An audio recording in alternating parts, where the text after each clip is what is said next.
hard work and dedication in and out of the classroom. Good luck from Barron Motor Supply in Manchester, your auto parts professional since 1930. Pete's Small Engine Repair are proud to support all the area athletes in tournament action. For all your small engine purchases, repairs, and rebuilds, call the Small Engine Experts. Pete's Small Engine Repair. Congratulations from Pete's Small Engine Repair in Monticello.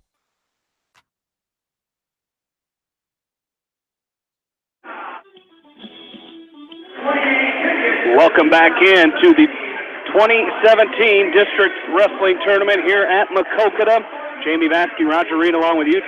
Back at the studio, Mix 94.7 is KMCH News Director Janelle Tucker, as we will have wrestling action for you throughout the day.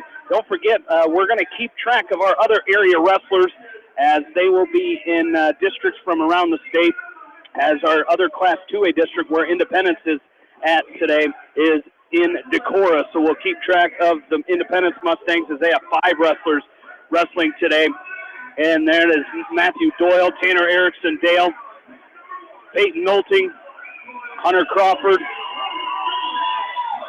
And there's one more. There's 5 of them there. I knew I would forget one of them, as it is Cole Davis is the 5th Mustang that's wrestling at districts today. And then in Class 1A, all of our area schools that have wrestlers at districts are at Starmont today, as we'll keep track of those as well. So we'll have them for you throughout the day and updates from those district meets. And here we are about ready to go. Wrestling action starting up right at, and Roger, I looked at this today, we have a wrestler at every weight class except 220 and heavyweight today at this meet. So we will be busy. As up first will be Elena Sunland from Monticello, the freshman. She's 17 and 20. She'll be taking on 4th ranked in Class 2A Will Esmoil of West Liberty. And coming up on deck, it'll be Chase Lunsman from Monticello, as he'll be taking on Justin Holst of Maquoketa. They're drying the mats right now, as they just washed the mats just a little bit ago, so they're trying to get all the way dried off before they let these wrestlers go. But should be a good day of wrestling action, Roger. Well, we're going to see some great matches. You know, you've got a good combination here of schools from all over the place. The Davenport Assumption sectional came up, the West Delaware sectional came down. So you've got the River Valley Conference represented here. You got the WAMAC Conference here. You got the Mississippi Valley Conference in Assumption represented here. So you're going to see some fantastic wrestling before this day's over, and it's one of those days you see parents pacing, you see coaches pacing, and as a coach, I always wonder if you got your kids ready, and you know, that's always the big question. And hopefully through a big week of wrestling, a good week of training, the kids are ready, they're focused, and they're ready to go today. And like we said, you win today here, you punch your ticket to the well. That will start on Thursday.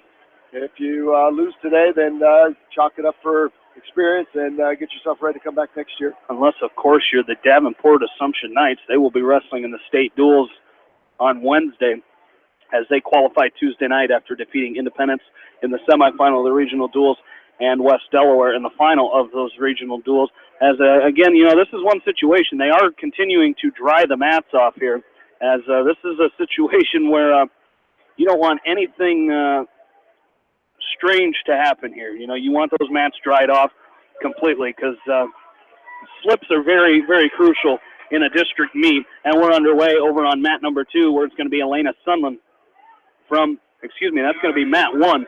That's going to be Elena Sunland, and that's going to be a quick takedown for Will Esmoil of West Liberty. Yeah, we saw Will wrestle on Tuesday night, and he's very, very tough. He's 36-5. He's only a freshman. And I'll tell you what, he comes right out with a snap and go, snaps Sunland down and covered up her hips. That's a reverse half Nelson, came right to a butcher. Esmore is long and tall, and I ran into Elena out in the hallway, and Jamie, she is a short, stocky wrestler for 106, so Esmore will have a leverage advantage. But Sunland doing a great job with the sit-out turn-in. She got back to her feet. There's a back trip by Esmore, and he drives the drive cradle. Sunland on her back. High bridge trying to get out of that. This could do it. Very, very tight drive cradle. Very, very tight drive cradle by Esmore. Sunland on her back, trying to bridge out, trying to find a way to get out of it. I'll tell you what, Esmore's got that locked up, Jamie, and it is tight. Sunland doing a good job posting on her elbows, keeping her shoulder blades off the mat. Our referee looking 53 seconds left to go in the first period. 53 seconds to go. Sutherland's trying to break the grip of Espol, and she does. Now she's going to roll out of it. Nice job by the freshman. You got 2 freshmen on the top, 2 juniors on the bottom. And now an inside wrist by Espol. Curls the right wrist out. And Espol will go around the head of Sutherland and try to throw her on her back. And we'll see if, she's doing a great job. And it's going to be potentially dangerous. We talked about the flexibility of Sutherland earlier, Jamie, and say what she's showing a little bit of that right now. She is, and a great job so far by Elena to fight off her back. As again, Will Espol, he's ranked number 4. He's a really good wrestler. So she's got to be ready to go here and continue to fight here. And a great effort already just to fight off of that cradle. And the other 106-pound match, Trent McDonough from Assumption wrestling Jack Stryker out of the Womack. There's Espol.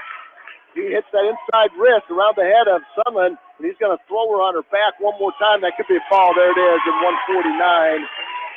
So Espol will move on with a fall of 149, and Sutherland will go to the backside.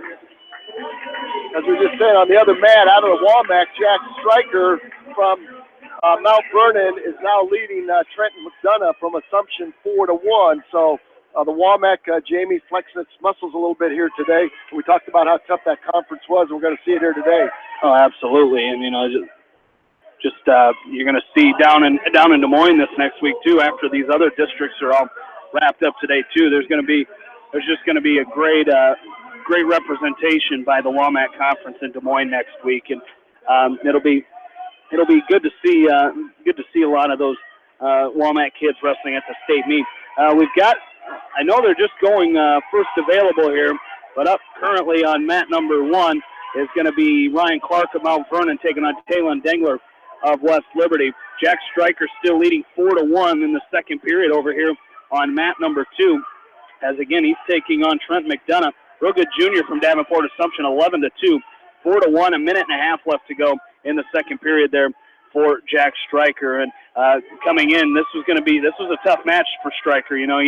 Looking at that one, you knew that there's a lot of very good, tough, and very important first-round matches throughout this day, and that's one of them for the Mount Vernon Mustang and Jack Stryker. Yeah, the Mustangs have had a great year, and they've got some great individuals here today. And we talked about the importance of getting by the first one, and you've got a wrestling Stryker that's 33-8, taking on McDonough that's only had 13 matches. So you hope those extra matches and the battles that you've gone through carry you through today. Stryker with the 2-point near fall now will take a 6-1 lead with 48 seconds left to go in period number 2. So very, very important match for the junior from Mount Vernon to get through.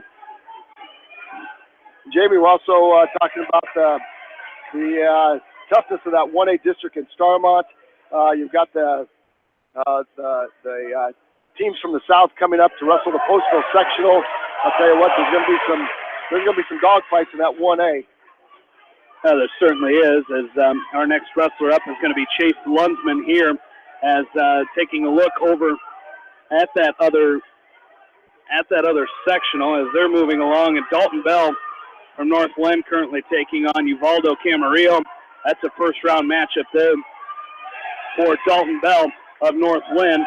As a lot of action out on the match here right now. Heath Moyer from North Lynn was pinned in the first round and 106 pounds by Stubbs from MFL Marmac in 2 minutes and 30 seconds. So Heath Moyer will take on the loser of Jameis Wilson of Alburnett and Felicity Taylor of South Winneshiek. Currently, that's a Jameis Wilson 8-3 lead in that match. As we take a real quick look at our Class 3A district, as the brackets for that should be up for the Bobcats of Western Dubuque, as they're wrestling up at Waverly today. As those brackets now posted as the seating meeting all done. So we'll take a look at how the Bobcats ended up in their seating meeting. At 106 pounds, Dawson Bierman of Western Dubuque is your number 3 seed. He'll take on Reese Dietz of Cedar Falls in the first round. Winner of that one will take on Evan Yant of Waverly Shell Rock. 113 pounds, Jacob Close is your number 1 seed from Western Dubuque. He has a first-round bye. He'll take on the winner of Zach Percy of Mason City and Isaac Kretzinger of Dubuque Senior. 120 pounds.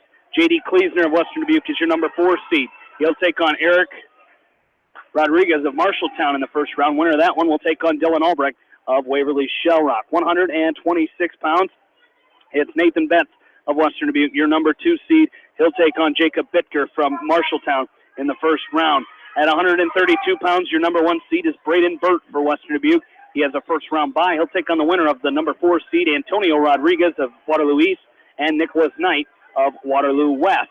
138 pounds, Riker Karimsky of Western Dubuque is your number 4 seed. He'll take on Carlos Gomez of Marshalltown. The winner of that one will take on top seed Matt Connolly of Dubuque Senior. 145 pounds, Elijah Demmer for the Bobcats is your number 2 seed. His first round match will be against Wyatt Himes of Marshalltown. 152 pounds, Jackson Healy is your number 3 seed for Western Dubuque. He will take on Nathan Nielsen of Waterloo East in the first round. 160 pounds, your number 4 seed is Jake Hush from Western Dubuque. He has a first round match against Mickey Koch of Dubuque Senior. 170 pounds, your number 3 seed is Devin Ludwig of Western Dubuque. He'll take on Keegan Jass of Marshalltown in the first round. 182 pounds, top seed, no surprise, Max Lyon of Western Dubuque, as he will take on Antonio Patricio of Marshalltown in the first round. At 195 pounds, number 2 seed is Luke Kleesner. Luke Kleesner of Western Dubuque. His first round match will be against Brendan Burton of Waterloo West. On 220 pounds, Freddie Hush of Western Dubuque is your number 4 seed. He'll take on Justin Campbell of Cedar Falls in the first round. And your top seeded heavyweight is Aaron Costello, as he will take on Luis Ortiz of Marshalltown in the first round. So that is a look at your Western Dubuque Bobcats and how they match up in their first round matches. As try to see if Matthew Doyle has come up to the mat for Independence up in Decorah, as that is where they are at today. He has not. They're at 120 pounds, so he'll be coming up soon. But we'll keep an eye on all of those brackets from our other area districts throughout our day here. We're going to take a short break and come back, as Chase Lunsman will be up next for Monticello. As we'll take a short break, come right back. You're listening to High School Wrestling 2017 Districts on Mix 94.7 KMCH. Delhi Lumber has products for every home and every budget. Delhi Lumber carries Midland doors, which are one of the best values around. You can see Midland doors today or call Delhi Lumber at 563-922-2404 for more information. Your Midland overhead door dealer, Delhi Lumber. Big town quality with small town service. For all your new construction or remodeling projects, Ray Brothers Construction is the custom building company for you. From custom designs to new starts, call the specialists. Ray Brothers Construction. Best of luck to all the area athletes from Ray Brothers Construction in Manchester.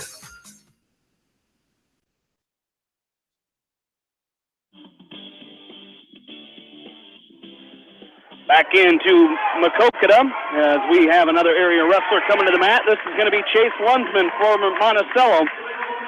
Up on mat number 2, he's going to be taking on Justin Holst of Maquoketa here in this first round matchup, as Lunsman, a sophomore, 27-3, quickly in on a shot. Looking for a takedown is Lunsman, and there it is, a 2-point takedown, as Holst, a junior, at 12-26. Well, Jamie, you talk about, we talked about this before, how important it is to get a quick start, and you got to get that first takedown. And Lewisman did a great job coming out with that double. He's got a chicken wing. He's got an inside wrist. Now a double chicken wing. He's got Holst on his back. Holst is in trouble. Lewisman in great position right now. On the other side of the bracket, Clark from Mount Vernon is up 8-0. So nice job by Lewisman. He's got Holst on his back. He's got a reverse half Nelson. Holst very long and lean for 113-pounders in a high bridge. I think Lewisman has those shoulder blades pinched together so tightly that he's having a hard time keeping Holst down to the mat. High bridge by Holst. Lewisman's going to relax the double chicken wing and go to a reverse half Nelson as Holst rolls through.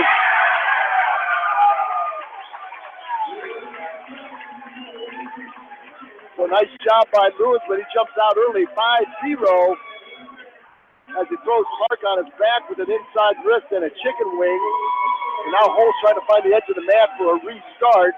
And let's see if our referee stops it right there. Probably should. Both wrestlers are off. Yes, he does. Thank you very much. Over on mat number 1, it's going to be Ryan Phillips from West Delaware taking on Jacob Felderman, as Ryan Phillips, a sophomore for the Hawks, 33-9. Felderman from Assumption, a sophomore, 23-12. These two wrestled the other night, and it was a 6-2 Felderman win, so should be another great matchup here today. Yeah, Jamie, it was 4-2 till late when Phillips tried a late shot with about 10 seconds left. So it was a 4-2 match going for about 5 minutes and 50 seconds.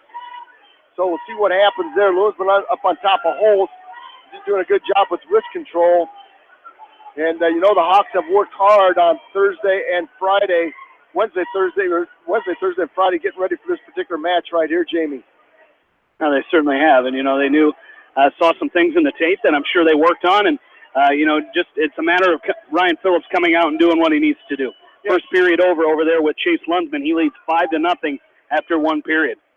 And how important it is to get that first takedown. And you want to take that lead. 1:10 left to go. Jack Stryker beating Trent McDonough from Assumption 9-5, so it'll be Stryker and Esboil, and then Elena Sunland will now take on McDonough in that third place match. So the 106-pound bracket is over. Lewisman will choose down to start the second period. The long single shot by Felderman. Hard whizzer by Phillips. Let's see if he can scramble out of that. Feldman came right in on the low single on the left side of Phillips. You watch that knee. A referee's he's on the wrong side. You got to watch that knee, Jamie, as he's twisting that knee of Ryan Phillips to the outside. Call a stalemate there. Thank you very much. Nice ankle whizzer by Phillips. He shot a whizzer, then grabbed his own ankle. That prevents Felderman from cutting the corner on him. 32 seconds left. Lewisman with an escape now. Takedown, trying to cut the corner for a takedown. Holson's going to dive in on the left leg of Lewisman and pick up, that should be 2 right there for Lunsman. He's got his left leg inside the right leg. No points yet. Well, Holst still has the right leg of Lunsman wrapped up. So probably get a stalemate. Yes, we do. 10 seconds left to go, period 1. With Phillips and Felderman. Phillips and Felderman, yeah, Jamie. That's that bewitching hour. You don't want to give up that 2 points late in the period. Oh, you don't, and it's a good first period. That's what Ryan Phillips is going to be his choice. He's going to go down right away, and you got to get away from these Assumption wrestlers. If you're going to go down, you got to get away instantly.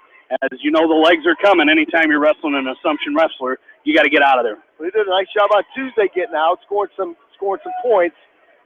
But again, here comes the leg. Here comes a crossbody right by Felderman. He sticks it in quickly. Phillips kicks it out. Nice job. Now Phillips with an inside stand-up, trying to get that inside leg up, that left leg up as Felderman goes to the left side to ride Phillips. He's got a spiral ride. Right hand into the right thigh, inside wrist on the left side. Phillips trying to work some hand control again. He's trying to be very careful here, Jamie. You open yourself up to the legs if you come right up without any hand control. Over here on mat number 2, this is Chase Lunsman looking for a fall. He already leads 8-0 as Ryan Phillips picks up a 1-point escape on Felderman. Over on mat number 1, he back up to mat 2. It's a 3-point near fall for Chase Lunsman, as Lunsman leading now 11-0 as the second period comes to an end. It'll be Justin Holt's choice. He's going to choose neutral to start the third period. Well, Phillips scored that 1-point escape, and then it was a fake to the left and a sweep single back to the right. Felderman picked up the right leg of Phillips and back-tripped him, took him to the mat, 51 seconds. So he's got to score here hard, Jamie. It's going to be Felderman's choice to start the third period.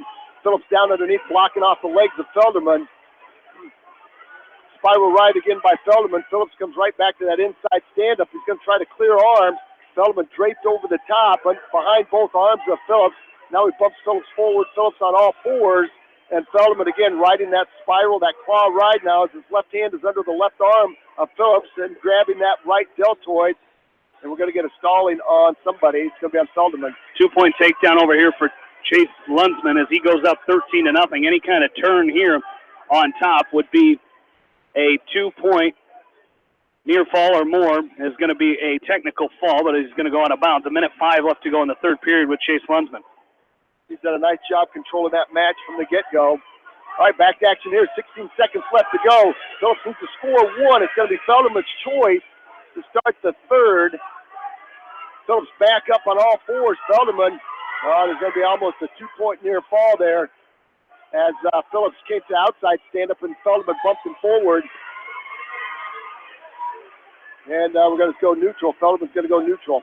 And Coach Bush came all the way from the bleachers over there to tell his assistant coaches to tell Felderman to go neutral. So hopefully Ryan Phillips can come up with a takedown here. You could see Coach Bush saying we don't want to go underneath of him. So now it's Ryan Phillips' turn. He's got to go on his feet here and try to pick up a takedown. 30 seconds left to go for Chase Lunsman as Holst is going to reach back and try to turn Lunsman, but Lunsman's going to come out back behind and try to cover as now he's in a front headlock situation. It could lock up a cradle perhaps if you're Chase Lunsman, as he's going to come around back and try to come around back with 12 seconds left to go. Looks like Chase Lunsman's going to win this match. Now he might lock up a cradle, but no, he's going to win that match 13-0. A major decision for Chase Lunsman, and he will be in the finals against Ryan Clark of Mount Vernon. Nice job by Lunsman, Jamie. He moves to, he's got a fantastic record. I think it's 36-3 now. So, 28-3. Great record. Well, we got 105 left to go. It's Phillips and Feldman in neutral position. Well, I'd like to see Phillips set up that shot, James. He's got a great shot to the right side, and Feldman's leading with the right leg. You can shoot that single out. There's a low double by Feldman. Phillips up on top looking for a scramble. Phillips behind through the legs of Feldman.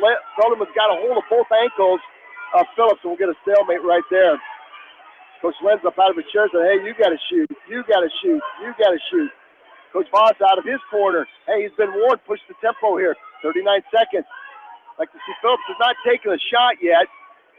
He's waiting for Feldman to shoot again, Jamie. Coach Voss is right. He's been warned for stalling. You really got to push the tempo right here and convince that official that you're working. Feldman doing a good job tying Phillips up with a hard collar tie. Now you got to go. You're down to 20 seconds. You can't set it up. You got to start taking shot after shot. There's one. You got to keep going if you're Ryan Phillips. You got to make something happen here with 13 seconds left to go. Phillips has to get moving. He's got to come up with some kind of move here. Well, Feldman's just hanging on. They're off the edge of the mat there. They're going to let him wrestle, and he tries a lateral drop. That's the same thing that happened the other night. 2-point takedown by Feldman. 6-1. 4-1. 4-1.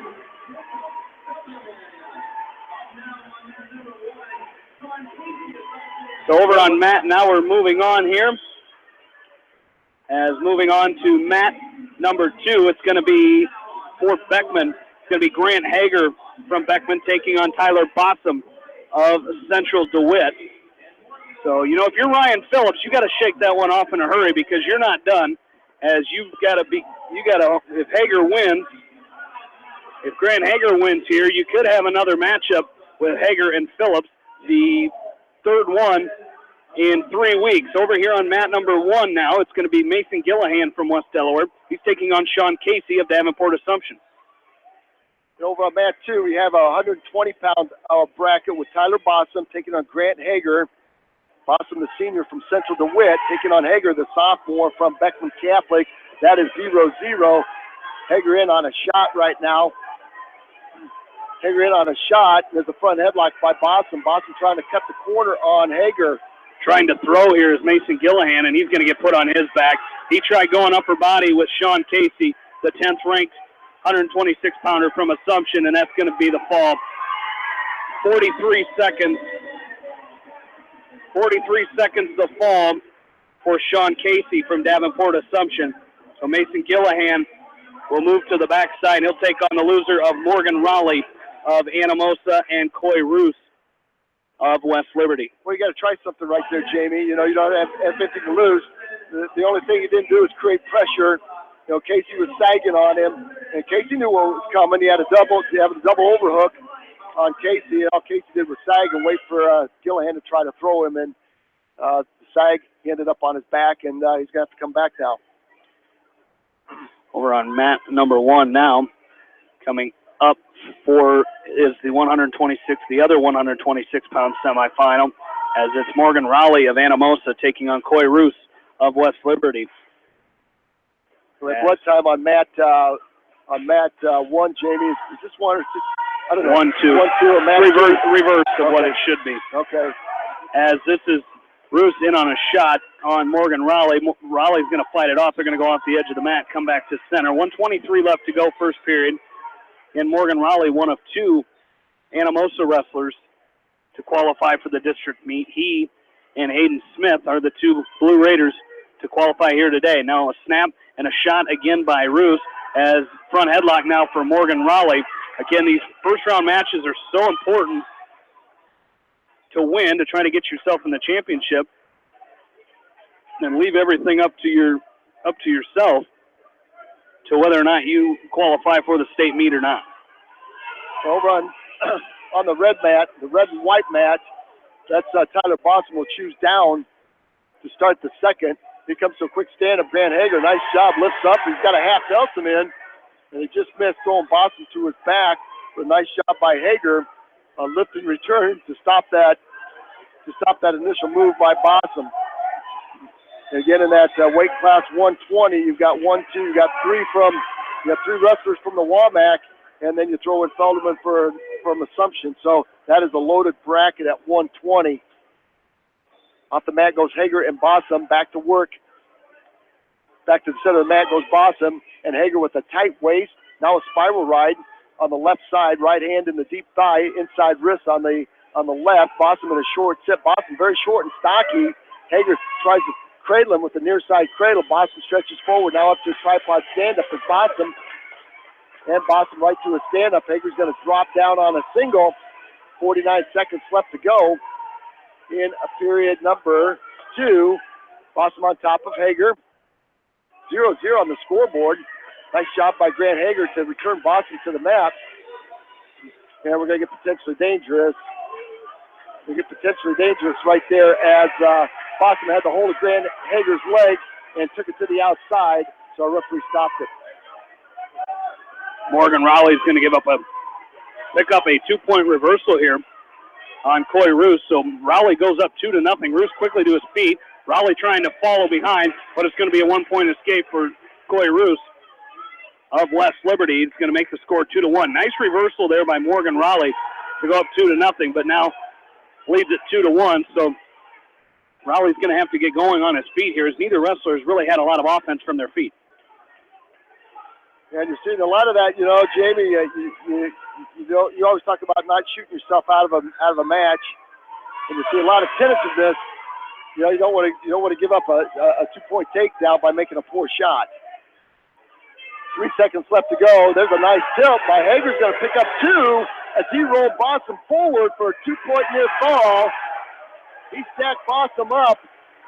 He stayed back on the hips. He stacked Bossum up for a 2-point near fall. So he goes up 2-0, and Bossum and the DeWitt staff can't. Boy, they didn't know what happened. It happened so quick. Hager just stayed patient and drove right through Bossum, and Bossum tried to roll through but got caught for the count. So Hager takes a 2-0 lead to the third period. It'll be Bossum's choice, and he'll choose neutral. Off the edge of the mat they go. Nice job by Hager. Bossum chose neutral. Hager with a nice down block on Bossum and almost had a 2-point takedown on a go-behind on the edge of the mat. High crotch by Bossum. He gets in deep. Hager now goes to an underhook. Now he's trying to stuff the head as Bossum switches off to a single on the right side of Hager. He might have 2 here tied up. No, it is not tied up. Hager will take a 3-2 lead. There's an escape now by Hager. 4-2 in favor of Grant Hager. Second period over here with Morgan Raleigh, and Coy Roos is 2-1 in favor of Morgan Raleigh as he takes this 2-1 lead into the third period. Roos will choose down to start the third period, and he's going to ride on top of Coy Roos. Grant Hager picks up 2 as Bossum gets out of position. Hager takes advantage of it. He picks up the 2 on the takedown. Now he's got Bossum in a tilt. And I'll tell you what, with 57 seconds left to go in the match, that's a great place to be if you're Grant Hager. Hager taking advantage of the over-aggressiveness of Bossum trying to get back into the match. There's a 3-point near fall. So quickly it's 9-2. A lot of scoring in this third period. Morgan Raleigh with a cradle locked up. on the left side of Coy Roos, but Roos is going to find himself off the edge of the mat as Raleigh was trying to run that cradle. It's 2-1, a minute 15 left to go in this third period as Morgan Raleigh trying to get himself into the championship match for Anamosa. 21 seconds left to go, and it's Hager up 9-2. And all you got to do, Jamie, we talked about, you're down by, there's a roll by Bossum attempt. You're up by 7. The only thing that's going to hurt you is getting thrown to your back and pinned. So if you're Grant Hager, you got to stay back on hips. Don't give Tyler Bossum anything to work with. There's a stand-up and escape by Bossum. 9-3 now. Bossum trying to set up a throw. Tries to set up a throw on Hager. And Hager will flip the headlock, and so the 11-3 win for Grant Hager. Nice match by the sophomore from Beckton Catholic. Now Ryan Phillips will have to take on Tyler Bossum, and with an opportunity for a wrestle back there for Phillips. That's a smart match by Grant Hager, Jamie. It was. Now we're over here on mat number 2. Morgan Raleigh picking up near fall points. He's in a headlock finish as Roos was trying to come out, and Morgan Raleigh picks up the headlock, and he's looking for the fall. And there it is, the fall. So Morgan Raleigh will advance to the finals with a fall in 5 minutes and 19 seconds. So in 5:19, Morgan Raleigh will advance into the championship match to take on Sean Casey of Davenport Assumption. And Mason Gillihan on the back side of that bracket will now take on Coy Roos. And with an opportunity, Mason Gillihan's got a great opportunity for Russell back there, Jamie, but he's got to win that next match. He certainly does. As you know, that next match is now the most important one as we're going to move up to weight class 1, 2, and it's going to be Hayden Smith from Anamosa taking on third-ranked in Class 2A from Davenport Assumption, Matt Robertson. Yeah, that'll be a tough match. We saw Robertson on Tuesday night wrestle very, very well. Morgan Raleigh dropped in on a single off the edge of the mat. There is Hayden Smith. Thank you. Hayden Smith dropped in on a single. And as he tried to pick it up, that was an underhook by Robertson. Now there's a low single by Matt Robertson. In deep. He's got the lace. He's got the heel. Hayden Smith trying to bounce his way off the mat, and Robertson's going to pick him up, pull him back in, front trip him. Hayden Smith finds himself down. Robertson's going to cut him loose. And off the edge of the mat. So the freshman from Anamosa finding the going just a little bit tough. There's a nice shot by Smith. He's in deep again on the single on the right side of Robertson. He's got Robertson picked up. Let's see if he can finish it. Tries the back trip. He's got Robertson on his back. Hayden Smith with a throw. And he's going to pick up 2 here. That's the freshman showing no signs there. Boy, Jamie, he almost had Robertson on his back in that lateral drop. Smith comes right back in, showing no fear at all, wrestling the third-ranked Robertson. And I'll tell you what, that's what you like to see out of your freshman. That was unbelievable. What a great throw. Great throw by Smith. And he just couldn't get himself on top of Robertson to finish the match. That would have been the upset of the day right there. Without a doubt. It was a great effort, like you said, not being afraid of who he's wrestling. Oh, as they both shot in at the same time and butted heads. As we got our headsets on. I heard that smack from up here. Oh, man. There's a low single shot by Robertson in deep now, and he's going to come out the back door and pick up 2. I say, well, what an exciting match here for the freshman from Anamosa, Hayden Smith. 5-3 now. Robertson tried to come out and get this done early. And Hayden Smith says, not so fast, my friend, not so fast. 5 seconds left to go in the first period. And we'll go to the second period with Robertson. A very entertaining first period here. Matt Robertson from Assumption, 37-1. Will take a 5-3 lead. And Smith will choose neutral. We're going to go back up on his feet. Hayden Smith will go back up on his feet. And not shy about shooting. There's a long single shot by Robertson. Reshot now by Smith. Front headlock now by Robertson. So what Smith is doing a great job keeping his head in great position. And Smith on the stalk now. Robertson, knee slide. Tries that low single again. This time Smith ready for it. Smith now with the hard collar tie. Retied by Robertson. Smith tries to snap Robertson down now. And I believe they're going to be off the edge of the mat. Yes, they are. Robertson tried to keep them in. Dove right at the knees of Hayden Smith and tried to keep his feet in. 1:31 left. There's a long single shot by Robertson. Front headlock now. By Smith. Front headlock by Robertson. He'll hit a go behind on Smith. Guy's going to cut Smith loose. No points yet. As Robertson stuffed in the head of Smith. There's the 1-point escape. Robertson showed a little intimidation here as he stuffs the head of Smith and drives right back into Smith. And there's a double leg takedown. That's going to be a fall. Is that going to be a fall? That's going to be a fall. As Smith came right in on the shot. And on the reshot by Robertson.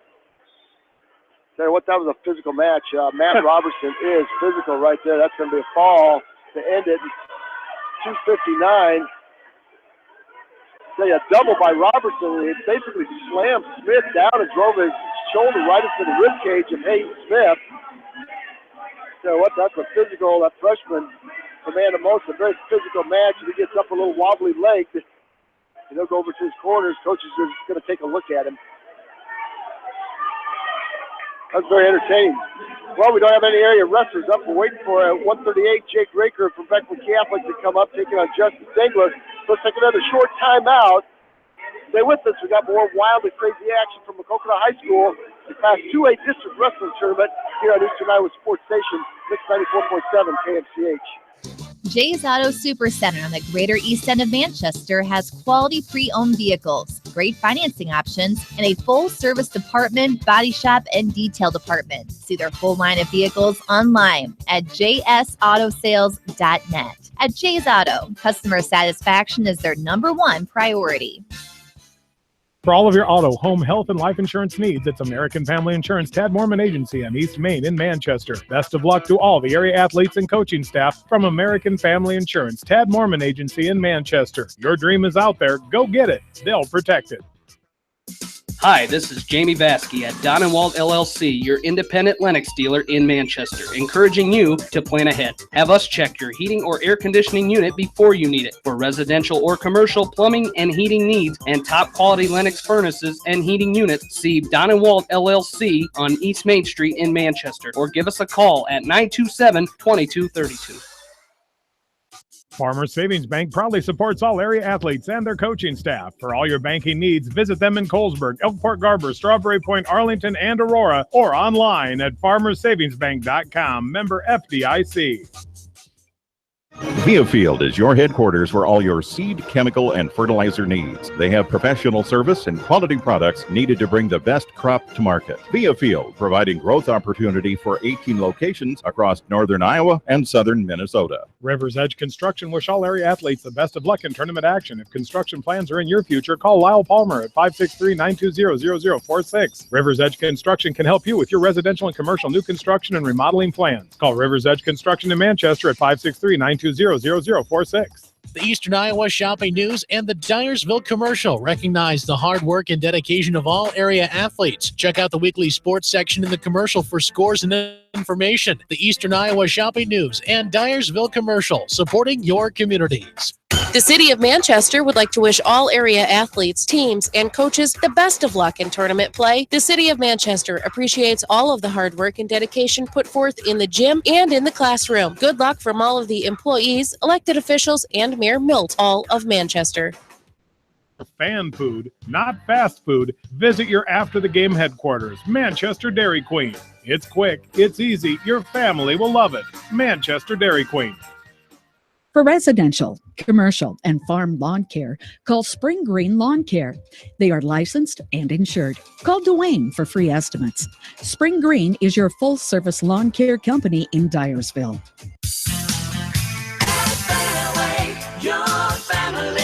It's no secret that people come to Fairway in Manchester for their famous meats, but as you dash back to the counter to pick up your USDA choice ribeyes, don't be surprised if you find yourself lingering among the delicious fruits and vegetables in the produce department. Shop Fairway in Manchester for low prices and all your grocery needs. Animal Health Clinic wishes all area athletes in tournament action the best of luck. Dr. Virgil Borick with the Animal Health Clinic in Dyersville has been serving the area since 1982, tending to the health needs of animals large and small. Animal Health Clinic, 1657 15th Avenue Southeast in Dyersville, open Monday through Friday, 7:30 until 5, Saturday, 7:30 until noon, or call them at 563-875-6083 to schedule an appointment. Head to Fireside Pub and Steakhouse before or after the game or anytime, featuring steaks, seafood, pasta, sandwiches, and even fresh-made pizza. They say it's the best around. Visit them on the web at firesidemanchester.com for a full menu and special offers. Cash in on preseason discounts on continuous flow GSI dryers and GSI grain bins. Call New Vienna Ag Automation at 563-921-2896 and talk to Arnie, Al, or Dave. Best of luck to all the area athletes from New Vienna Ag Automation in New Vienna. Cork and Bottle in Manchester are proud to support all area athletes and coaches in tournament action. They understand the hard work and dedication put forth in the gym and in the classroom. Best of luck from Rick and his staff at Cork and Bottle in Manchester. Just like a great coach, State Farm agents like me, Julie Smith, can help you develop a game plan for your insurance needs. Whether it's car, home, life, health, or business insurance, I can dig into the playbook and help you find the affordable coverage you need. For all your insurance needs, call on a winning team. The Julie Smith State Farm Agency in Manchester.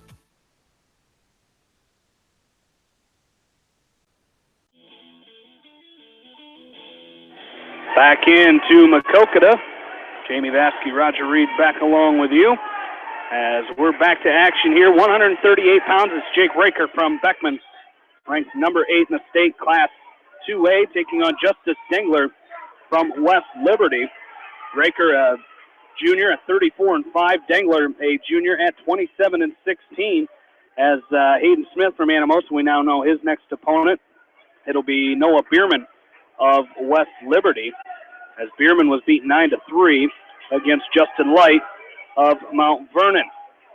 And Jamie, Jake Raker came out with a hard shot on Dengler, and Dengler tried to down block with his nose. His nose got in the way, so they're over in the blood corner already. You've got some 1A updates, I think, for us. No, you have no 1A updates. We'll get to them. We'll get them in a break here. All right, very good. So over to the blood corner. This is weight class 138. Jake Raker and Justice Dengler at weight class 145. Austin Beaver from West Liberty will take on Mitchell Mangold from West Delaware. On the bottom side of that bracket is Lucas Davison from Maquoketa and Paul Ryan from Mount Vernon. And then at weight class 152, Abe Michael, the outstanding freshman from Maquoketa, will take on Cody Feldman from Beckman Catholic. He's having a great year at 33-9. So we've got wrestlers coming up. From our area all the way through. So we'll be busy. Jamie's spying the other 2A district from Decorah, and the 1A district from Starmont, and the 3A district from Waverly Shell Rock. So when we get a timeout here, a little bit longer break, we'll give you some updates from there. Weight class 160, Luke Hageman, ranked number 1, still 38-0. We'll have a WAMAC head-to-head match there with Kyle Irwin from Central DeWitt. He's a senior at 25-18. That is loaded. Weight class 160, got number 1 Hageman. You got number 3 Julian Broderson from Assumption. You got number 7 Colton Bartow from Wahlert Catholic. So, Jamie, one of those guys that's worthy to be on the pedestal next Saturday, week from today, is going to stay home today. And there's I tell you what, there's a lot of weight classes from around, or a lot of districts around the state that are like that. I mean, you and I we're just looking at that Decorah district, and at 106 pounds there, you had potentially a state finals match wrestled in the first round up there at that Decorah district at 106 pounds. I mean, that's how tough some of these weight classes are, and this one especially is no different here with those guys there. And like you said, somebody really good is staying home from state. And same thing in weight class 182. Reese Westfall from Central DeWitt is 31-3. Harrison Goebel is 35-5, and Boone McDermott is 29-5. So you've got 3 ranked wrestlers there. Weight class 195, Luke Funky from Beckman Catholic will take on Bryce Esmoil, who's ranked number 1 in class 2A from West Liberty. Then at 220, Noah Broderson from Assumption, Jack Cochran are both ranked in the top 8. 285, Blake Bradley from Wahlert and Tristan Wirfs from Mount Vernon are both ranked in the top 8. So very, very competitive Class 2A district here. All right, back to action. Dengler's got the blood taken care of. Jake Raker on his knees, trying to hit a long shot. Shot right down to his knees. Justice Dengler with the down block. Dengler very long and lean at 138. Using that length to keep Raker away from his legs. 1 minute left to go, first period. Dengler using a collar tie. Square stance by Raker. Tap and go attempt. Dengler working ahead of Raker. Trying to set up a sweep single to the left side of Raker is Dengler. And Raker will have none of that as he sags drops his left leg back. Now he's leading with his right leg. He switches his stance. And I'll tell you what, that's a good thing to be able to do, Jamie. You know, a guy can only shoot one direction, and you can switch your stance. You've already got the advantage. Oh, you really do. And, you know, you got to take advantage of it. And you can't wait around. It's something you got to do immediately. As looks like Mitchell Mangold will be up on mat number 2, as that is a 9-4 win for Nate Toms of Comanche over Tony Garcia of Mount Vernon. So there's going to be Jake Raker. Raker hit to go behind. Dengler tried to shoot that long shot. Raker was ready for it. He stuffed ahead of Dengler, hit him with the go behind with 4 seconds left. Dengler now trying to switch over Raker on the edge of the mat, but they'll go off the edge of the mat. We'll go to the second period. Well, we saw this match the other night. I guess I was on Tuesday night already, Jamie. Mitchell Mangold taking on Austin Beaver. It was Mangold winning by an injured default as he slapped the cradle on Beaver. And Beaver's elbow got in the way, and he had to pull out of that match because of injury. He's got that elbow heavily taped and bandaged today. But so far, not showing any ill effects from the Mangold cross-face cradle. First period over on the red mat, and it's going to be Raker's choice. He's going to defer over to Dengler, and Dengler will go down. Mangold with a high crotch attempt on Beaver, and Beaver ready for it. Trying to shoot that high crotch to the right side. Mangold with the front headlock, now over and under. I'm not sure if that's where Mitchell Mangold wants to be. Fireman's carry attempt by Mangold. He left his right elbow out, and Beaver caught that right elbow and blocked it. Ankle pick now by Beaver as Mangold got his feet a little bit close. 109 left and counting. Underhook on the left side of Mangold is Austin Beaver. Mangold tries to shoot a high crotch. Mangold with a snap down. Front headlock at the corner of Beaver. If he can pull himself around, he's going to hook that ankle. That should be 2 there. There's 2 by Fitz Mangold. As he hit the go behind, that comes right back to work on that cross-face cradle.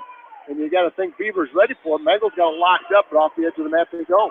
Over here, still 2-0 lead for Jake Raker at 138 pounds over Justice Dengler of West Liberty. Minute 23 left to go here in this second period, as it was Dengler's choice, and he chose down to start.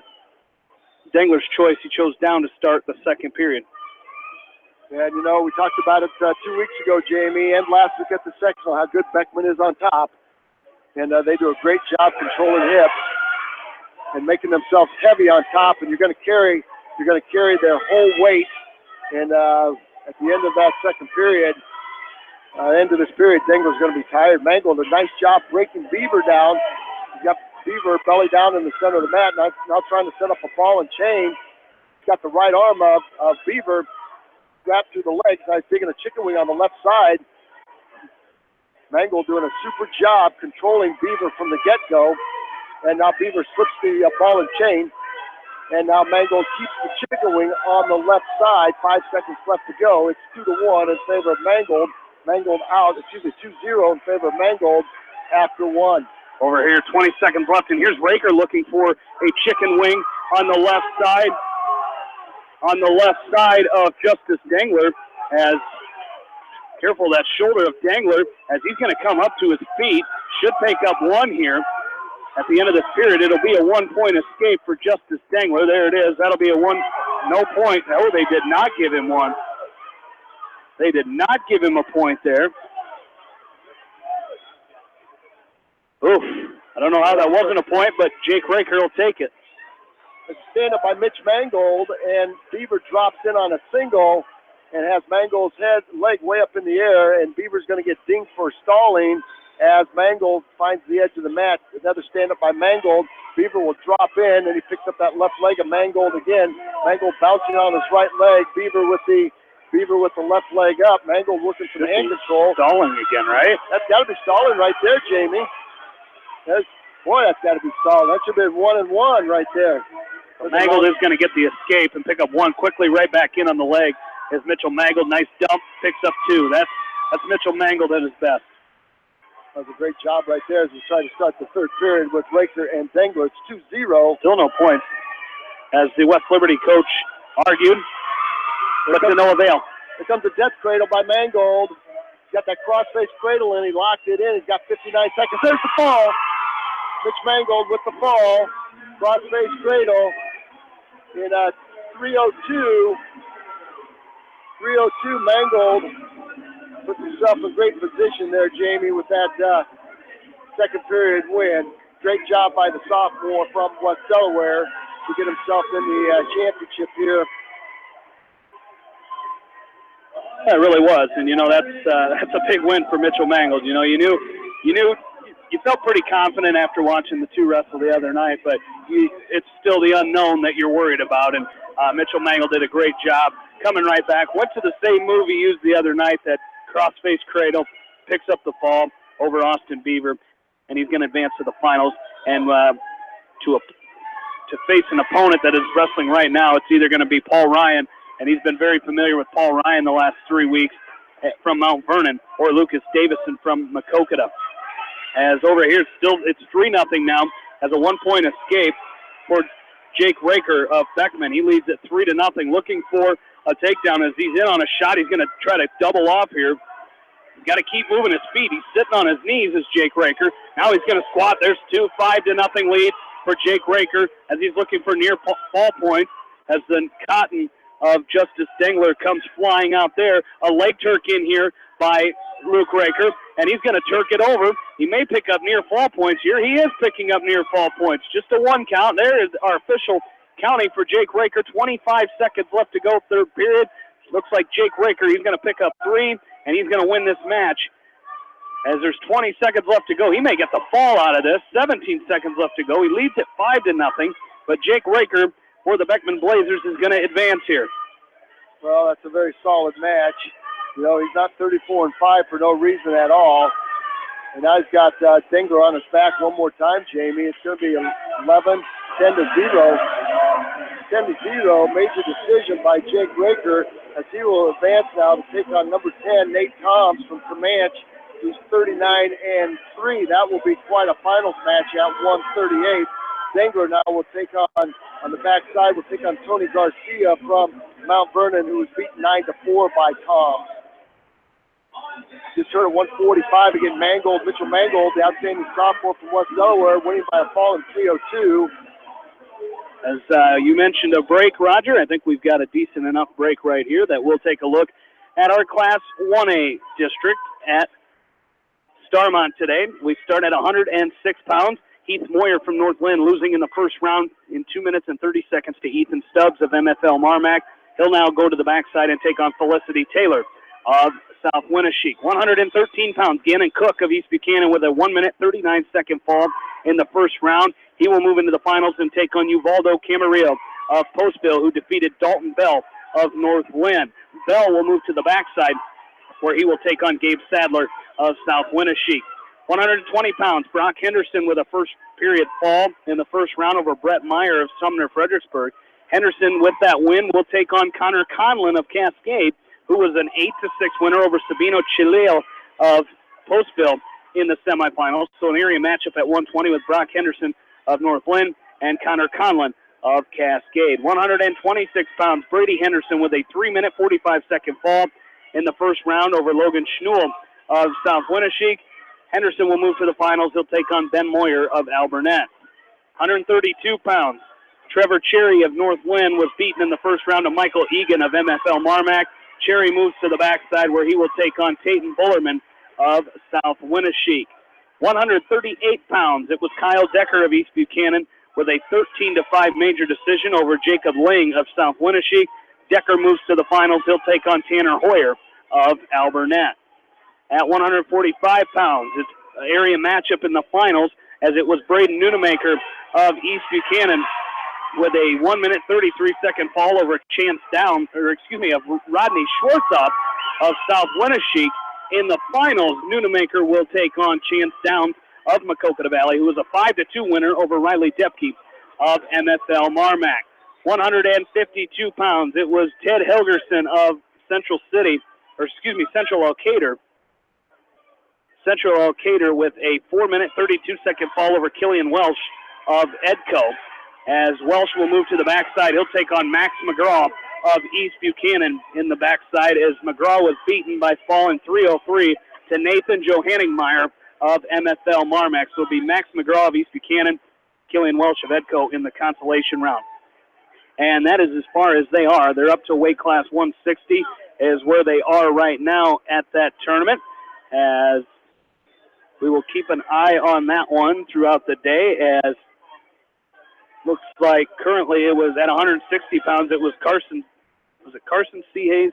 Carson C. Hayes of Sumner Fredericksburg with a 1-minute 56-second fall over Kane Hoffman of Cascade in the semifinals. So Hoffman will move to the backside. He'll take on Idy of Clayton Ridge in the backside. And currently up is Norman Wilson of Maquoketa Valley and Alec McDowell of Maquoketa Valley, both wrestling right now. As that is our Class 1A. The other class, the Independence Mustangs, wrestling in Class 2A. We'll get to their district here shortly, as the Mustangs at 126 pounds, Matthew Doyle was pinned by top-ranked Michael Millage of Crestwood in 19 seconds in the first round. 138 pounds, it was Keaton Gertz of New Hampton with a technical fall, 16-1 over Tanner Erickson Dale. So I should go back to Matthew Doyle will take on Austin Parmerly of Owine in the backside for third place. And Tanner Erickson Dale will move to the backside. He'll take on Coulter By of Crestwood. 160 pounds they're not there yet. They're wrestling those matches right now. Cole Davis of Independence taking on Isaiah Mitchell of, it looks like that match is coming up next. That'll be on deck at 160 pounds, so we'll keep an eye on that one here, as looks like an injury default at 152 pounds. As medical injury is Joe Kelly of West Liberty is going to win by injury default, and over Grant Oberfeld of Wahlert. So Oberfeld will injury default on the backside. And up now for Beckman is going to be Cody Feldman for the Blazers, taking on Abe Michael from Maquoketa. As we take a real quick look at one more tournament before we get going, as our Class 3A, Western Dubuque, as they've had a few matches concluded here. As we told you where they're at in the bracket, we'll tell you how they did. It was Dawson Bierman with a 9-3 decision in the first round. As he's the number 3 seed, he'll take on the 2 seed, Evan Young of Waverly Shell Rock. As it looks like it's going to be Cody Feldman in on a takedown. No takedown yet. Yeah, he gave him takedown of back points, Jamie. As Coach Hotek. The referee's tight. The Maquoketa wrestler was talking to the referee. Is he bleeding? I think he's sick. So that's going to be a 4-point near fall. I'm not sure what happened. Abe Michael from Maquoketa talking to the referee. I think he said, I think I'm sick. And he jumped off the mat, Jamie, and sprinted right toward the locker room. Where did he go? He went to the locker room over there. He sprinted off the referee. I know. Feldman 4 for the near fall. Abe Michael got off and sprinted toward the bathroom. So all right, I'm not sure if he was saying I'm sick or whatever. We'll continue here. Jacob Close at 113 for Western Dubuque. Had the first round bye. He'll take on Isaac Kretzinger of Dubuque Senior in the next round. 120 pounds, J.D. Kleesner of Western Dubuque with a 2-minute 30-second fall over Eric Rodriguez of Marshalltown. He'll now take on Dylan Albrecht of Waverly Shell Rock. 126 pounds, Nathan Betts of Western Dubuque with a 1 minute and 11-second fall in the first round over Jacob Bittker of Marshalltown. He now will take on Anthony Chiatello of Cedar Falls in the next round. In the next round, as 132 pounds, Braden Burt of Western Dubuque. I think the door's locked to the locker room that he wants to get into. Braden Burt with a first-round bye. He'll take on Antonio Rodriguez of Waterloo East in the next round. 138, Riker Karimsky with a 5-3 win over Carlos Gomez of Marshalltown. Karimsky will now take on the top seed, Matt Connolly of Dubuque Senior. 145 pounds, Elijah Demmer of Western Dubuque, your number 2 seed with an 11-2 major decision over Wyatt Himes of Marshalltown.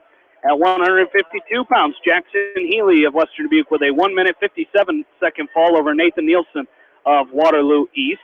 At 160 pounds, Jake Hush of Western Dubuque with a fall in 3:05 over Mickey Koch of Dubuque Senior. Hush will now take on Zach Wagenhofer, the top seed from Waverly Shellrock.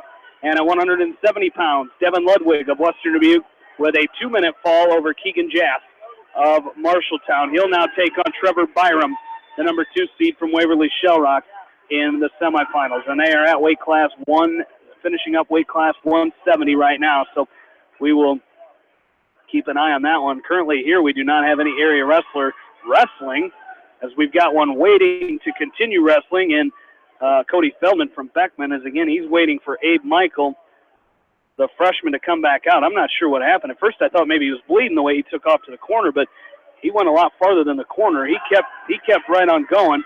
As while that match started, it was Paul Ryan with an 8-2. Paul Ryan of Mount Vernon with an 8-2 decision at 145 pounds. So that'll be Mitchell Mangold's championship round opponent. And I believe we have Abe Michael back from the locker room. Yeah, I'm not sure what happened there, Jamie, but that's going to be it. You only got 2 minutes. You only got 2 minutes injury time. That's it right there. You got 2 minutes injury time.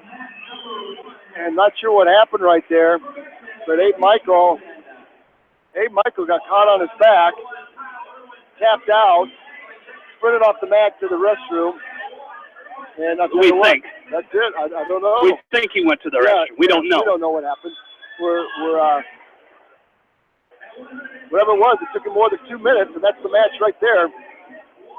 So Feldman, that's 2 injury defaults there, Jamie, in weight class 152. So we're going to see a great match in that finals with Joe Kelly, number 1 ranked from West Liberty at 36-2, taking on Cody Feldman, 33, now 34-9. A great match, finals match at 152. So Abe Michael will get thrown to the backside. You talk about wild and crazy, wacky things going on, Jamie. There was one right there. Never seen that before. Weight class 160, Kyle Irwin from Central DeWitt is up on the mat. He will take on Luke Hageman from Beckman Catholic, who's 38-0, ranked number 1. That's at weight class 160. The other side of that bracket is number 3 ranked Julian Broderson from Assumption. He's 37-2. He's only a sophomore. And Colton Bartow from Wahlert Catholic, who's 25-9. He's ranked number 9. And I'll tell you what, this bracket is loaded. And you bet. It's going to be a great match.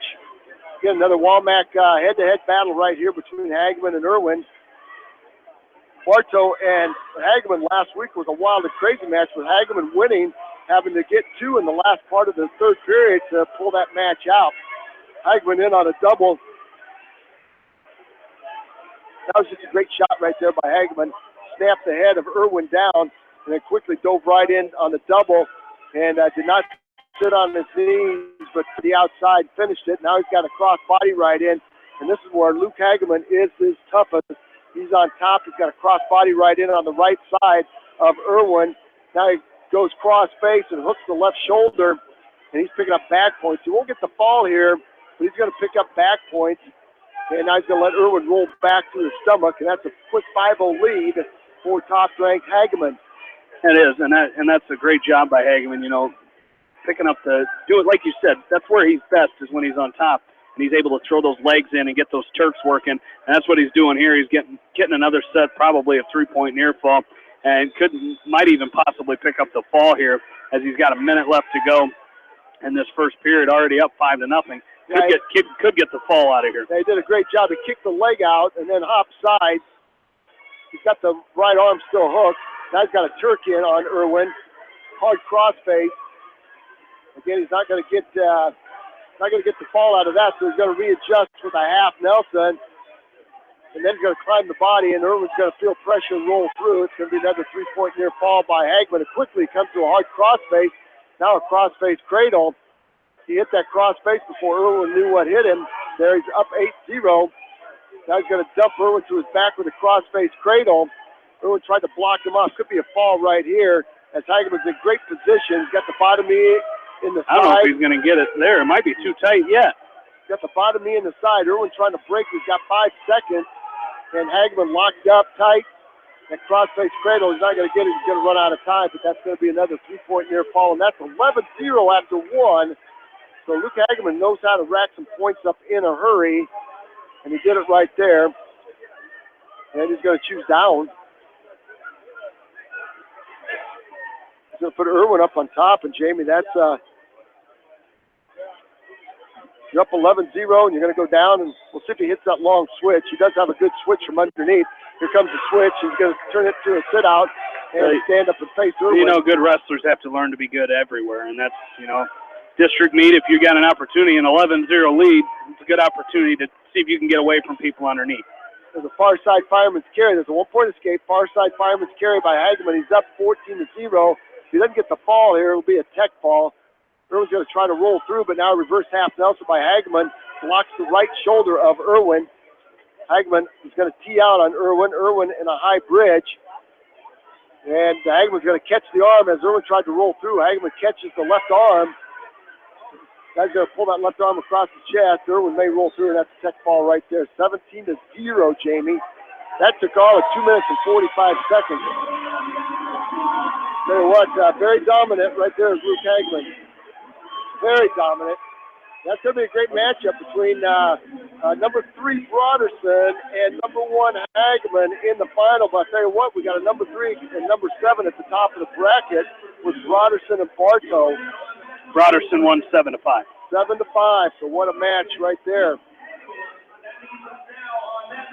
So it'll be a Broderson Hagman matchup. That's a 1 and 3. That's worthy of state medal meet action in the finals of this 2A district. Weight class 170 now. We'll see Owen Grover from Beckman Catholic taking on Brock Timmons.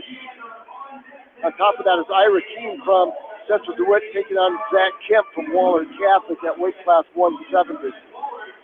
On deck is Harrison Goebel taking on Reese Westfall from Central DeWitt. So got some great matches. Owen Grover, the sophomore from Beckman Catholic, having an outstanding year. He's 32-3. And finds himself an opportunity to qualify for the state meet as a sophomore. And there's the handshake. We are underway with Timmons, the senior from Assumption, and Grover, the sophomore from Beckman Catholic. Timmons with the front headlock now. He snaps Grover right down to the mat. Grover controlling that right elbow. Grover now trying to hit Timmons with Kelly. And Timmons is going to back out, then quickly right back in. Grover with a low single. There's a roll through by Timmons. Timmons is going to grab that left ankle of Grover. No points yet. Grover's going to find the edge. No points in the back up. Great scramble by both wrestlers. Yeah, it really was. Jason, great job there by Grover. It was one of those, you talk about good scrambles. You didn't know who was going to come out, and they go off the edge of the mat. So this could be, this shaping up already early on in this match to be a great match. 117 underway, first period, weight class 170, first round action here. There's a high crotch attempt, low single attempt by Timmons, and Grover's going to back off the edge of the mat, so we'll circle back into the front. Back to the middle of the mat we go, 109 and counting. No score on the other side of this bracket with Keene and Kemp. Good hand fighting here, heavy hands, working the head of Grover is Brock Timmons.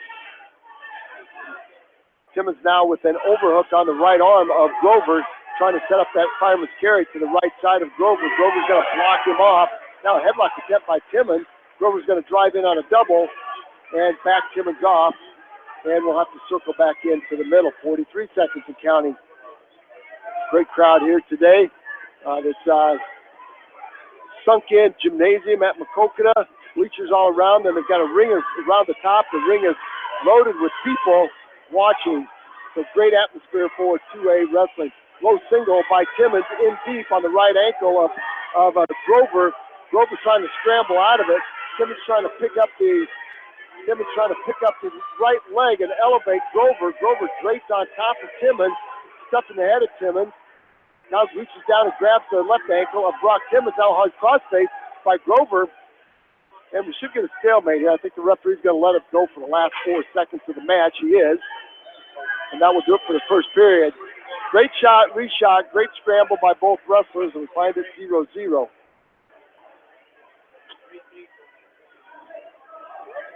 Timmons' choice, and he will defer. He will defer over to Grover. And Grover says, I'm going to go down. And caution on Timmons there. Caution on Timmons, and he came right up and locked his hands around the left arm around the head and had his hands locked there. He got his hands locked right there, Jamie. Why wasn't that locking hands? Why wasn't that locking hands? Again, twice. He's got to pick up one. Grover's got to pick up 1 and 1, maybe 1 and 2 on the switch. He didn't get one. No, he did not get one as Timmons dropped in, and he's got the right leg. Grover now stepped over the right ankle. And it's going to be, let's see how they score this. 1-4 Grover. And no change of position. So you're going to go back with Grover down and Timmons up on top. That was twice Timmons locked hands in the same series of motions. If he does it again, now he goes to claw right. Timmons goes to a claw right on Grover. Grover in a tripod stand-up. Timmons with his right hand into the left thigh. Claw right around the left shoulder. Stand-up now by Grover. Standing switch by Grover. He locked his hands again. Yes, he did. The referee's on the wrong side. That's going to be a 2-point switch by Grover. Standing switch by the sophomore. He goes up now 3-0. Routine with a foul over Zach Kemp. So Spencer DeWitt, he'll move to the finals and he'll take on the winner of Timmons and Grover. Right now, Owen Grover is having his way with the senior from Assumption, 3-0. And he's got Timmons belly down, working hard. He's got a chicken wing on the left side, inside wrist on the right. Timmons is going to reach over and grab the edge. Grover's going to try to pick him up and carry him on. And Timmons is going to lunge off and get a restart. Great match over here, Jamie, at 182. Westfall and Goebel. Reese Westfall from Central DeWitt, Harrison Goebel of West Delaware. As Westfall moving down from 195 pounds. That's where he wrestled at the Womack tournament. Their other 182-pounder was injured, so Westfall moves down to wrestle 182. Westfall ranked number 9 at 195. Goebel number 8 at 182. And Boone McDermott of Wahlert ranked number 9 at 182. All right, back to action. And Grover's going to pick up 2 more near fall as Timmons tried to roll through. And Grover caught him and stopped him and held him. And that's got 4 seconds left in the second period. And I'll tell you what, scramble. These two have gone. It's going to be 5-0 lead for Grover going to the third. So Goebel and Westfall underway. And there's a slide by Goebel. Let's see if he can pick up 2. He misses the corner. Westfall might try to pick up the 2 and back. And Westfall will pick up 2 as Goebel missed the corner. Now he's going to pick up a switch on Westfall. So great action there. Westfall tried to throw a leg in. I tell you what, every time he tries to throw a leg in on Harrison Goebel, he generally picks up 2. He's very good in that situation. I can tell you what's going to come here is we're tied up 2-2. Goebel looking for that cross-face cradle, his signature move from on top, and doing a good job of breaking Westfall down, and that's what it's going to take here. Second caution over here against Brock Timmons from Davenport Assumption on Owen Grover, as when they came back set to the center of the mat, Timmons dove in on the leg before the whistle blew. So That'll be the second caution. It's currently 5-0 in favor of Owen Grover of Beckman, trying to come out, and he's wrestled really well of late. He won the WAMAC title, qualified for districts, and picks up another 2-point takedown here to go up 7-0. I think he's getting back points too there, Jamie. So great job by Grover. Great job by Goebel. Goebel in that Augsburg right as he sits over the right ankle of Reese Westfall and tries to set up that cross-face cradle.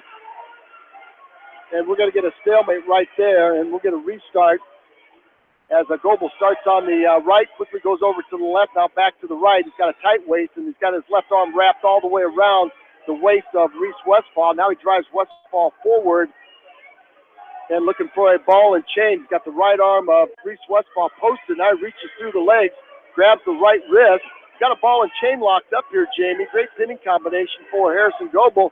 Let's see if he can set up a tilt. He's going to try to tilt Westfall. Let's see if he gets some points there. It's got to be some points. Oh, boy, there's points. 1,001, 1,002. Goebel's going to pick up maybe 3 on the near fall off that tilt. As the period ends, great job by Harrison Goebel, Jamie Vasky. And a 2-point near fall over here for Owen Grover, and he's looking for more. 9-0 here with 10 seconds left to go in the third period. That's going to be a kick to the face as Timmons just kicked Grover right in the face. It's going to be a 3-point near fall for Grover. That'll make it 12-0. And then I think just a potentially dangerous, maybe. He kicked him in the face. I don't. What do you call? If you're stopping it, you're stopping it. What was? But either way, Owen Grover is going to win. Major decision, 12-0 for the Beckman Blazer, as they've had a great first round here, and it concludes right there. Now they've got Zach Funky coming, or Luke Funky coming up at 195 yet, but great first round so far for the Beckman Blazers. Owen Grover with a 12-0 major decision at 170. He'll take on Ira Keene of Central DeWitt. Great match over here by Goebel, Jamie, as he picked up a slide by, this time covered the hips of Westfall. He's now up 7-2 with 1:17 left to go in period number 2, and Goebel up on top. He's got that Augsburg ride riding tough. Westfall's going to try to roll Goebel through. He reaches back and grabs the leg. Goebel's right hip is posted on the mat. Goebel's going to reach through around the leg through the crotch of Reese Westfall. Goebel now hanging on for dear life. Let's hope we get a stalemate out of it. Westfall trying to high leg over Goebel. Goebel trying to hook the right ankle of Reese Westfall. There's a stalemate right there. Boy, oh boy, oh boy. Goebel got a little bit out of position there, Jamie. Got his right hip on the mat, and Westfall almost high legged over for a 2-point reversal. So Harrison Goebel's got to maintain that leverage up on the top. This time on the start, he goes deep waist, far ankle, tries to drive Westfall forward. Westfall short and stocky. Westfall now is going to reach through and grab the left elbow of Goebel, trying to side roll him. Goebel with a hard crossface is going to switch sides. He sits over the left ankle this time. Now a hard crossface by Goebel, 28 seconds left to go. If you're Harrison Goebel, this is exactly where you want to be. He's riding tough on top, 21 seconds left. Came with a hard crossface, and Westfall grabbed the the left arm. We're going to get one more stalemate with 15 seconds left to go. Boone McDermott, you talked about his physicality, Jamie, and he's up 5-0 already on Peter Lubenthal from Assumption. Absolutely. As you mentioned, Beckman's good first round. They're 5-0 in that first round, and with one more to go. So a great first round for the Beckman Blazers. Yeah, they're leading the district, 41.5 points. 3 seconds left to go. Goebel up 7-2. And let's see his choice. It's going to be Goebel's choice. He will choose down to start. And Reese Westfall, not sure he knows what hit him other than the Goebel crossface and the Goebel slide by. Goebel will choose down. There's the foul by McDermott. McDermott with the fall. There's a stand up by Goebel as he tries to split the hands of Westfall. Westfall through the leg. Hard crossface now by Westfall, trying to set up a butcher on Harrison Goebel as he gets out on front. As Westfall gets around the front of Goebel, Goebel's going to reach out and grab the left leg of Reese Westfall. Westfall's going to slap a far side half Nelson in. Got to be real careful right here for Harrison Goebel. Don't want to get thrown to your back right there. Harrison Goebel flips the far side half, pops his head out. Now he's got a single with his head to the outside. 1:19 to go. Goebel steps out. necklace attempt by Westfall. Goebel does what you got to do, and that's sag until a half Nelson. 2-point reversal by Goebel, and off the edge of the mat they go. Referee hasn't stopped it yet. Now he stops it. 1:12 left to go. Goebel goes up 9-2. Bryce Esmore, number one ranked at weight class 195 and 2A, taking on Luke Funky. Harrison Goebel 1 minute and 12 seconds away from another rematch with Boone McDermott from Waller Catholic. McDermott with a fall over Leventhal from Assumption. 59 seconds left to go. Goebel up on top, right in a hard, tight weight. Did a good job making Westfall carry his weight. And Jamie, you talk about you wrestle 195 all year, then all of a sudden you cut to one. You gotta, you make your stretch weight. They're a little quicker down here. Yes, they are. One, it's Luke Funky from Beckman, again taking on top ranked in Class 2A Bryce Esmoyle of West Liberty. And I'm not saying that Westfall was running from anybody, but Esmoyle and Funky might be two guys that just tried to make Westfall go down to 182. Well, I would say so. They are very, very physical. Plus Sam Moore from Mount Vernon in there as well. That's exactly right. Moore's 27 and 5. So outstanding weight bracket again at 195 here in this Class 2A district at Maquoketa High School. 21 seconds left to go. Goebel dominating from the get-go here. And you talk about coming out fast. That's exactly what Harrison Goebel did. He came out fast and stayed with it. Did a nice job the whole match. He hangs his head a little bit. Westfall reaches back, tries to grab his head. That's going to do it, Jamie Vasky. Harrison Goebel with a hard-fought 9-2 win over number 9 ranked Reese Westfall, who's 31 and 3 coming into the tournament. Goebel and McDermott will now grapple for the gold medal here at weight class 182. And that's a solid match for the junior from West Delaware.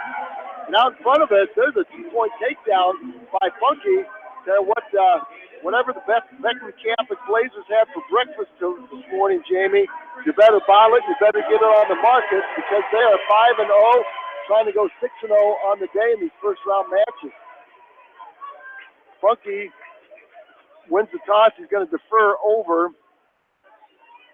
No, Esmore wins the toss. He's going to defer over to Funky, and Funky's going to go down. It's 3-2 right now in favor of the senior from Beckman Catholic, Luke Funky. And what Funky has frustrated top-ranked Esmore here in that first period. There's the legs by Esmore. He gets way high. Funky's going to shake him down. He's got to go around the head. He's going to pick up 2. This would be a major upset right here. Luke Funky, 5-2 over top-ranked Bryce Esmore. I'm not sure if Esmore is looking past Funky, Jamie. But right now, Luke Funky has been all business and stayed in great position. There's a stand-up by Esmore. Funky will drop in on a single.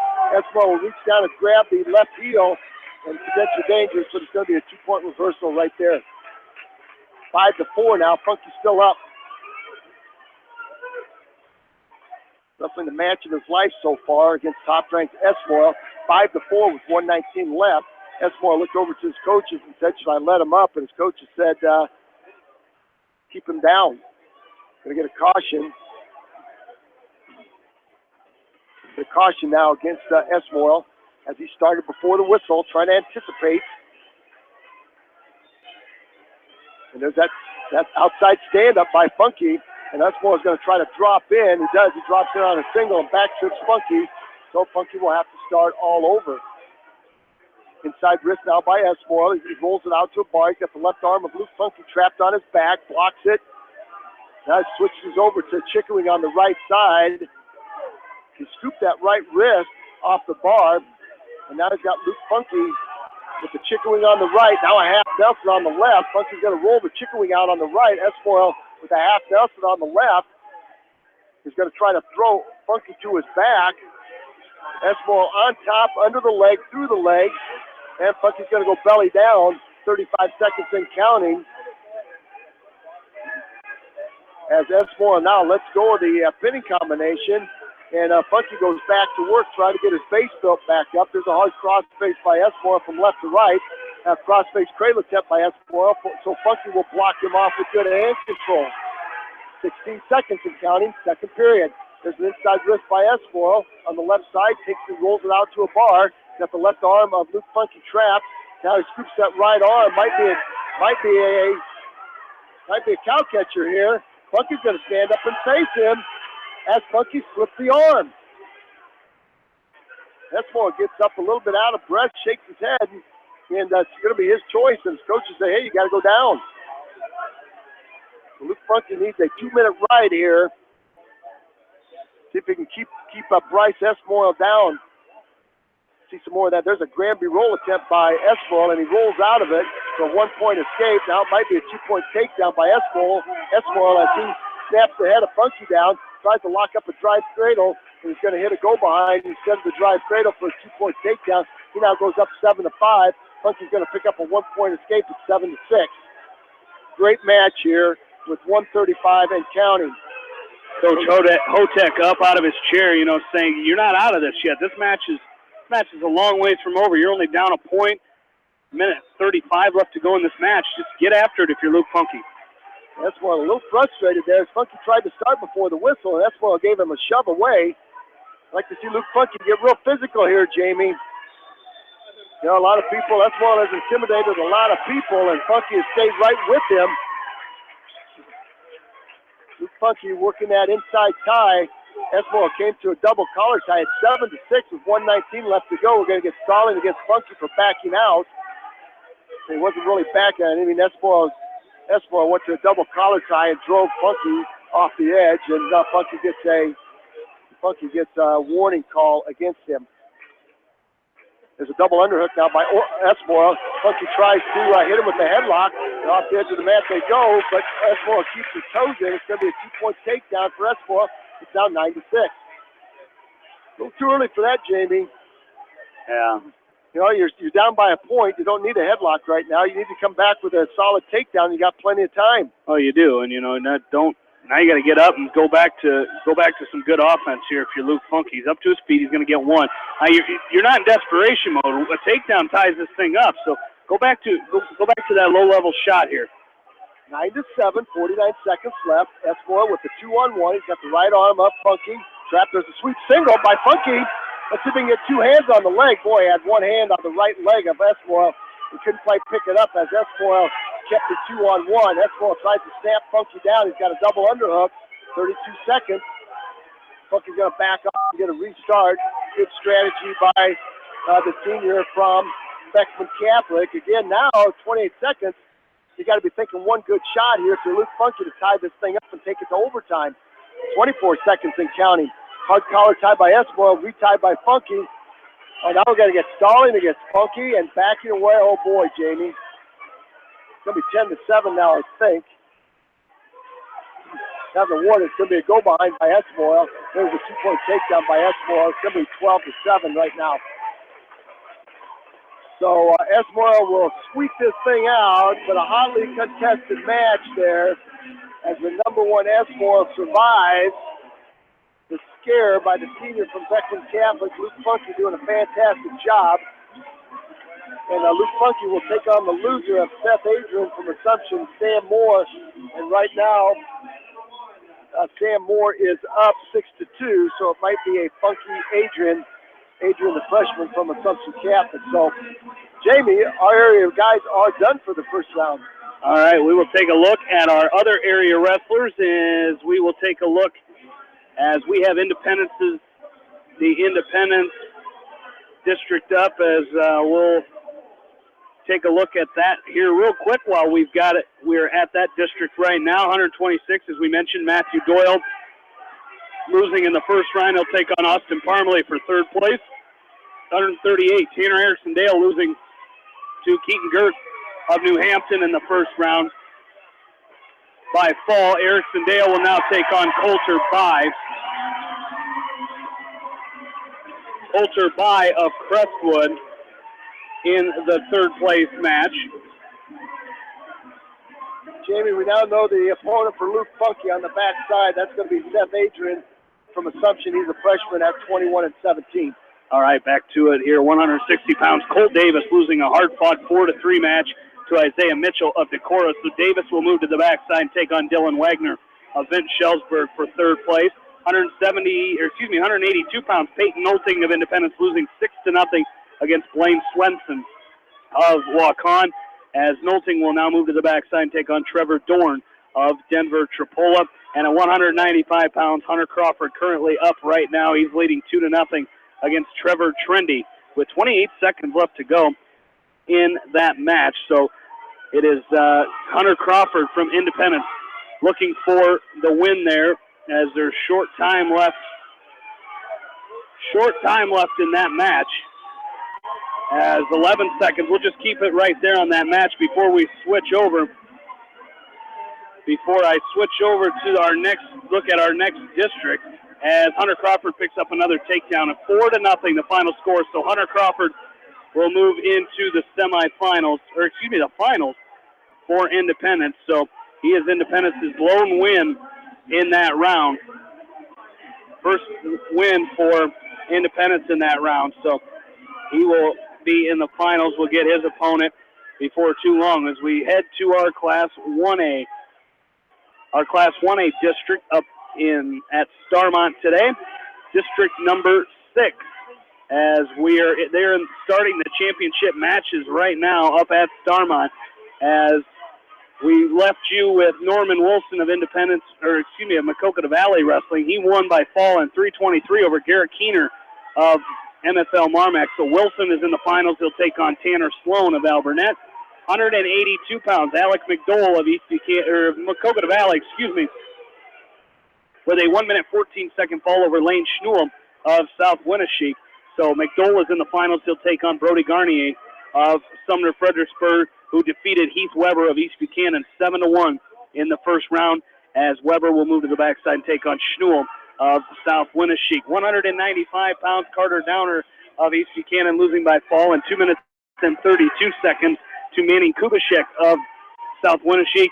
Downer will move to the backside and take on Colin Shapira of Sumner Fredericksburg. 220 pounds, Taylor Fox of East Buchanan was beaten 3-2 against Brock Meyer of Sumner Fredericksburg.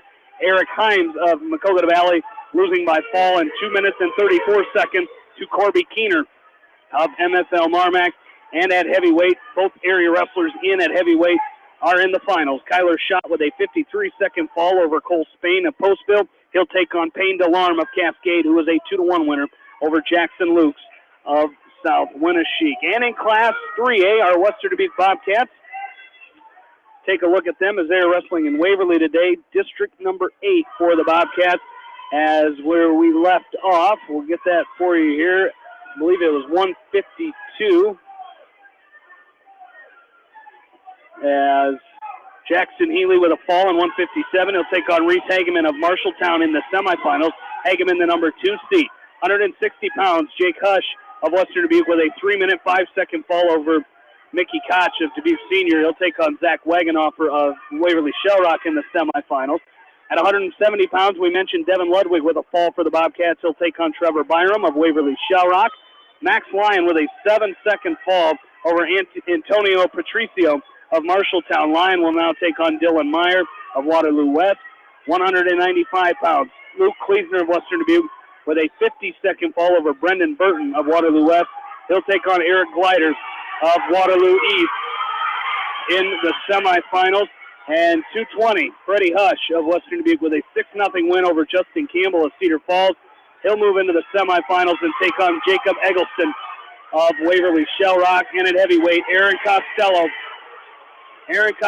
with a 14-second fall over Luis Ortiz of Marshalltown. Costello will wrestle Andrew Snyder of Waverly Shellrock in the finals. And here at Maquoketa, 106 pounds, Elena Sunland of Monticello losing by fall in 149 in the first round to Will Esmoyle. She will now take on Trenton McDonough of Davenport Assumption for third place.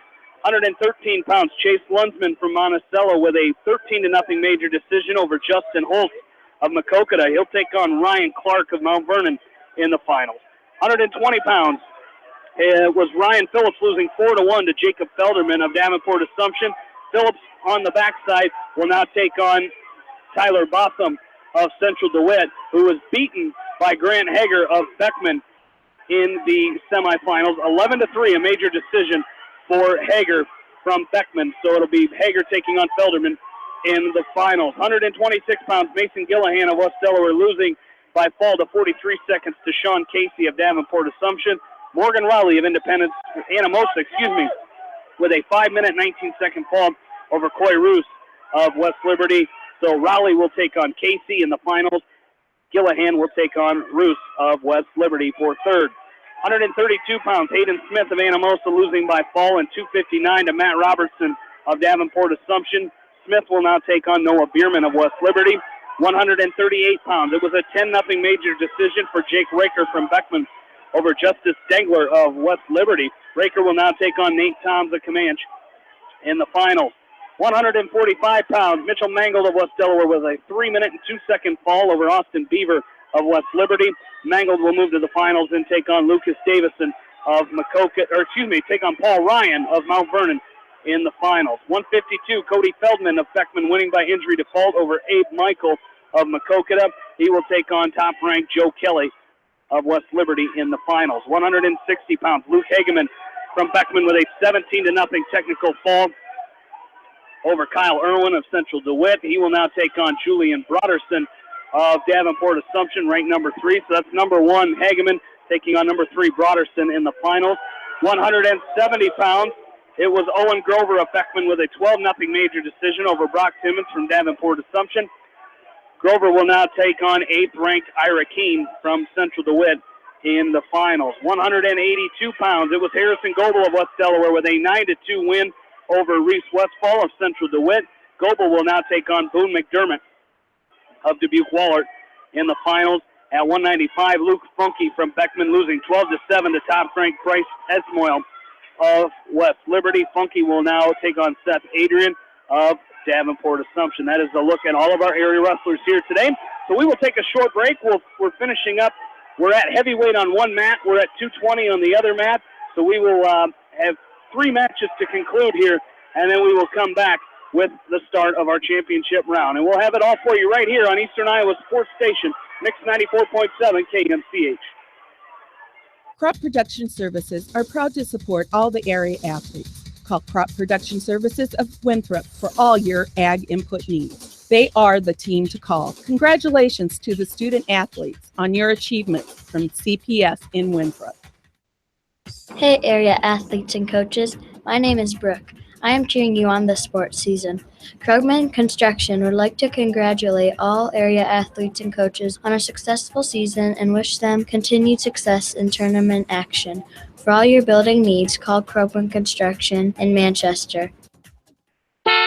Hi, this is Chris Henry, Service Manager at Brown Sales and Leasing in Elkader. Our goal is to make your car buying experience the best possible, and our factory-certified technicians are dedicated to you and your vehicles. Stop in and see us at Brown Sales and Leasing in Elkader, or visit us online at FullerBrown.com. Your hometown dealer, wherever your hometown may be. Best of luck to all area athletes and coaches. Skogman Realty would like to congratulate all area athletes and coaches on a successful season and wish you the best in tournament action. For your real estate needs, contact Christine Baldwin, your local Skogman Realty agent in Manchester at 920-9194.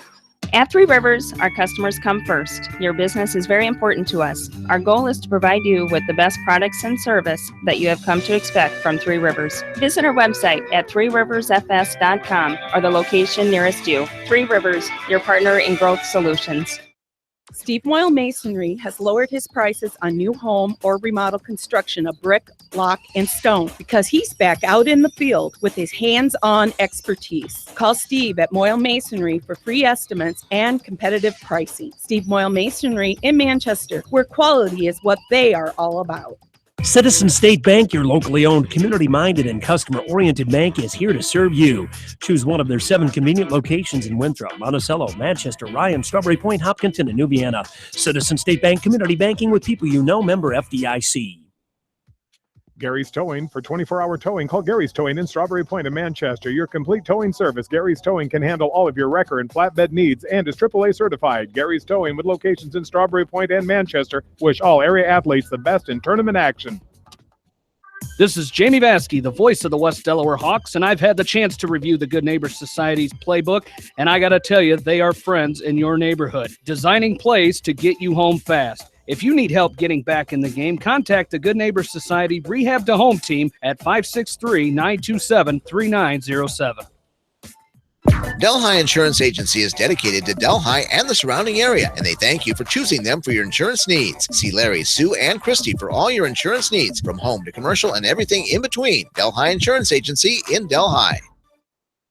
The Edgewood Reminder is proud to support all the area teams in athletic action and appreciates their efforts in the classroom and during sports. Check out all the sports photos in each week's issue of the Edgewood Reminder. Ellis Implement and Outdoors in Coggin is your local supplier for farm equipment and outdoor power, offering parts, sales, and service since 1937. Ellis Implement and Outdoor wish all area athletes and coaches the best of luck. The victory is yours at Victory Ford. Hey, this is James Halverson, Service Manager at Victory Ford in Dyersville. Our service and parts team at Victory Ford is dedicated to keeping your car in tip-top shape. And our sales department makes buying a car easy and hassle-free. Stop out to Victory Ford in Dyersville or online at victoryfordonline.com. Good luck, athletes and coaches. Clayton Drug in Strawberry Point is more than just another pharmacy. They also carry many gift items to choose from in their retail store. Best of luck to all area athletes from Clayton Drug, a local pharmacy you can trust.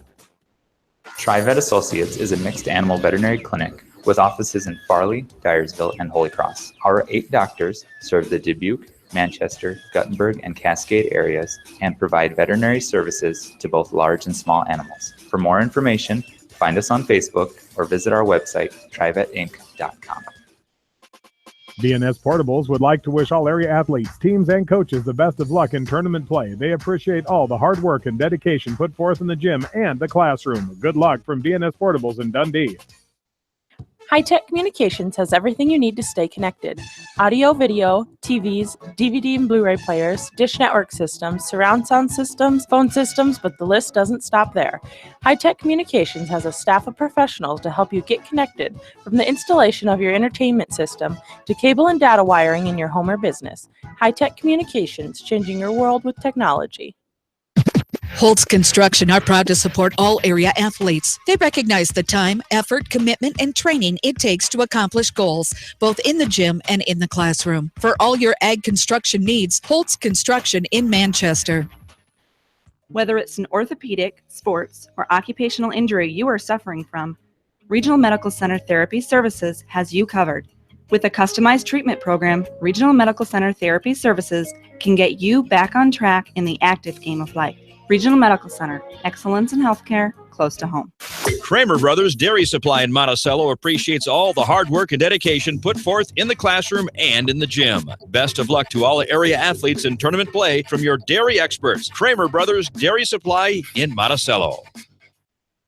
Beck's, the largest family-owned retail seed company in the United States, is dedicated to the needs and profitability of farmers. With access to the most diverse genetic and trait offerings in the world, Beck's provides farmers with the right products for their farm. To place a Beck's seed order today or to inquire about a dealership opportunity, contact John McMillan, your local Beck's seed advisor at 319-350-6580. At Telke Motors, we believe in a gentler, simpler way of doing business. Check out our large selection of new and pre-owned vehicles, as well as a great incentive at TelkeMotors.com. If you're looking for a new, pre-owned vehicle or service on your current vehicle, come to Telke Motors, Chrysler, Jeep, Dodge, and Ram on 9th Street in Dyersville. Simon's Grain and Feed wish all area athletes and coaching staff continued success in tournament play. For all your feed and grain needs, see the experts at Simon's Grain and Feed, locally owned and operated in Manchester. Leonard Muller Funeral Home and Crematory wishes all the best to the athletes and appreciates their hard work and scholastic efforts throughout the year. For personal, caring service, Leonard Muller Funeral Home and Crematory in Manchester, Edgewood, and Strawberry Points. Riker Shoes is your specialty shoe store in Dyersville. They carry women's shoes to size 13 and men's shoes to size 18. They now carry Merrill and Clark brand shoes. Riker Shoes are open Monday through Friday, 9 until 5:30, Saturdays, 9 until 4, and evenings by appointment. Best of luck to all area athletes from Riker Shoes in Dyersville. Mosher Family Pharmacy is your specialist pharmacy in Elkader. They also carry special gift items and cards. Mosher Family Pharmacy. Wish all area athletes and coaching staff continued success. Mosher Family Pharmacy in Elkader. For more than 80 years, GMB has lived its mission to help customers achieve their financial dreams. Supporting the communities where you live, work, and play is important to us because that's where we live too. It's where we provide great service, sound advice, and solutions to meet your financial needs. GMB Bank, member FDIC. For all your residential and commercial plumbing, heating, and electrical needs, call Meyer Mechanical in Dyersville. Meyer Mechanical, wishing all area athletes and coaching staff in tournament action continued success.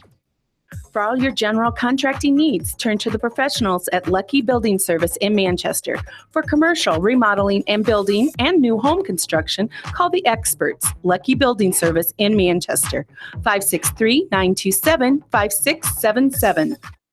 Good luck to all the area athletes from Adams Family Furniture, downtown Independence. With over 42 years in the furniture business, you can shop quality brand names by Lazy Boy, Broyhill, Chromecraft, Peters Revington, plus many, many more. Shop Adams Family Furniture, downtown Independence, with free delivery, where they will never be undersold on like-quality furniture.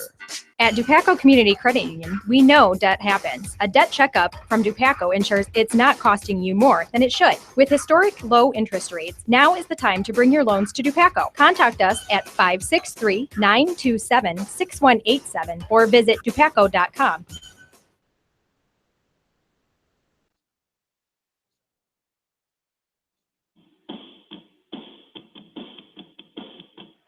And welcome back in. As we're set for the championship matches, we're up at 106 pounds. Again, still 2 matches per weight class. We'll have the championship mat over on mat number 2, and on mat number 1, it is going to be the 3rd place match. And right up at 106, it's going to be Elena Sunland from Monticello, as she'll be taking on Trenton McDonough from Davenport Assumption here in this 3rd place match. In the championship match, it'll be Will Esmoyle of West Liberty taking on Jack Stryker from Mount Vernon. As Sunland and McDonough underway. She's got a work cut out for her here. There's a snap and spin by McDonough, and he's going to quickly take a 2-point lead, and then the crossbody comes. Crossbody on the left, power half Nelson on the left. Sunland's got good balance. She's got good hand control. Does a lot of nice things. Trent McDonough, very physical. He's a junior, very physical on top. There's the legs. Sunland doing a nice job. Might be a switch. If he can kick her legs out. She got her left arm trap. Yeah. Boy, she almost had a switch. Nice position to switch, and she's going to give up 2 points on the tilt. Chicken wing on the left side by McDonough. And the referee will stop it for potentially dangerous, so we'll go back to work. McDonough up 4-0. Sunland will go down, McDonough on top. And an inside stand-up by Sunland. And McDonough pulls Sunland back up on top. Claw ride now by McDonough from right to left. Here comes a cross-body ride by McDonough. See if he shoots a power half Nelson on the left side. There's that chicken wing now on the left side. Inside wrist on the right. Sunland does a nice job rolling the right wrist out. McDonough keeps the left wrist. Kicks the leg out, tries to go out in front and run the wing, and Sunland does a nice job of tilt now by McDonough. Where he's tried to roll through, and McDonough caught her in that tilt. She's going to pick up a 3-point near fall and go up now 7-0, 39 seconds left to go, and that's where Assumption is just very, very tough. Those scramble situations, they're throwing legs in and hold you for the count. There's a guillotine now by McDonough, and we're going to potentially dangerous right there. As the arm of Sunland went forward instead of back and across. 7-0. Championship match, Jack Stryker out of the Womack. Taking on number 4, Will Esmoyle from West Liberty. West Liberty now dons their championship singlets, all white trimmed in blue. Here comes McDonough back with a leg in on the left side. Tries that tilt one more time. And Sunland this time ready for it. Now roll attempt by Sunland as she trapped the elbow, the left elbow of McDonough underneath. Tried to roll it. And that's going to do it right there. First period over. McDonough up 7-0. Summer's choice to defer. She went neutral. She did go neutral? Yeah. It's probably better than trying to go back down underneath, but McDonough quickly with the snap. Tries to hit a go behind. Sunland squares him off. Here's a go behind again. There's a 2-point takedown. And now 9-0, 148 and counting. Second period, hard crossface now by McDonough from left to right. Well, actually, under the right arm of Sunland. Grabs the left elbow. And McDonough's going to try to pick up the right knee and throw Sunland to her back. And he quickly steps over, throws the right leg in. Now butcher attempt by McDonough. Sunland showing good balance, good base underneath. Good base underneath by Sunland. A hard shot by McDonough. It's a 1,001 count. Now back up goes Sunland. Back to her base. Here comes a cross body ride again by McDonough. On the left side, Sunland. 9-0. It's 109 counting in period number 2. Cross body ride by McDonough. Hand control by Sunland. McDonough now on the right side, trying to roll that right wrist under. Now half Nelson, power half Nelson by McDonough on the left side. Left leg in, left side half Nelson. Now McDonough's got Sunland turned, right shoulder's posted. McDonough's going to try to tee out on Sunland. Getting back points right here. Not sure if he's going to get the fall. Now he readjusts himself, sinks that half Nelson in quite a bit deeper. Sunland keeps that right shoulder, the left shoulder up now, and now goes back down to her stomach, but it's going to be a 3-point near fall by McDonough. 12-0, 30 seconds left to go. So the leachiness of McDonough causing fits for the freshman Sunland. And McDonough takes a peek at the clock, 15 seconds left. Puts the leg in now on the left. Here comes the power half Nelson on the right again. If we can get Sunland turned over, this could be it right here with 7 seconds. No count yet. Should be back points right there. Probably only going to get 2. That's going to do it. 2-point near fall. It's going to be 14-0 after 2. That's going to be McDonough's choice. I think he can read the writing on the wall here, Jamie. McDonough, as he peeked over to that other mat. Jack Stryker now down 2-0 to Esmoil. Match not over yet. Grabby roll by McDonough. Nicely countered.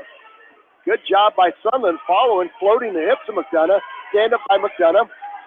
There's a 2-point reversal. That's going to do it right there, 16-0.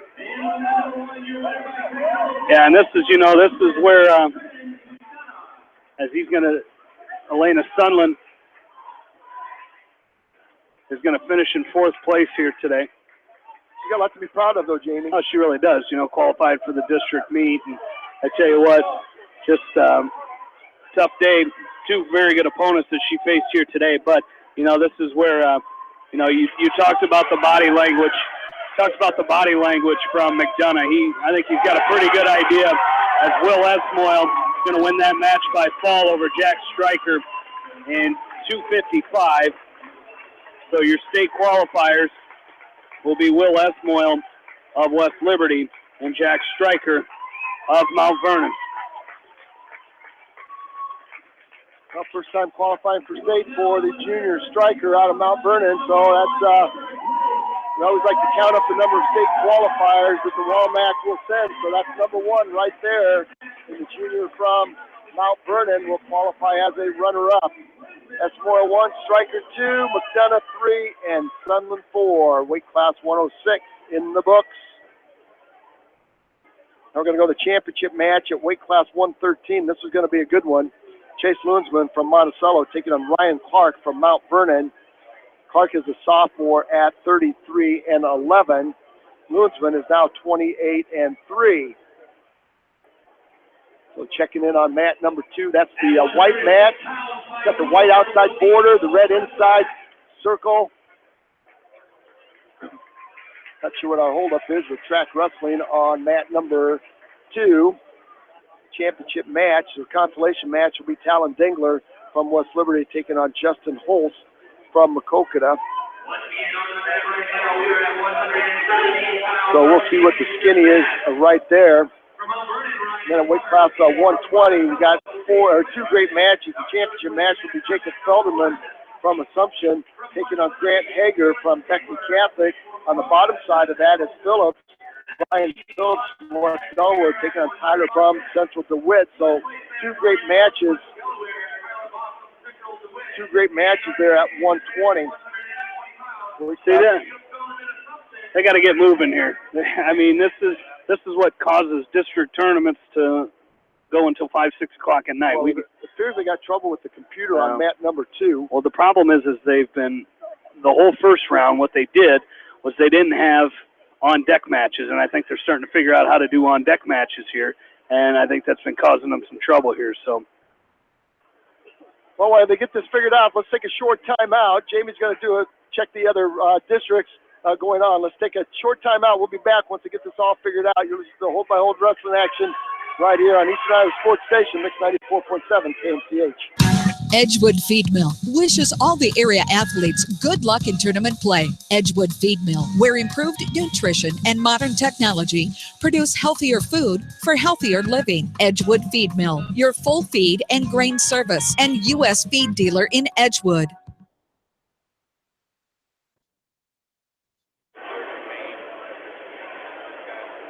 welcome back into Maquoketa High School. Jamie Vasky, Roger Reed along with you, and studio producer today is Janelle Tucker. As we're finally underway here, we're on one of the mats anyway, over on mat number 2, the first place match.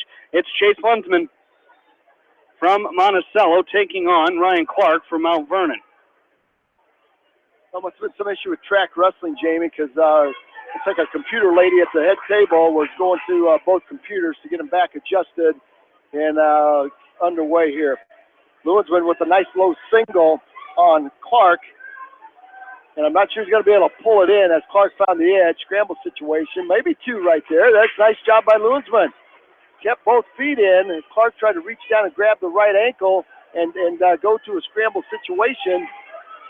He missed the ankle. Lewisman sagged, kept his feet in, and scored 2, so he goes up early 2-0. Lewisman gets up and looks a little bit haggard there, Jamie. Not sure what happened, but it's a little bit haggard right there. Consolation match going on now also. So both matches underway. And Lewisman on the restart will go deep waist, far ankle. There's a switch attempt by Clark. Clark trying to hit Lewisman with a long switch. Clark trying to pick up now 1 on the escape. Scramble situation by Clark as he reaches back and grabs the left ankle of Lewisman. Might get potentially dangerous. Should get potentially dangerous there. Oh, got a stalemate. Clark had that left ankle and was grabbed onto it, pulled it to the outside. So we got a stalemate instead of a potentially dangerous. But either way, we'll get a restart. 34 seconds in counting, period number 1. Lewisman up 2-0. Chase Lewisman, he's a sophomore, as is Ryan Clark. Clark is now 33-11. Lewisman is 28-3. Inside wrist now by Lewisman on the right side of Clark. Clark rolls the ankle. Lewisman up on top. Looking for an inside wrist now on the left. 11 seconds left to go. Clark trying to get his base up. Hand control now by Clark as he traps the left arm of Lewisman underneath. Lewisman will cast himself over to the left side, and that will do it for period number 1. Red's choice, that'll be Lewisman. He will choose down to start period number 2. Chase Lewisman looked a little haggard there, Jamie. I'm not sure he was giving his coaches over there in the corner, giving the coaches a funny look there. He got up kind of slow. There's a nice escape as Clark's going to cut him loose. So Chase Lewisman now goes up 3-0. Tried to hit Clark with a sweep single. Lewisman very tall. Clark very short. Up to the weight class. There's a nice knee block. Clark might have Lewisman going to his back. Lewisman had to square off as Clark went to a front headlock and then cross knee pick. Had Lewisman sitting on his right hip. But couldn't quite take him over with it. Short arm drag now by Lewisman. Clark's still in that front headlock. Now Clark will back out and back to his feet. He goes. Some quick action right there. Some quick reflexes by both wrestlers. Again, that's what you expect in this championship match here. There's a long single shot by Lewisman. Down block by Clark. Clark off the edge. And this is Chase Lunsman here. You got to get moving here. Go back to work on the offense from your feet that we saw in that first period. Exactly right. He's good with a low shot. Oh boy, Clark shot in. As he shot in, Lewisman as a shot in. Lewisman with a snap. With a snap and set Clark on his left hip and covered him up. That was just great timing by Chase Lewisman. Timed the shot, the long shot by Clark. It was a very long shot, almost across the white circle, and it made it easy for him just to snap him down and cover his hips up. 5-0 lead now with 38 seconds left to go. There's a chicken wing now by Lewisman on the left side of Ryan Clark. Clark now trying to get the wing back. He does. Lewisman will cast himself over to the right side now. Inside wrist on the right. Trying to roll the right arm out now to a bar. 15 seconds left to go, second period. In weight class 113 finals, they'll wait for all weight classes to finish before they start. They got to run them together to keep the time set to see if there will be any wrestlebacks. If Lewisman wins this match, there will not be a wrestleback at 113. He's 2 minutes away from doing that. That's going to be Clark's choice. He will choose neutral. Lewisman up 5-0 now, Jamie. If you're Chase Lewisman, hey, you got 2 minutes. The only thing that's going to beat you right now is something feet to back. And that's it. You know, we saw that the other night. You know, we're in that Western Dubuque duel. You know, there was only one thing that could have. I think it was Freddie Hush maybe at 195. There's only one thing that was going to beat him, and that was a feet to back throw, and he just about gave it up. But you know, you got to stay in good position here for the last minute 40 if you're Chase Lewisman. Well, you certainly do, and you got to keep wrestling because it's as they say, it ain't over till it's over. And a lot of time left for Clark from Mount Vernon. He looks like he could be pretty scrappy if he gets into the right throw or be thrown mode here. Reshot by Lewisman. Lewisman shot, Clark reshot, then another shot by Lewisman. Nothing hits Clark. There's a nice snap and go behind by Lewisman. Nice job there as he blocked the right arm of Ryan Clark. And Clark takes a peek at the clock, and maybe he'll just be content with sitting on the bottom. Chase Lewisman up on top now, riding that inside wrist. Clark not in any hurry to get out. Lewisman, they're stalling now against Clark. Lewisman trying to scoop a chicken wing on the left side of Ryan Clark, and Clark backing over that left side. Lewisman had a half Nelson on the right, looking right at him, but I don't think he felt it. Now he's trying to set up a ball and chain. The left arm going through the legs. Clark will lunge forward, break the grip of Lewisman. Lewisman's got a half Nelson right there, Jamie, looking at him. Let's see if he can dig that in. He tried to dig it in right there, and Clark covered his hands up. 30 seconds and counting. The sophomore from Monticello and the sophomore from Mount Vernon. If it stays this way, two sophomores will be qualifying to the well. 20 seconds to go, short time now. If you're Lewisman, just got to stay in great position, keep riding, side to side. He's doing a great job here. Great match by Lewisman from Monticello. Smart match, as he will win this 7-0, and he will be Monticello's lone state qualifier this year at weight class 113. So, outstanding job. Great match there by Lewisman.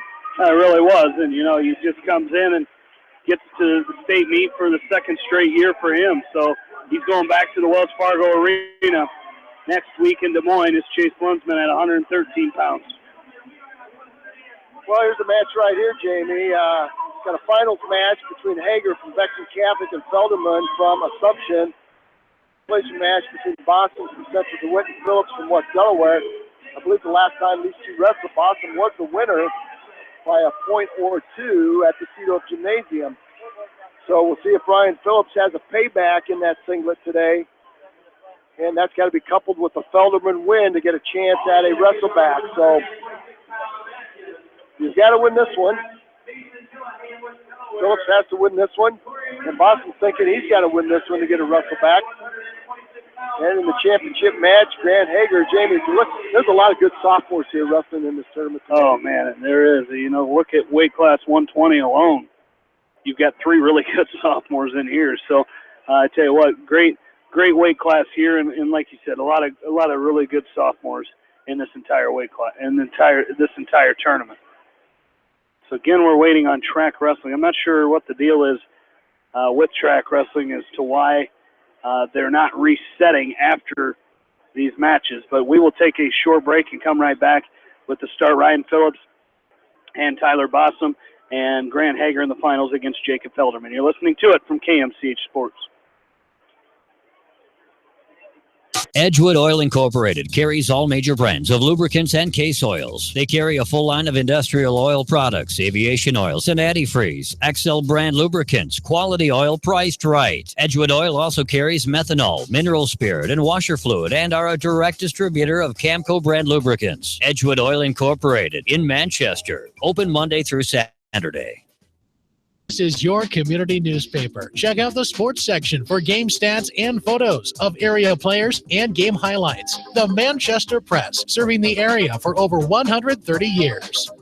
Wolfcool Electric specializes in residential, commercial, agricultural, industrial, and aerial work. They sell and service Generac generators and renewable energy systems. When you need electrical sales and service, call the experts at Wolfcool Electric, 563-922-2395.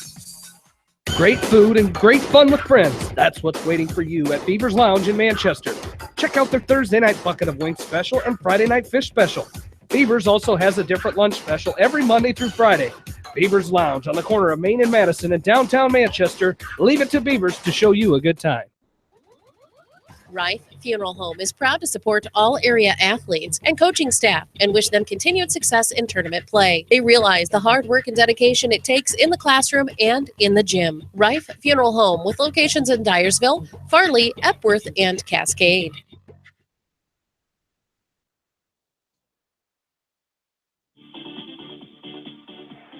Welcome back into Maquoketa High School. We've got one match going on mat number 2, the championship match, and then quickly Jacob Felderman of Davenport Assumption with a 2-point takedown on Grant Hager from Beckman. He goes up 2-0, a minute and a half left to go in this first period.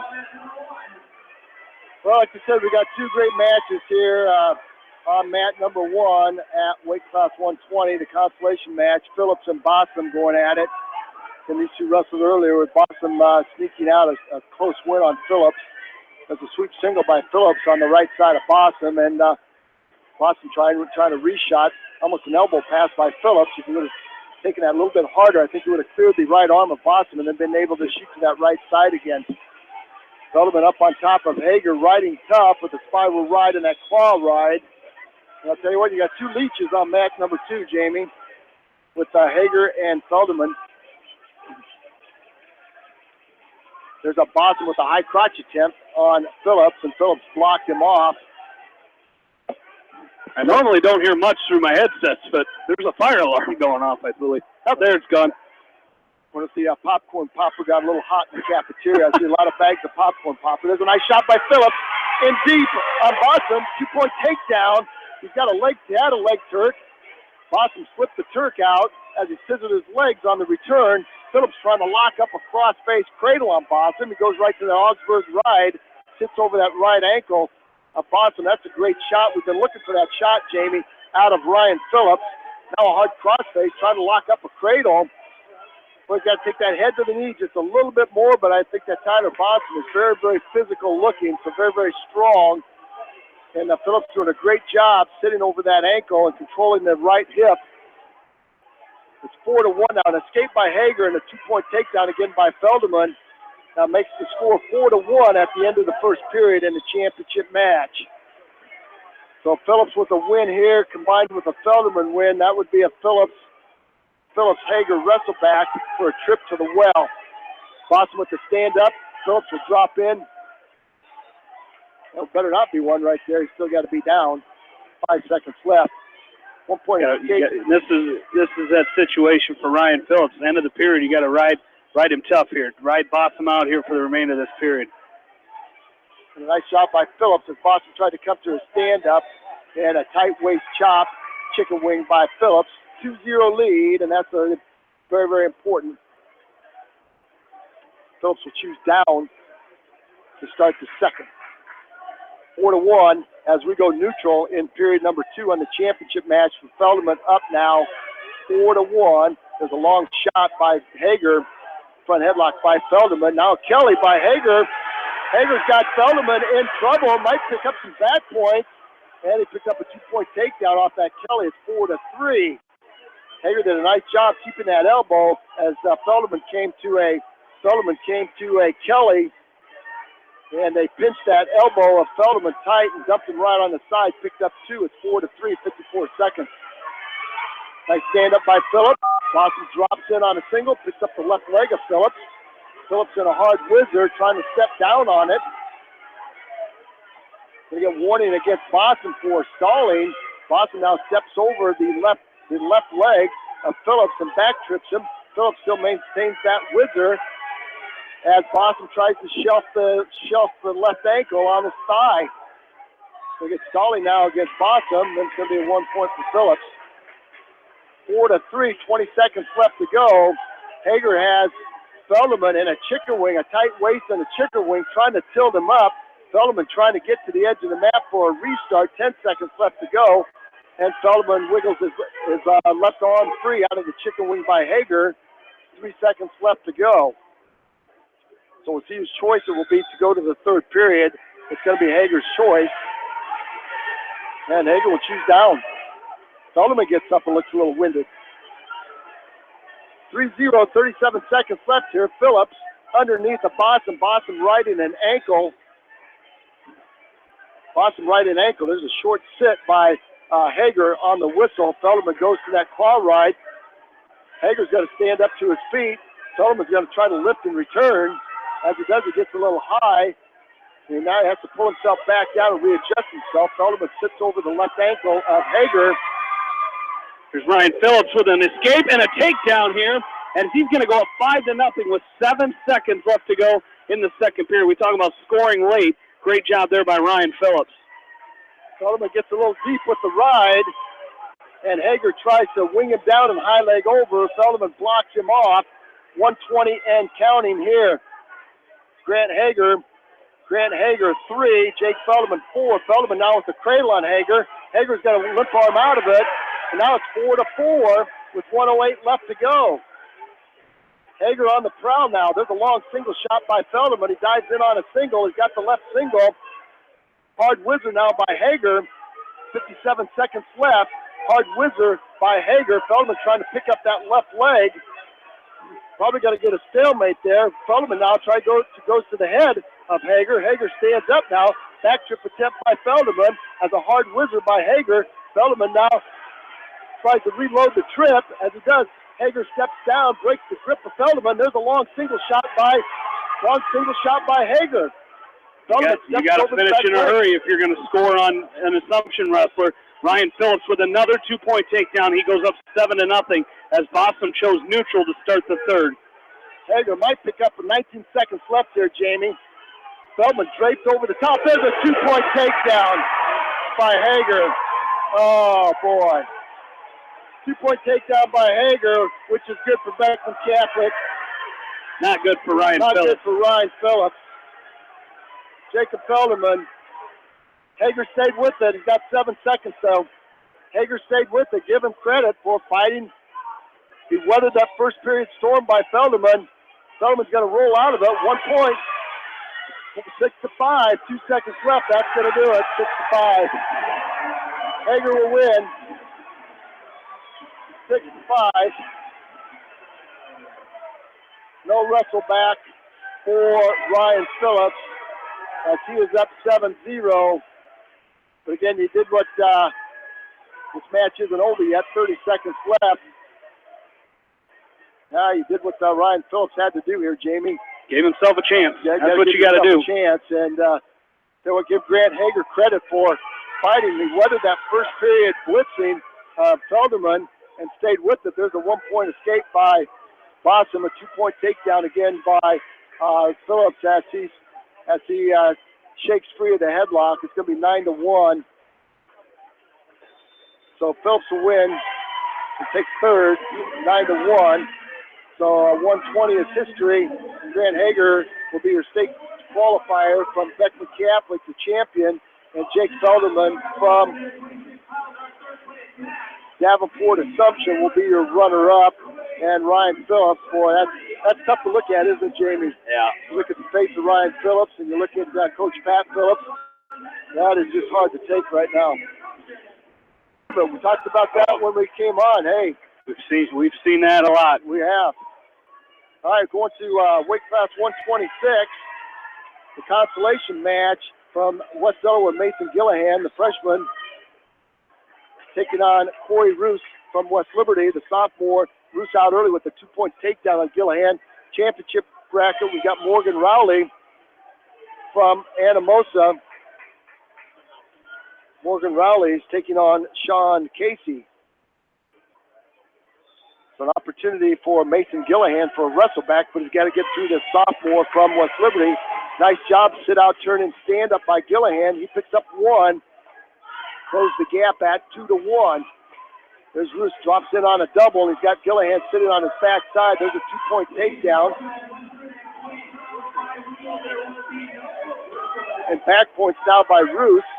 He's got a 1,001 count. There's another 1,001 count. There's another 1,001 count as he keeps rolling back and forth. Roos climbs the body of Gillihan for back points. Roos is going to roll through as he does. Gillihan rolls through as he does. Roos catches his left arm.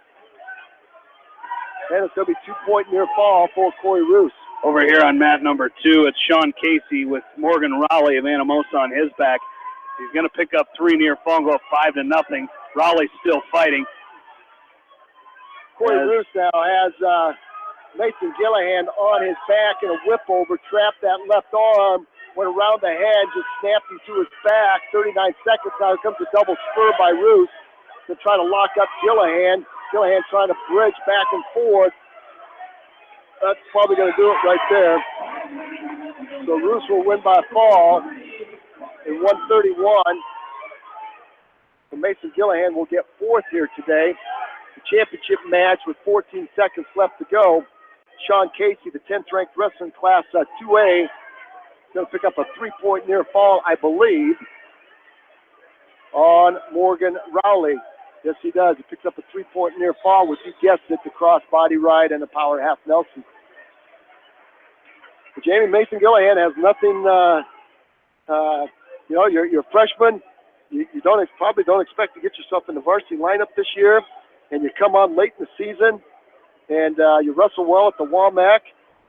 You finish as a runner-up in the sectional, and then you come here and get your first taste of wrestling in a very tough Class 2A district. So a lot of good things for Mason Gillihan. Yeah, and, just qualifying for the district is quite an accomplishment. So great job today and down the stretch here, he did a great job at the WAMAC tournament a couple weeks ago. He did great job at sectionals last week getting himself into this district meet. So like you said, nothing for Mason Gillihan,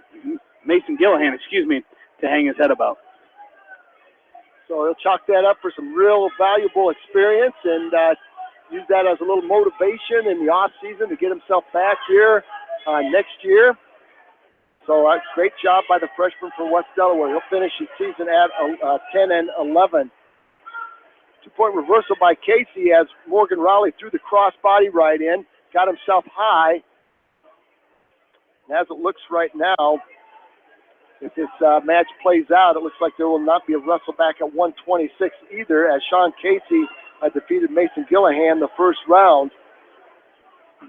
59 seconds and counting. Sean Casey up on top with a double inside wrist on Morgan Rowley. Now a half Nelson on the right side, inside wrist on the left, half Nelson on the right, trying to drive Rowley to his back.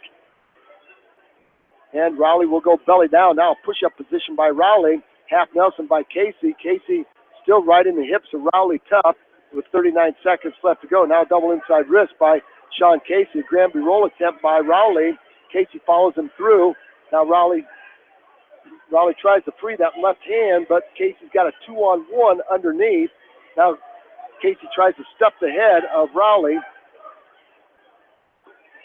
And as Rowley tries to get off the mat, Casey's going to load him up in a tilt. As he tilts him, they are both off the edge of the mat right now. So we'll get a restart. 13 seconds left to go. Casey takes a peek at the clock. 13 seconds. Rowley's got some work to do to get himself back in this match at weight class 126.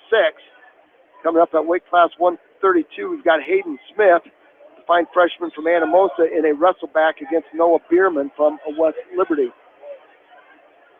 Guess that's a backside consolation match, not a wrestle back yet. All right, 5 seconds. There's a crossbody ride by Casey. And as Casey tries to tilt Rowley will go along for the ride as the clock runs out. Raleigh's going to go down. All right, that's not where his coaches wanted him to be. His coaches wanted him to go back on his feet, and he went back underneath.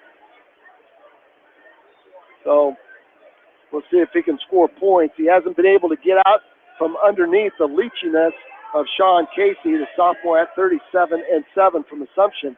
Short sit position now by Rowley.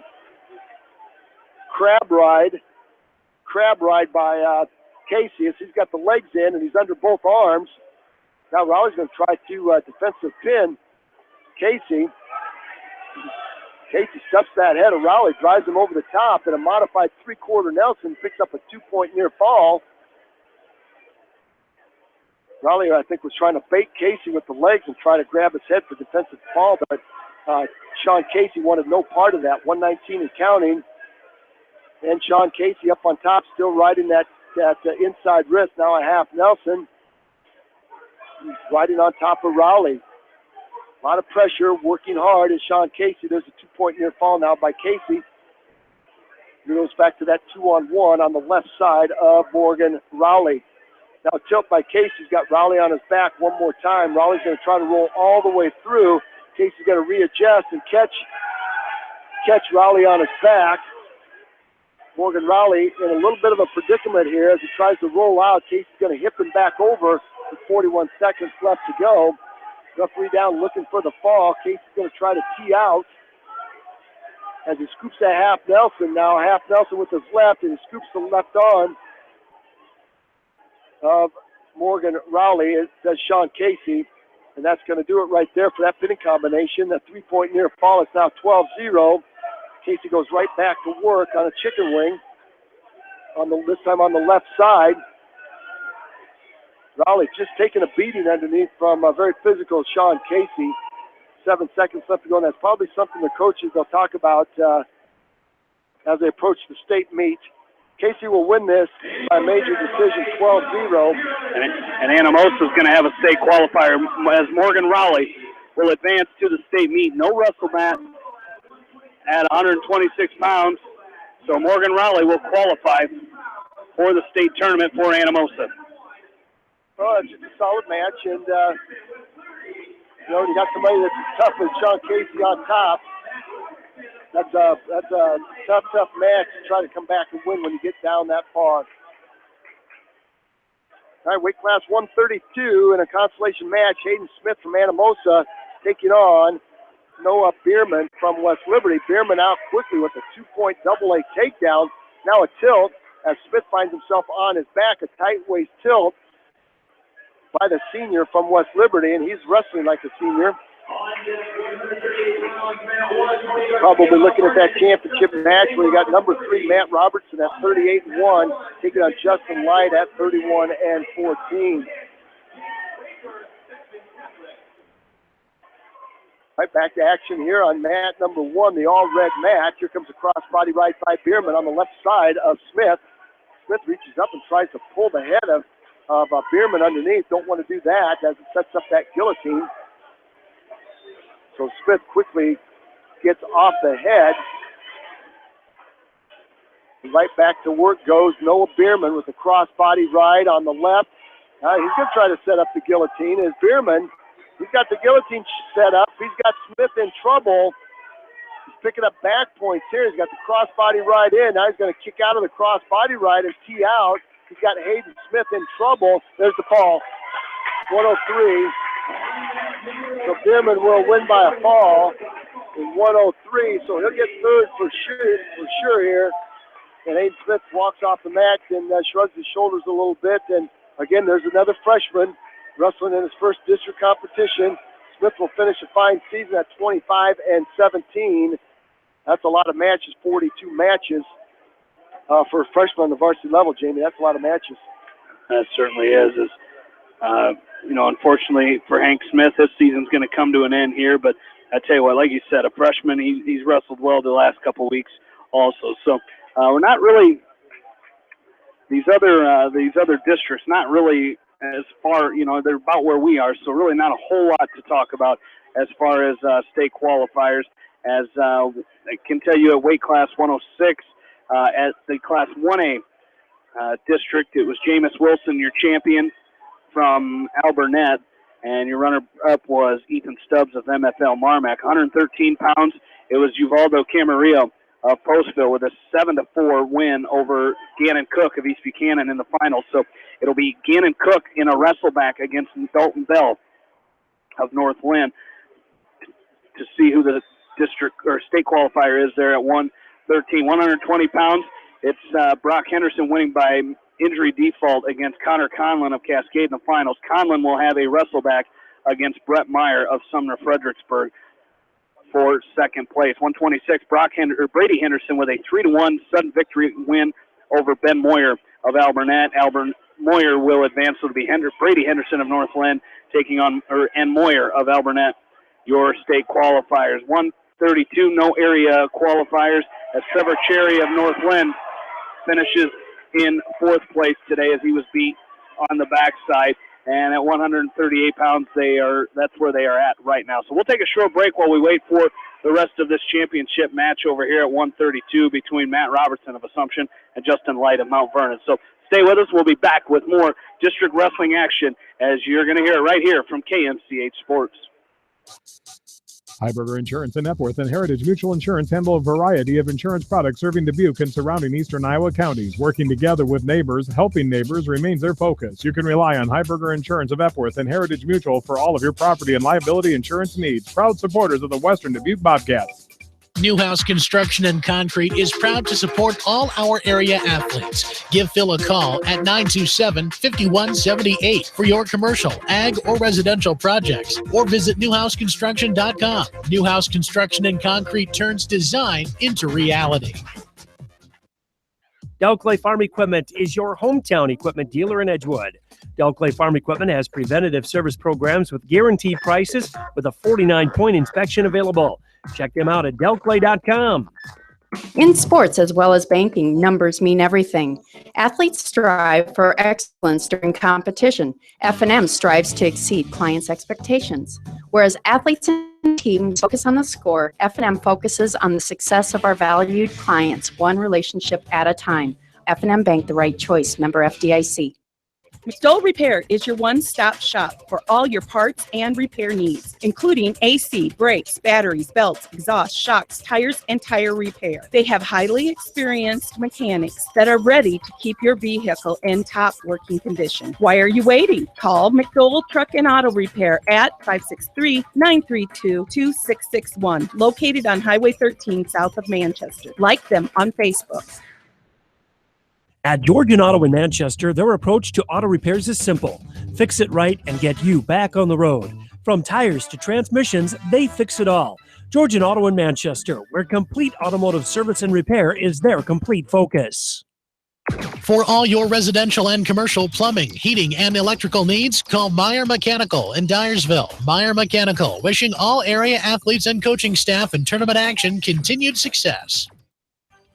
You may not wear glasses or contacts, but how do you know if you're seeing your best or if your eyes are healthy? Why not be proactive and get your eyes examined? Dr. Daniel E. Mersch and his professional staff at Manchester Family Vision can help. Call 563-927-3682 to schedule an appointment. Manchester Family Vision Center wishes all the local sports teams best of luck this season. Manchester Family Vision Center on West Main, where clear vision begins with healthy eyes. Bi-County Disposal Incorporated specializes in commercial and construction disposal needs. They have a variety of containers available from 2 to 30 cubic yards. Whatever it takes, Bi-County Disposal Incorporated in Dyersville, serving Dubuque and Delaware counties.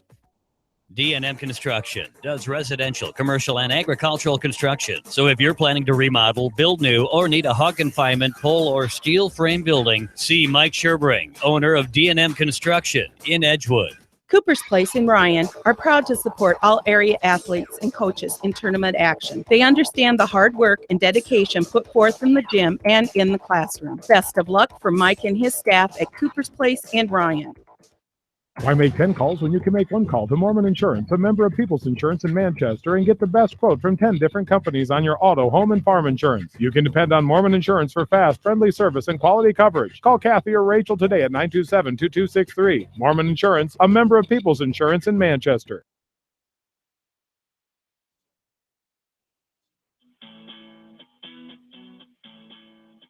Back into Maquoketa, Jamie Vasky, Roger Reed along with you as we're up to weight class 138. As at 138 pounds, we've got Jake Raker from Beckman as he's taking on Nate Toms from Comanche. As Toms ranked number 10 in the state in Class 2A, 40-3 on the season. Raker, a junior, ranked number 8, 35-5 on the season. Well, Jamie, you're going to see a couple of leggers here, a couple of guys that are good on top. I watched Tom's wrestle Tony Garcia. He's a returning state qualifier for Mount Vernon in that first-round match, and Tom's with a 9-4 win over Garcia. He was just very, very tough with the legs, and that's exactly what he's doing with Raker right now. He came out with an early takedown, then he threw the legs in right away, but this time Raker does a nice job peeling that left leg out on the cross-body ride and kicks it free for a one-point escape. Now Raker back in on a single as he's got the left leg of Tom's up. Tom's comes to a whizzer. Hard whizzer, applying a lot of pressure to that right shoulder of Raker. Raker tries the high leg over the whizzer. And we'll see what happens. He's going to cast himself around and pick up the left ankle of Tom's. And Tom's is going to elevate him over. Again, Raker got himself a little bit out of position here as he stepped over the whizzer. Could be a 2-point takedown by Tom. There's a 2-point takedown by Tom. Raker finds himself off the edge of the mat.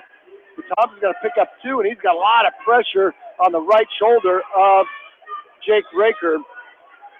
And that's going to be a 2-point takedown, but no back. So Nate Toms goes up 4-1.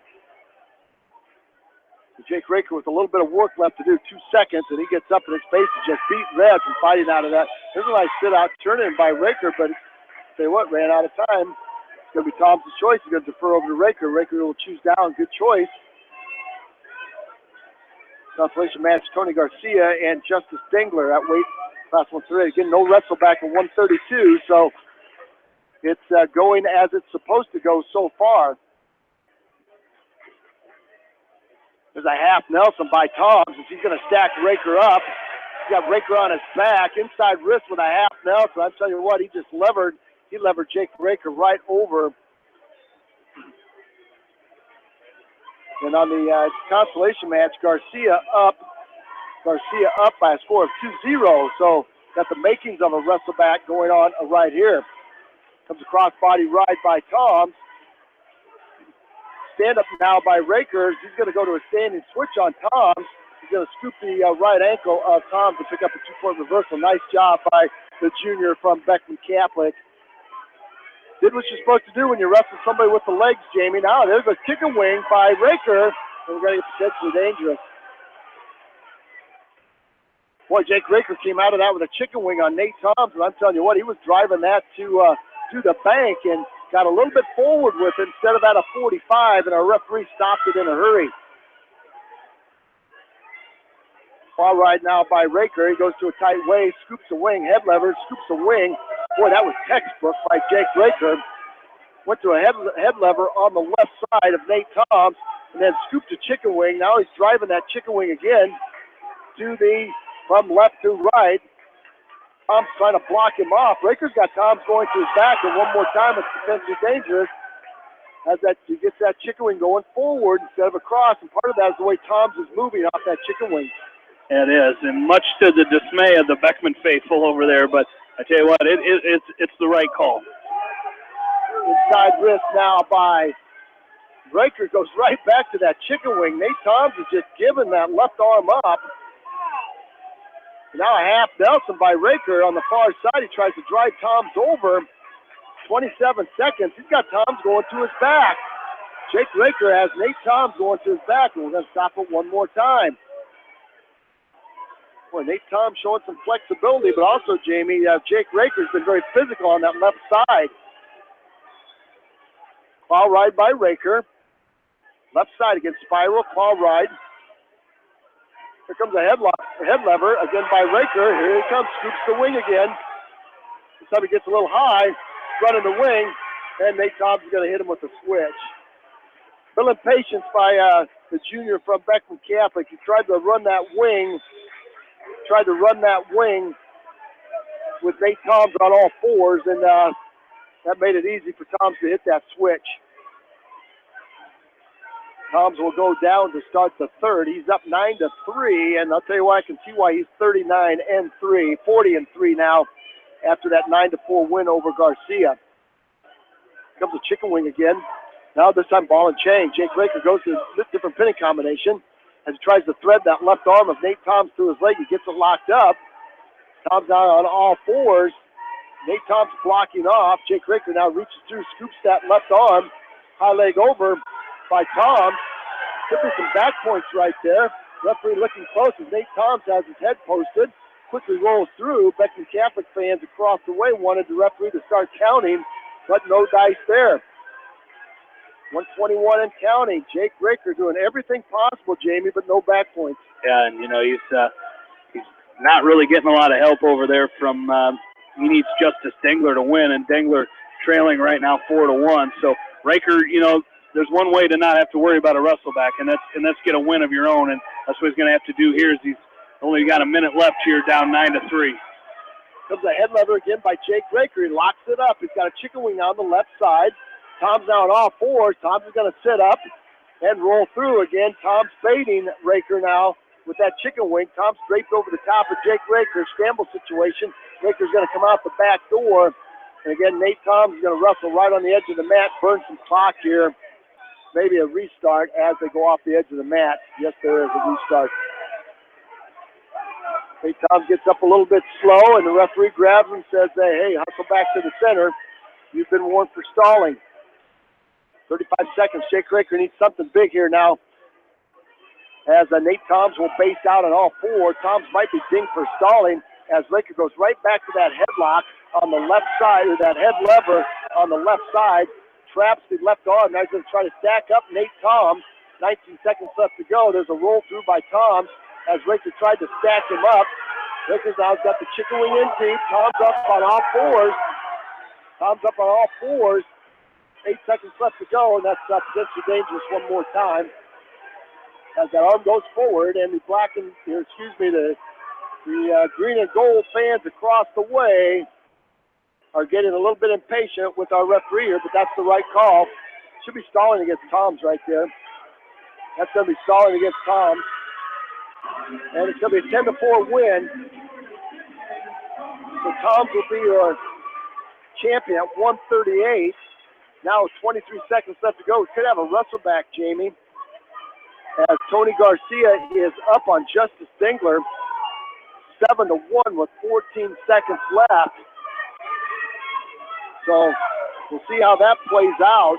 Could be our first wrestle back of the day, which is, I think it's kind of odd to get all the way up to weight class 138 and you haven't had a wrestle back yet. Especially last week when our first however many weight classes had wrestle back. So as it's going to be a 7-1 final for Tony Garcia, as he's going to take the title there, get a wrestle back against Jake Raker from Beckman.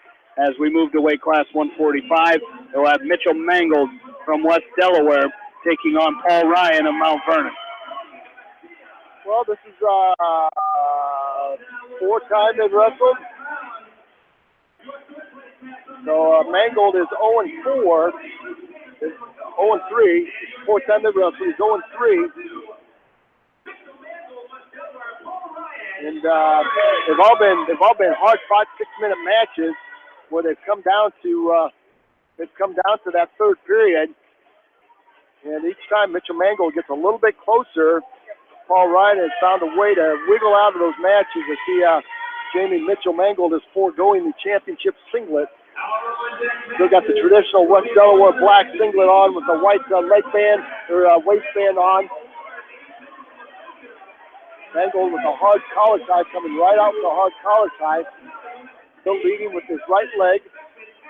Outstanding group of wrestlers here at weight class 145. There's a sweep single by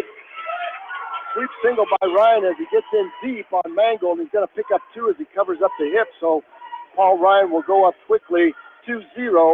So Mangold will have some work to do. There's a head lever by Ryan. Got a head lever. Now he's got a chicken wing on the right side of Mitch Mangold. Mangold trying to keep his body up. Mangold now to a stand-up, outside stand-up, and Ryan with that chicken wing on the right side bumps Mangold forward. 1:15 and counting, period number 1. Over on the far side, Beaver is up on Davison. 105. Jay, we haven't talked about this. You know, if you're a champion here, you wrestle a runner-up from another district. So that's fairly important that you come out of here. But sometimes we've seen that you got an advantage, and sometimes it's been a disadvantage because sometimes you end up wrestling someone who got upset. You're exactly right. So the pairings will come out later this afternoon. Nice stand up by Mangold, gets to his feet. 2-1 now with 51 seconds left to go. Mangold, again, leading with that right leg. And Ryan has done a good job measuring that right step of Mangold. We'll see if Mangold now can measure. There's a single to the other end. Out of here. There's a front headlock by Mangold. Now double underhook by Mangold. Not going to straight. This is where we've struggled here. Is that you got to watch out for that short drag of Paul Ryan as he's done that. If you're Mitchell Mangold, you got to bounce his head off the mat here, get physical with him, and just drop down as he's trying to do there. But again, a lot of times what will happen when he's doing that, Ryan comes to that short drag, and Mangold isn't able, or that Kelly, and isn't able to fight it off. Mr. Mangold has a double underhook in, and surprised we don't get a stalemate. He's bouncing Paul Ryan off the mat there. There's a good bounce right there, Jamie, with 2 seconds left. You don't want to give up 2. There's another good bounce as time expired, and Paul Ryan's got a couple of red marks on his forehead from that bouncing. And it's going to be Ryan's choice. He would defer and go, or he would take down. He would choose down. Over on the far side, watching that match. And here goes there it was, Jamie. Outstanding. So not quite sure what that move. We talked about Mitch Mangold working on some stuff during the course of the week, and that was it. That's pretty amazing. You should have had that on film. It was there. I tell you. He's been working on that move all week from, that tripod stand-up of Paul Ryan, and Mangold's been working on a move this week to kind of counteract that, and he tried hitting it there, but he did a great job of stopping that move by Paul Ryan. Well, he did, and Ryan now has to go to the blood table. He's got looks like he's got a mat burn on his forehead. He's going to go over to the blood table and get that taken care of. So a nice job by the sophomore from West Delaware. Then you got this is the Walmack Championship from 2 weeks ago, the sectional championship from last week. As semifinals. Or semifinal, you're right there, yeah. Conway from Marion. Yeah, you're exactly right. Thank you, Jamie. So they've seen each other short and often. There's often the last weeks of the wrestling, and we said they probably would.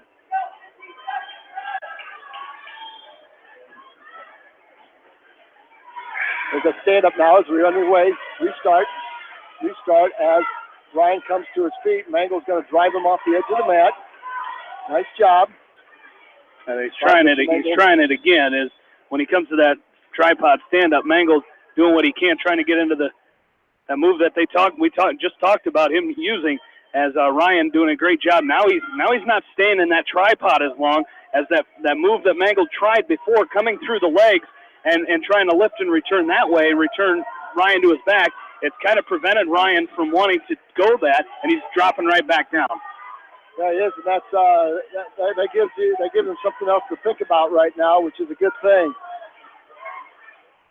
All right, Ryan's set. Mangold's going to ride the left side this time. Here comes that tripod stand up. Up to his feet goes Ryan. Probably going to be a one-point escape for Paul Ryan. It's now 3-1. Since Mitchell Mangold can find a takedown here that can hit the mark on the feisty sophomore from Mount Vernon. There's now bear hug by Mangold. Runs out of real estate there. Came with a double underhook and then stepped right into a bear hug. And Mangold leading with his right leg, staggered stance, as is Ryan. 50 seconds, 3-1. Paul Ryan lead here. Mangold now with a hard collar tie with the left.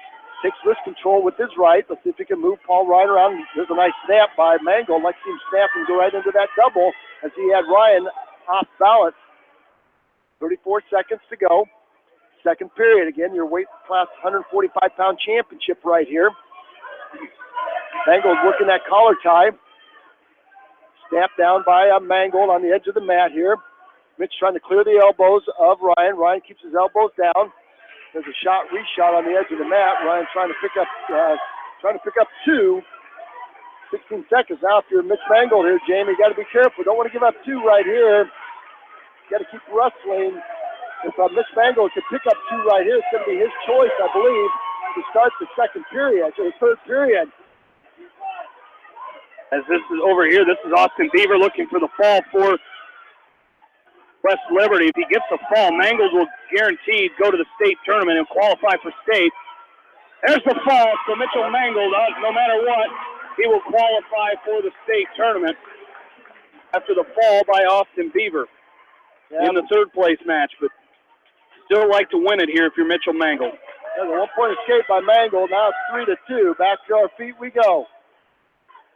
Mangold in tight, working some hand control. Short drag by Ryan. Front headlock by Mangold. Tries to cut the corner. As he does, Ryan catches his right leg. Now we're in a scramble situation. Ryan has the right leg of Mitch Mangold. Mangold tries to step around and hooks the left ankle. Ryan now trying to come through the legs of Mangold. Scramble situation going to be right here. Mangold trying to get a restart. Ryan's going to elevate Mangold. Mangold through the legs. Mangold through the legs of Ryan. Ryan's going to try to slowly back up on Mangold. He's going to come out the back door and pick up a 2-point takedown. And we're going to get Spencer Dangerous right there. 5-2 now. Boy, just about had the corner cut for a 2-point takedown in the lead. Now it's 5-2. Still got the opportunity. Another escape and a takedown would tie this thing up. But he's got some work to do, does Mitch Mangold. And we talk about great wrestling here, and you're seeing it right here in this championship match. There's a knee slide to a stand-up by Mangold. Let's see if Ryan cuts him loose. He does. It's 5-3. Minute to go. Mangold not out of this yet, but he's got to find a way to dent that defense and stop the offense of Paul Ryan from Mount Vernon. 51 seconds left in this match. Mangold a couple opportunities, and he's just fallen inches short from his shots hitting the mark here. 39 seconds and counting. 5-3 is your score. There's a nice snap down by Mangold. Tries to hit a go behind, and Ryan's going to square him up, so back to the feet they go. 31 seconds to go. There's a slide-by attempt by Mangold. Again, Ryan squares him off. Mangold's really working the head now of Paul Ryan. Now an underhook by Mangold on the right side of Ryan. And Mangold tries to drive him down and hit a go behind. Off the edge they go. With a long single shot on the whistle. Ryan was ready for it. 16 seconds left to go. Ryan now all defensive mode right here, controlling the hands of Mitchell Mangold. 9 seconds left to go. Mangold tries to dive in. He tries to throw. Ryan, and back to do it again. He's got one more Go right back at it. They'll try to throw him. Oh, just ran out of time. Ran out of time right there.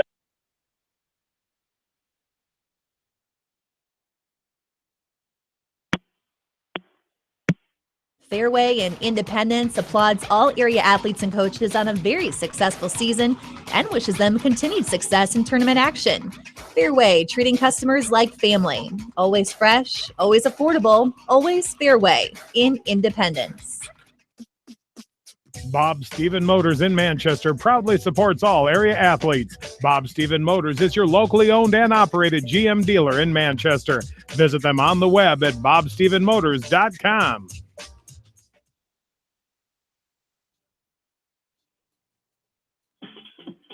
And welcome back in. A little technical difficulty there as trying to get through this phone line here. As not sure where we lost you, but Mitchell Mangold almost coming up with a takedown at the end of that match. But it is going to be Paul Ryan.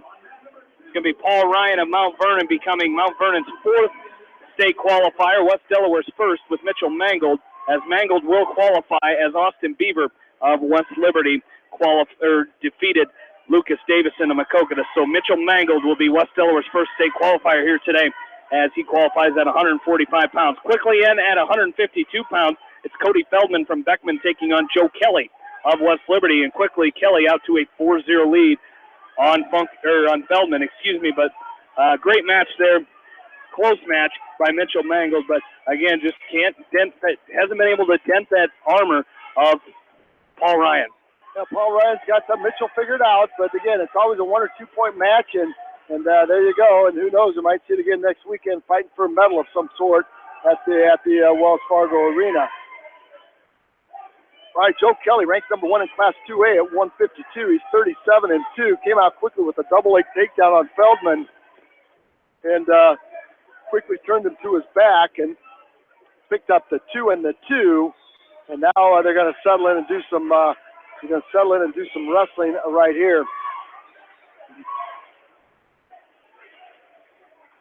Feldman got here by beating Abe Michael, and we still don't know what happened in that first round as Feldman got up by takedown and near foul points, and the freshman from Maquoketa had to run off somewhere, and he used all of his injury time and had to default over. So he's wrestling for the 3rd and 4th place match there against Oberfeld from Wahlert Catholic. Up on top is Joe Kelly, now riding an inside wrist with 27 seconds left to go on the left side of Cody Feldman. Feldman having an outstanding year. He's 34-9 for Beckman Catholic. Beckman having an outstanding year also. There's a nice switch by Feldman, and Kelly's going to pop to his feet, and he's going to let Feldman have a 1 point instead of the 2. So it's 4-1 with 10 seconds left to go. So Cody Feldman, nice job of getting himself back in the match. Low single step by Kelly, hard whizzer by Feldman, and the period's going to end. Period's going to end right there. Oh, hey Jamie, these guys are leaving it on the mat here today. I think we mentioned that. I'll tell you what, these guys are. They're letting the fur fly today. On everywhere you're seeing it, they are going for broke, and that's what this is about today. It's go for broke or stay home, go hard or stay home, and we're seeing it. If you're a fan of wrestling, today's the day you want to be watching it. All right, underway here as Feldman will choose down. Joe Kelly up on top, riding an inside wrist, making Feldman carry all of his 154 pounds. Nice sit out by Feldman, gets back to his base. Inside stand up by Feldman. Kelly tries to slap across cradle on him, far side cradle on him. And as he does, Feldman goes back down to his stomach. Joe Kelly very physical up on top as he's riding double inside wrist. Getting out to his side. 114 and counting. 114 and counting in period number 2. Trying to set up a wrestle back in weight class 152. Could be as Oberfeld from Wahlert Catholic is pinning Michael from Maquoketa. Stalemate on mat number 2, the championship match. The red mat with the white border. There's a stand up by Feldman, lifting the turn by Kelly. And Kelly goes right back to work, just controlling those wrists and controlling the arms of Cody Feldman. Inside wrist now. Kelly trying to set up a ball and chain. He's trying to thread that left arm. Now Feldman lunges forward. And Kelly pulls the arm out, trying to pull it out to a bar. And Feldman doing a nice job keeping that arm under control. Now a chicken wing by Kelly. He's got the left arm trapped. He's got the left arm trapped in a chicken wing. Now he's driving that across the side. He's got 24 seconds. He's got Cody Feldman going to his back. Joe Kelly has Cody Feldman to his back in a chicken wing. Could get the fall here. 16 seconds. Referee, there's the fall. Kelly will win by a fall. In 247, 347, Kelly with a fall. So we could possibly have a wrestleback, Jamie, as mat number 1, Grant Oberfeld from Wahlert Catholic is leading. Somehow is not leading. That's tied up 3-3. He just had all that action. Yeah, all that that's action. what I thought when you said 3-3. I had to look for myself. All that action. You thought that score was way up. Well, let's take a short timeout while this match goes the last 2 minutes, and we'll see if there will be a wrestle back for Cody Feldman. Stay with us we got more wild and crazy action for you from Maquoketa High School. Class 2A District Wrestling on Eastern Iowa Sports Leader, Mix 94.7 KMCH. East Buchanan Telephone Co-op in Winthrop are proud to support the East Buchanan athletes and all area athletes and wish them continued success. East Buchanan Telephone Co-op, your total communication source in Winthrop. Call 319-935-3011.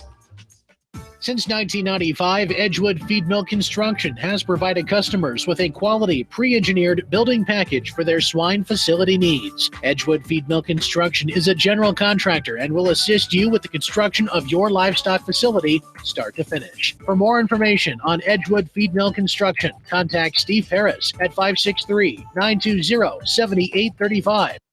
Cork and Bottle in Manchester are proud to support all area athletes and coaches in tournament action. They understand the hard work and dedication put forth in the gym and in the classroom. Best of luck from Rick and his staff at Cork and Bottle in Manchester. Wapsie Valley Creamery in Independence has over 100 years of experience. Wapsie Valley Creamery is a family-owned business dedicated to serving Eastern Iowa farmers. Good luck to all the area athletes from Wapsie Valley Creamery in Independence and Reload Station in Epworth, partners in excellence. This is Fred Smock from Dunlap Motors in Independence with Chevy, Buick, and certified pre-owned Chevy, Buick, and GMC, and nearly 300 new and used cars and trucks in stock. We have big town inventory with small town service. Go to DunlapMotorsIndy.com. Beaton Bender Manufacturing Incorporated is a family-owned and operated business that has been a worldwide supplier of hydraulic shears and press brakes since 1972. Beaton Bender Manufacturing in Coggin is proud to support all area athletes and coaching staff. At Precision Collision, we are committed to providing you with high-quality auto body repair and paint refinishing. Our expertly trained technicians can repair all accidental damage and get you back on the road in no time. Come visit me, Jeff, for a free estimate. We are located along Highway 20 at the Delaware turnoff. Precision Collision, one call does it all, quality guaranteed.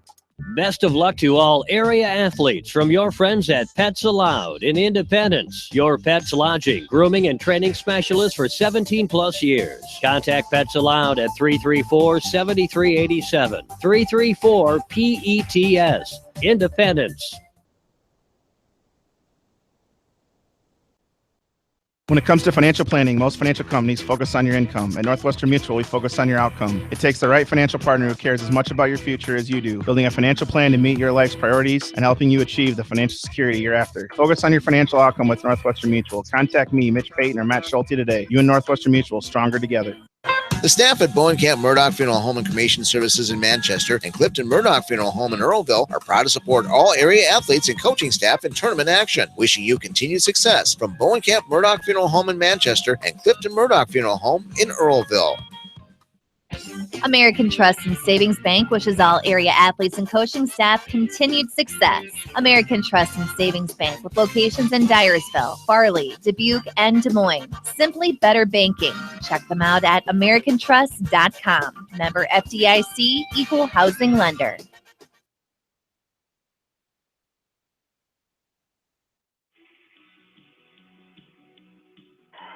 Back in here to Maquoketa, as Cody Feldman from Beckman, by rule, will qualify for the state tournament as Abe Michael coming back and winning that match 7-3 over Grant Oberfell from Wahlert. So it will be Cody Feldman from Beckman qualifying for the 2017 state tournament, the second Beckman wrestler to qualify here, as up now at 160 pounds, looking to be Beckman's third, is Luke Hageman, as he's up early 2-0. As he's taking on Julian Broderson of Davenport Assumption, ranked number 3, as Hageman ranked number 1. Well, Jamie, this is conceivably a state championship match. You've got Broderson, who's 37-2, 38-2. Hageman, 39. These two wrestlers combined are 77-2, so not used to losing. Broderson in on a double. He's going to set Hageman to his left hip. Hageman's got Broderson's head trapped in between his legs. Scramble situation as Broderson is trying to catch the right heel. Now he reaches back for the left heel. Hageman's going to drape all over him, Hagman is just lethal in this position with his long levers and long arms. He's got great balance and great feel for the position where he's at. We'll probably see if we get a stalemate here. Referee's going to let him wrestle here. Broderson's going to try to pop his head out. He's sagging. Could pick up 2. As he does pick up 2, Broderson picks up 2 on Hageman. And look out. This is Leach against Leach. We're going to see who's going to be the Leachiest of the 2 here. Broderson gets a little bit high, tries to step inside. He does. He steps inside the right leg of Luke Hagman and tries to go to a Hassman. Gets a little high, comes a Spladle attempt by Broderson. Now 1-point escape. Let's see if we get a 1-point escape. Referees are going to talk about it. Probably going to be a 1-point escape for Hagman. It's going to be tied up 3-3. Great piece of wrestling. You know, this might be my favorite part about district meets is when the kid who just won the third place match, when his crowd gets behind the kid they need to win, I tell you what, and they become instant fans of, and currently it's Dubuque Wahlert becoming instant fans of Julian Broderson here. And I tell you what, they would love to see that rematch of Bardo and Hageman after last Saturday. Oh, they certainly would. That was a wild and crazy match. There's a 1-point escape now by Hageman.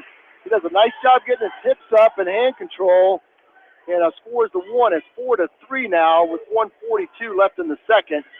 Broderson is a sophomore, and Hageman is a junior for Beckman Catholic and for Assumption Catholic. Assumption's got this wrestler's got his pink and black singlet. Yes, I did say pink and black.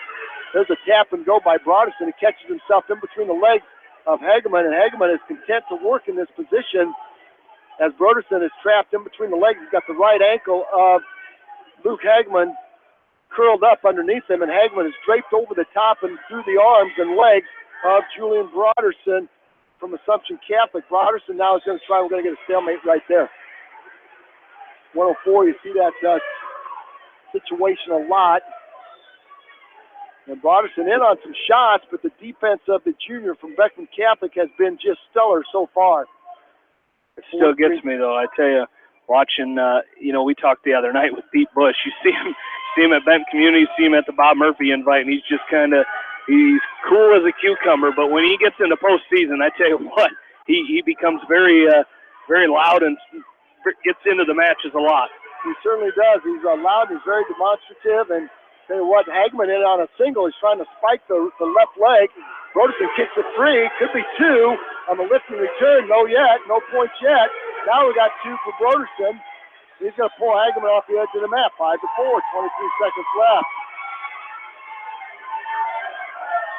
Now you got the crowds in it now. I'm telling you what, Broderson up 5-4. And you've got Wahlert and Assumption sitting right next to each other, so it's very loud coming from over there. What if they did that? You got Beckman Catholic, you got Assumption, and you got Wahlert Catholic all sitting right next to each other on the far side. So good choice of seating there. So 8 seconds left. Broderson up on top of Hageman, 5-4. And let's go to the third period and settle this thing.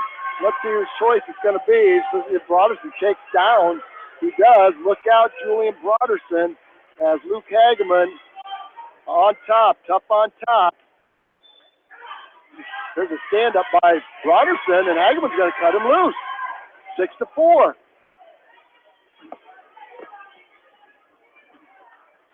Broderson up 6-4 now, courtesy of points. There's a sweet single by Broderson in deep.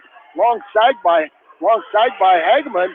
Nice snap down by Broderson. Hageman has to recover. Hageman on all fours. Reshot by Hageman is in deep on the right leg of Julian Broderson.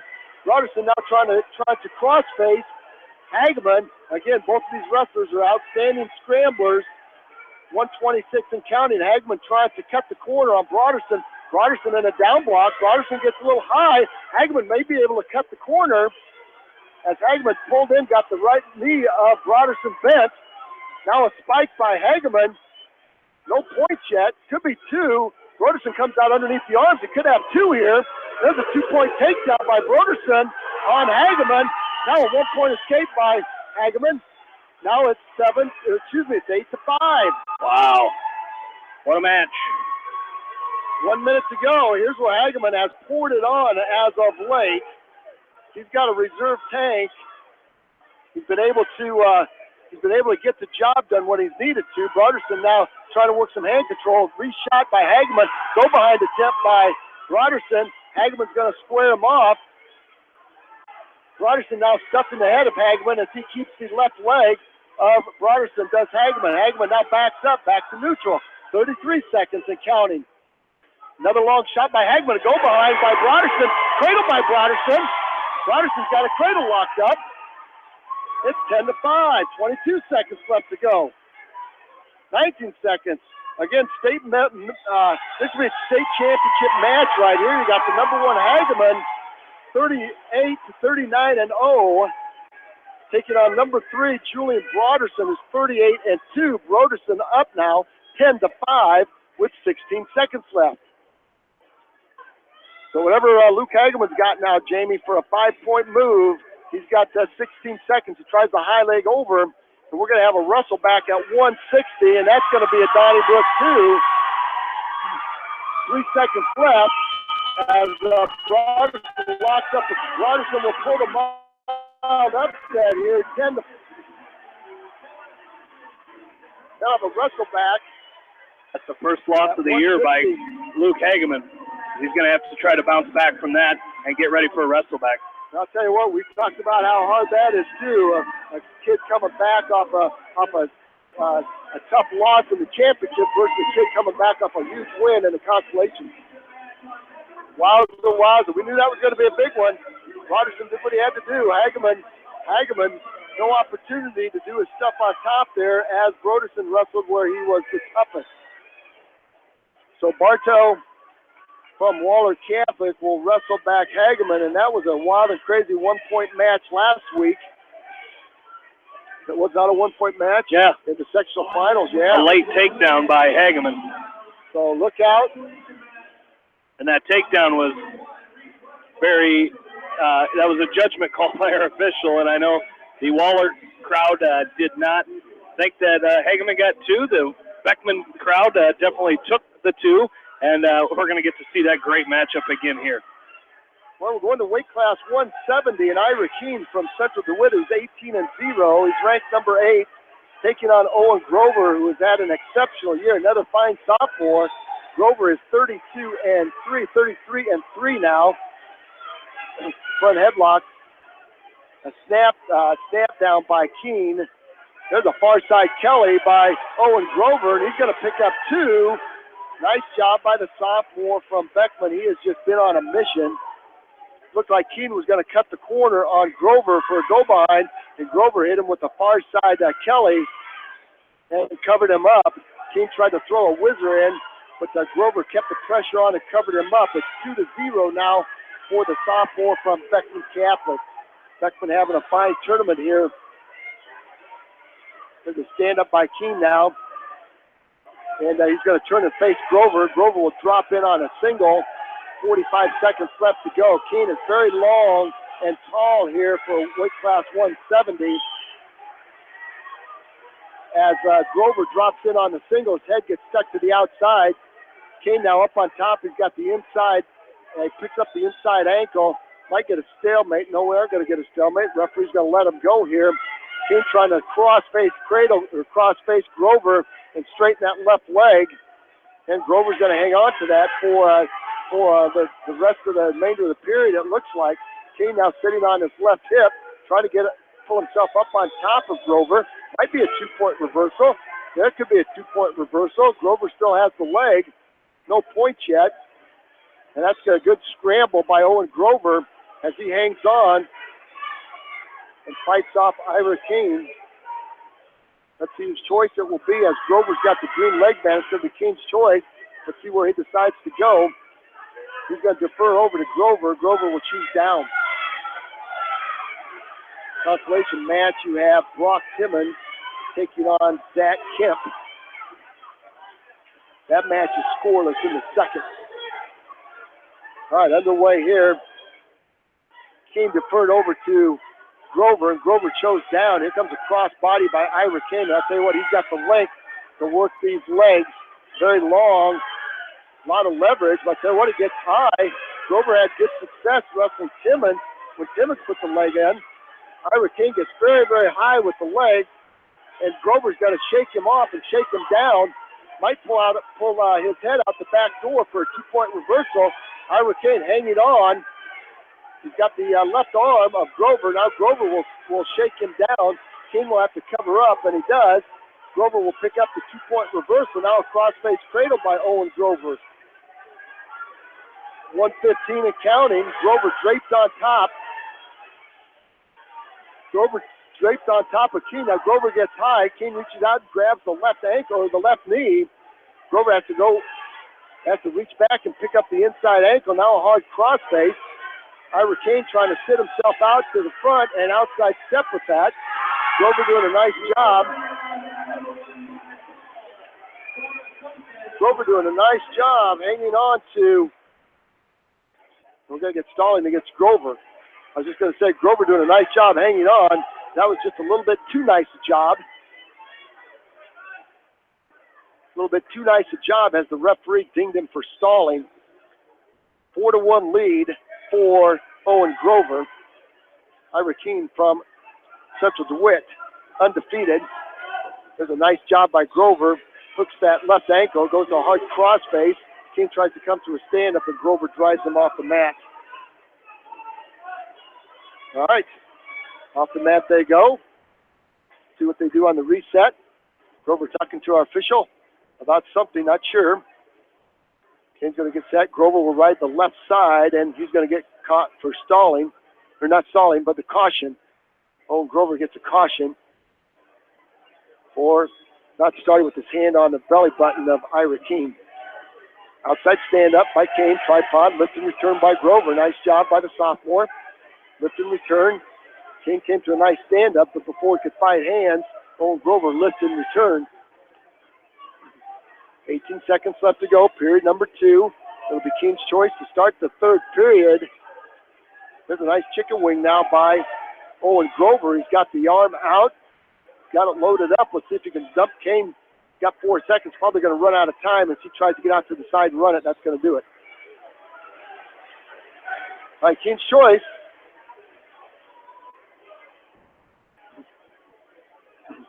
Let's see where he decides to go. He's going to go up on top.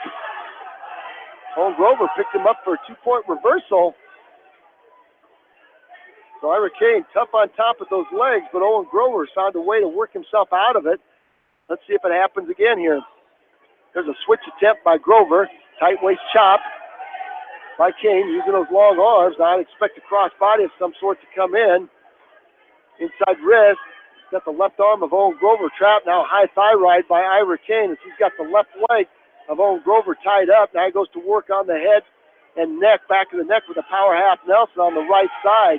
Got a cross body right in on the left, power half Nelson on the right. He's trying to crank Owen Grover over.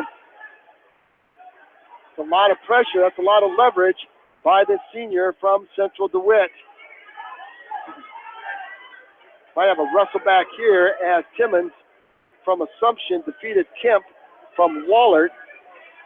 And we're going to get potentially dangerous right there as Grover had the half Nelson, the power half Nelson on, and his arm got out of position, so the referee quickly called potentially dangerous. 1:17, third period. Owen Grover trying to punch his ticket to the well. That's going to be caution red this time for starting before the whistle. He's trying to get the edge here, trying to anticipate just a little bit early.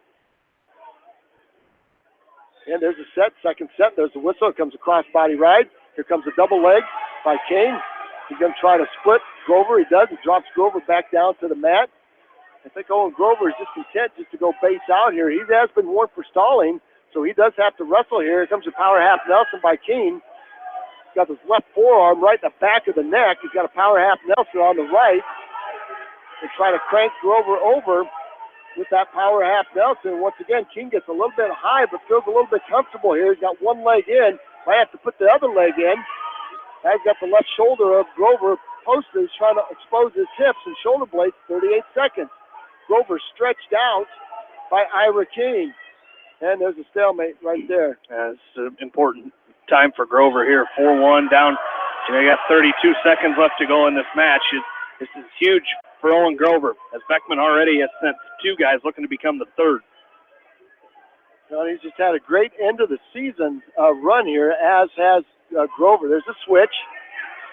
30 seconds to go here. Here comes the legs by Kane one more time. Now Kane goes under the, got a leg it on the left side. He tries to reach down and grabs the right knee, and Grover's just going to base out on the bottom. I don't think Kane's going to be able to turn him over.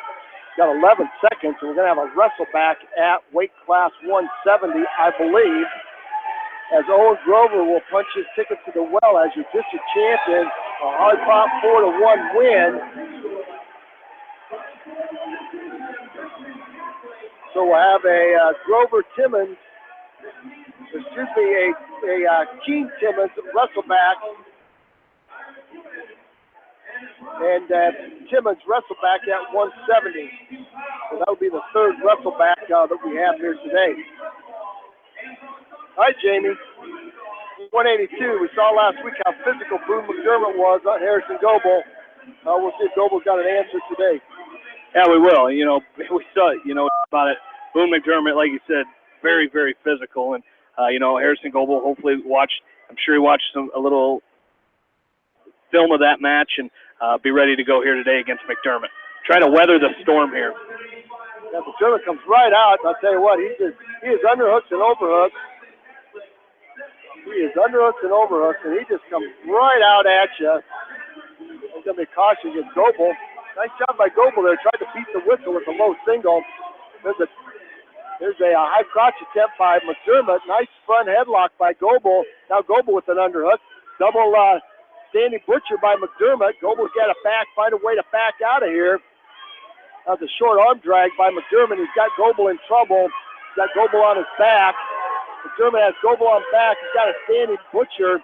McDermott's going to crowd Goble. Could be a fall here, Jamie. Goble trying to roll through. That is a tough situation. Now headlock finished by McDermott.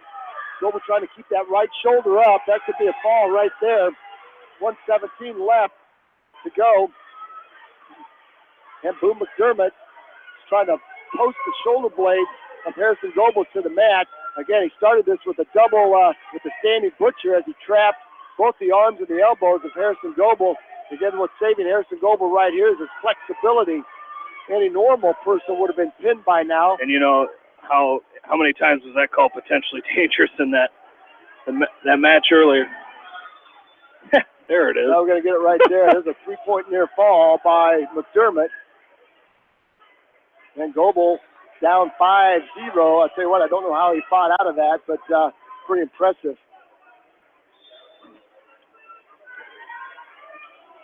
Over on the consolation match, you've got Reese Westfall from Central DeWitt taking on Peter Lobenthal from Assumption. Lobenthal is working on a 2-point takedown on Westfall. Looking for a Westfall win here for Harrison Goble, a trip to the Wells Fargo Arena. Peter Lobenthal, he's a senior. There's two seniors going at it, Jamie, and I'll tell you what, anything goes. All right, McDermott up on top on the restart. He's got Goble belly down in the center of the mat, trying to work some inside wrists. Goble doing a nice job posting those arms forward, keeping his elbows tight.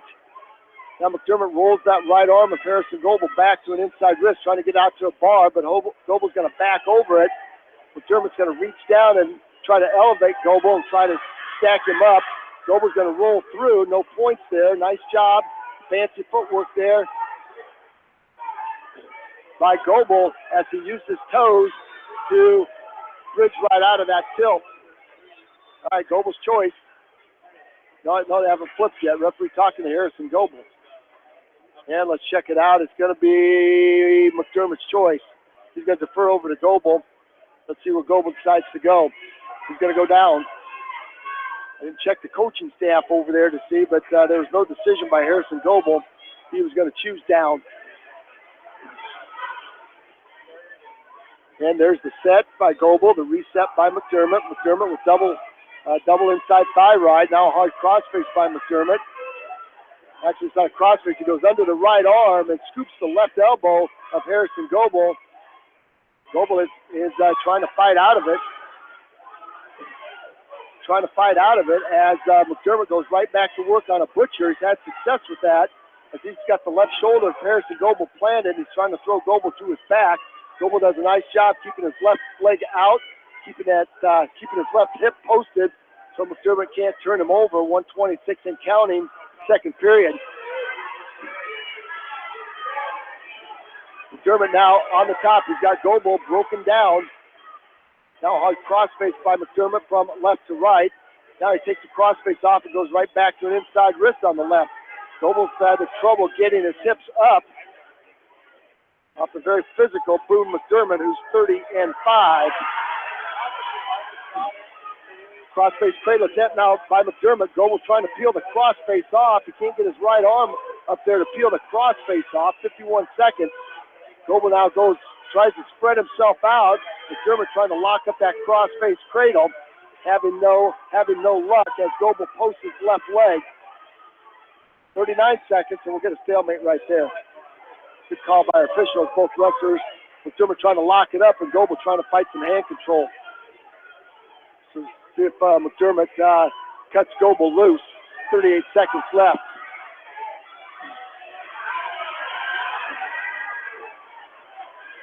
Stand-up attempt by Goble, a hard chop and tight waist. Hard chop and tight waist by McDermott. McDermott now has Goble loaded up. No back points there, as Goble did a nice job keeping his chest flat. Goble now has the right leg. As McDermott tried to throw a leg in, Goble caught the right leg. Goble's excellent in this position. Let's see if he can stack McDermott up.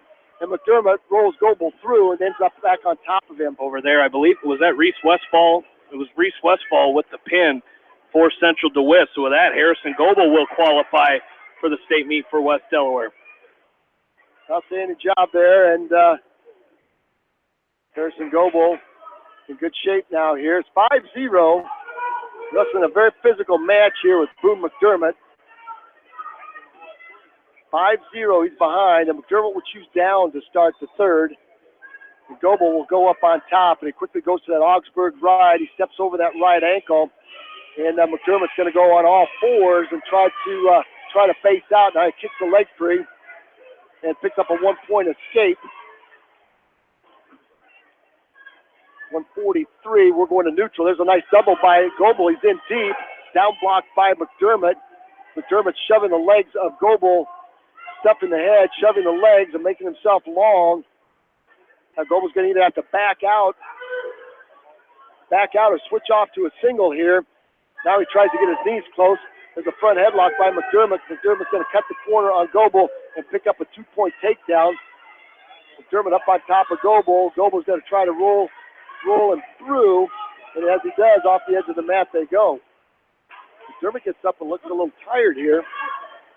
Looks over to his coaches. He's got 1:14 left on the clock. It's still, Goble's going to need something feet to back here, but regardless of what happens here, Harrison Goble will be wrestling at the well next Thursday. Outside stand-up by Goble, chop, tight waist by McDermott. 109 and counting. I've just been very, very impressed with Boone McDermott. At number 9 ranking, he's 29, 30, and 5, trying to make it 31 and 5. Not sure who those 5 losses were to, but very, very physical. A lot of outstanding wrestlers here at 182. Westfall was 31 and 3. Goble's 35 and 5. McDermott's 29 and 5 coming in. So a lot of good wrestlers here that know how to win. 42 seconds left. Top, Goble belly down. Goble trying to work some hand control, trying to get his hips up. But I'm telling you what, that tight waist by McDermott. Now a tilt by McDermott as Goble tries to roll out of it. Tries to catch McDermott on his back. There's a hip heist, and Goble will score 2 points there with a nice hip heist. And McDermott had to bail out, or he would have went right to his back. There's still some fight left in Harrison Goble as he came with a hard crossface, trying to set up the crossface cradle. And with 11 seconds left to go, Boone McDermott will be your sectional champ. He'll be your district champ. He'll be your state qualifier, as will Harrison Goble for West Delaware. So nice job there. 8-2 win. McDermott will win 8-2. Harrison Goble will punch his ticket to the well. So hard-fought match there, Jamie. Very physical, very hard-fought match. It was, and a great job by Harrison Goble in becoming West Delaware's second qualifier here today for Boone McDermott. He's just the first for Dubuque Wahlert here today. So congratulations to him as we move up to weight class 195. And over on mat number 2, we're going to have Beckman's Luke Funky taking on Seth Adrian from Davenport Assumption. Well, we got 4 great 195-pounders here, all physical. Tell you what, Luke Funky gets launched to his back, Jamie. A lateral drop by Seth Adrian, the freshman from Assumption. Funky finds himself in trouble as Adrian's got Funky on his back. Adrian going to try to tee out on Funky. There's the fall. Seth Adrian with a lateral drop on Luke Funky in 26 seconds. So Funky will get 4th here. Oh, he lateraled him off and he loaded him up, and that's the freshman from Assumption making the most of his experience here, looking for a wrestle back. And Sam Moore from Mount Vernon ranked number 7, taking on top-ranked Bryce Esmore from West Liberty, and Moore is up 2-0. So, Jamie, possibility of a wrestle back. Well, that won't affect any of our kids.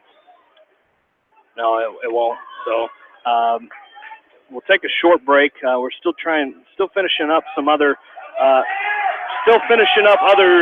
districts. As not really a whole lot as of right now that is finished up, as there are a few weight classes, but we'll just wait until we can announce some majority of them before we can get you.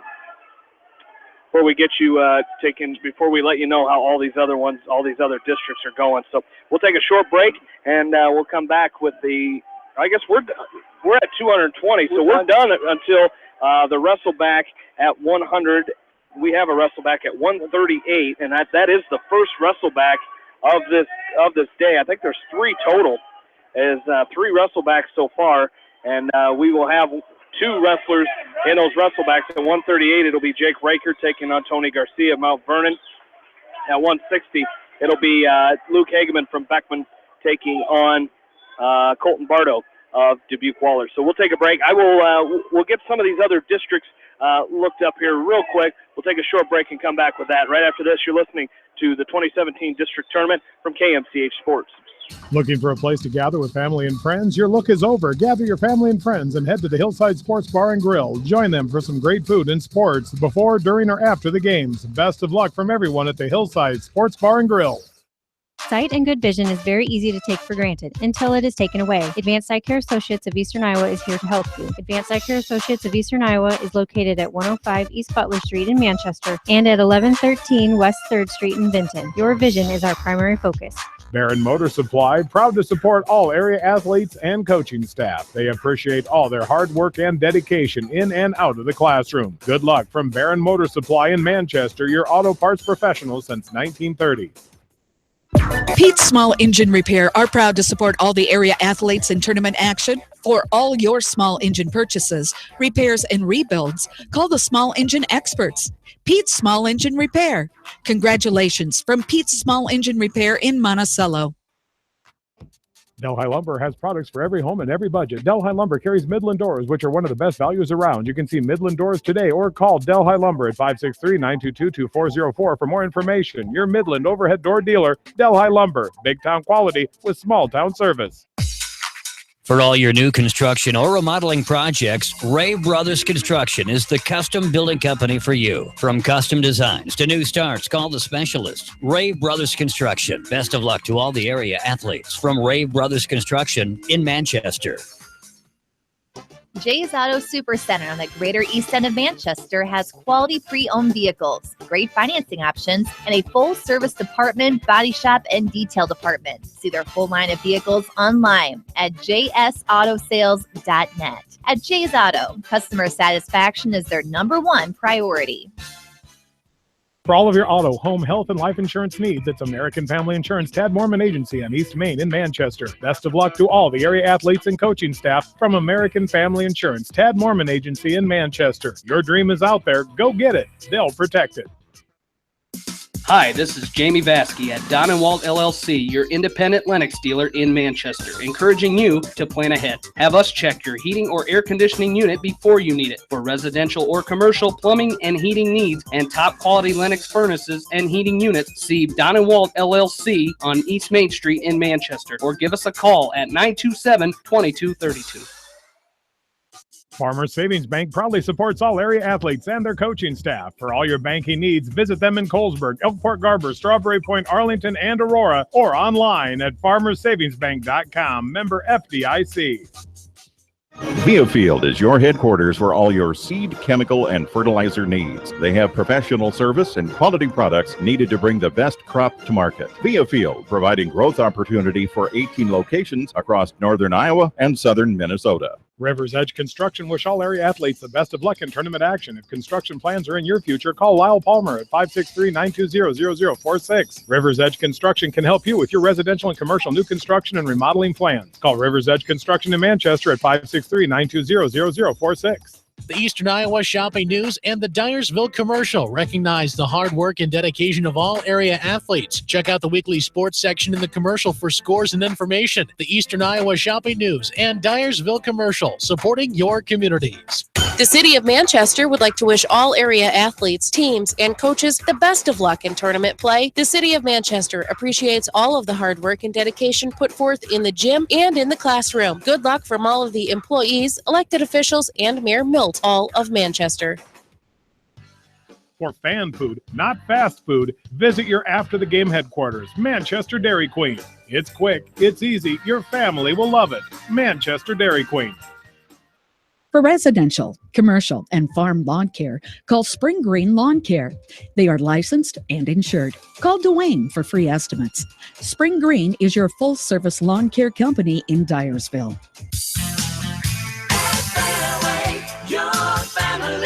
It's no secret that people come to Fairway in Manchester for their famous meats, but as you dash back to the counter to pick up your USDA choice ribeyes, don't be surprised if you find yourself lingering among the delicious fruits and vegetables in the produce department. Shop Fairway in Manchester for low prices and all your grocery needs. Animal Health Clinic wishes all area athletes in tournament action the best of luck. Dr. Virgil Borick with the Animal Health Clinic in Dyersville has been serving the area since 1982, tending to the health needs of animals large and small. Animal Health Clinic, 1657 15th Avenue Southeast in Dyersville, open Monday through Friday, 7:30 until 5, Saturday, 7:30 until noon, or call them at 563-875-6083 to schedule an appointment.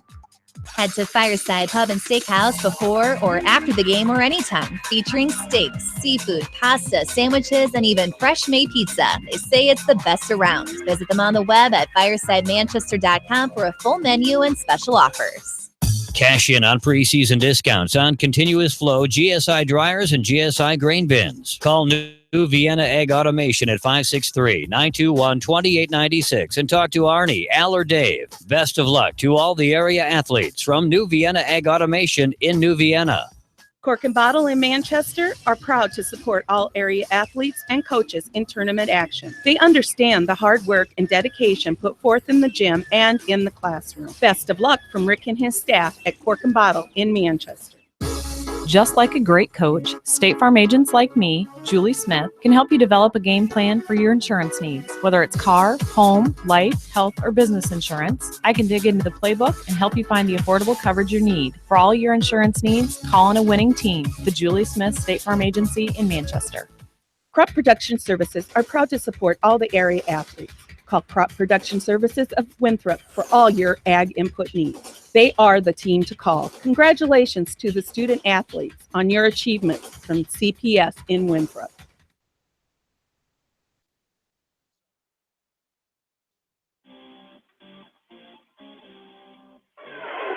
Welcome back into Maquoketa. Jamie Vaskey, Roger Reed along with you, and along with us at the studios at KMCH is News Director Janelle Tucker, as we are still waiting for 220 pounds and heavyweight, and we do not have any area wrestlers wrestling here, so we'll quickly go through our other districts as we'll start in Class 3A. As at 106 pounds, it was Dawson Bierman. He lost in the semifinals to Evan Yount of Waverly Shell Rock. He then lost to Temmie Larson of Waterloo West. So Dawson Bierman will finish in fourth place here today up at Waverly will not qualify for state. 113 pounds, Jacob Close, the number 1 seed, losing in the finals to Jakey Penrith of Cedar Falls. But by rule, Jacob Close will qualify for the state wrestling meet. 120 pounds, Kleesner of Western Dubuque is currently wrestling for 3rd and 4th place. He's taking on Christian Simpson of Cedar Falls. 126 pounds, Nathan Betts of Western Dubuque will wrestle in the finals against Bryson Hervel of Waverly Shell Rock. At 132 pounds, Braden Burt of Western Dubuque will wrestle in the finals against Gabe Penrith of Cedar Falls. 138, Riker Karimsky will wrestle for 3rd and 4th place as he will take on Bryke Wiedenbacher of Cedar Falls. 145, it'll be Elijah Demmer of Western Dubuque in the finals, taking on Dalton Woodyard of Waverly Shell Rock.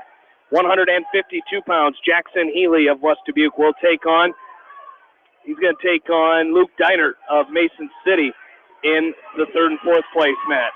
160 pounds, Jake Hush, of Western Dubuque will wrestle for 3rd and 4th place as he'll take on Bridge of Marshalltown for 3rd and 4th. 170, Devin Ludwig of Western Dubuque is in the finals. He'll take on Bryce Pilcher of Cedar Falls.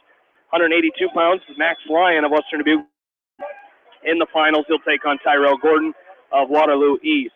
5 pounds, it'll be Luke Kleesner of Western Dubuque wrestling against Braden Wolf of Waverly Shell Rock in the 3rd and 4th place match. 220 pounds, Freddie Hush was beat in the semifinals by Jacob Eggleston of Waverly Shell Rock, as Freddie Hush will now take on Payne Johnson of Waterloo East in the 3rd and 4th place match. And Aaron Costello with 2 falls so far today, 1 in 14 seconds, 1 in 27 seconds. He'll be in the finals taking on Omar Bejic of Waterloo East. In Class 1A, up in Starmont today, district number 6. We've got some state qualifiers already up there. As 113 pounds, we mentioned Gannon Cook will be in a wrestleback against Dalton Bell of North Lynn. 120 pounds, Brock Henderson of North Lynn finishing as your champion today. Connor Conlon of Cascade will wrestle in a wrestleback as he'll take on Brett Meyer of Sumner Fredericksburg. 126 pounds, Brady Henderson of North Lynn, your champion and state qualifier for the lengths at 126. 138 pounds, Kyle Decker of 138 pounds, Kyle Decker of East Buchanan is your champion with a 5-2 win over Tanner Hoyer of Alburnett in the finals. At 145, Braden Nunemaker, two area qualifiers here, 145. Braden Nunemaker of East Buchanan, a return trip for him to the state meet. Also, as he defeated Chance Downs of Maquoketa Valley in the finals 2-1, Chance Downs by rule qualifying for the state meet at 145 pounds. Congratulations to the freshman Downs and the junior Nunemaker from East Buchanan. 152 pounds, Killian Welsh of Edco, finishing in 3rd place today. He did not get a wrestleback, so no area qualifier at 152. Max McGraw of East Buchanan finishing in 4th there today. 160 pounds, it'll be Kane Hoffman from Cascade. He'll be in a wrestleback as he'll take on Tucker Franklin of Alburnett. 170 pounds, Norman Wilson of Maquoketa Valley, injury defaulting to Tanner Sloan in the finals. He will not have a wrestleback, and he will qualify for the state meet. Will Norman Wilson of Maquoketa Valley at 170 pounds. 182 pounds, it will be Alec McDowell, as he was your champion today and finishes in 1st place as he finished 3rd last year at the state meet. Gets back for the 2nd consecutive season, does Alec McDowell of Maquoketa Valley. Your runner-up was Bodie Garnier of Sumner Fredericksburg. No wrestleback for Heath Weber of East Buchanan as he finished in 3rd place today. 195 pounds, no area qualifiers. Carter Downer finishes 3rd, did not get a wrestleback at 195. At 220, it was Corby Keener of MFL Marmac, your champion.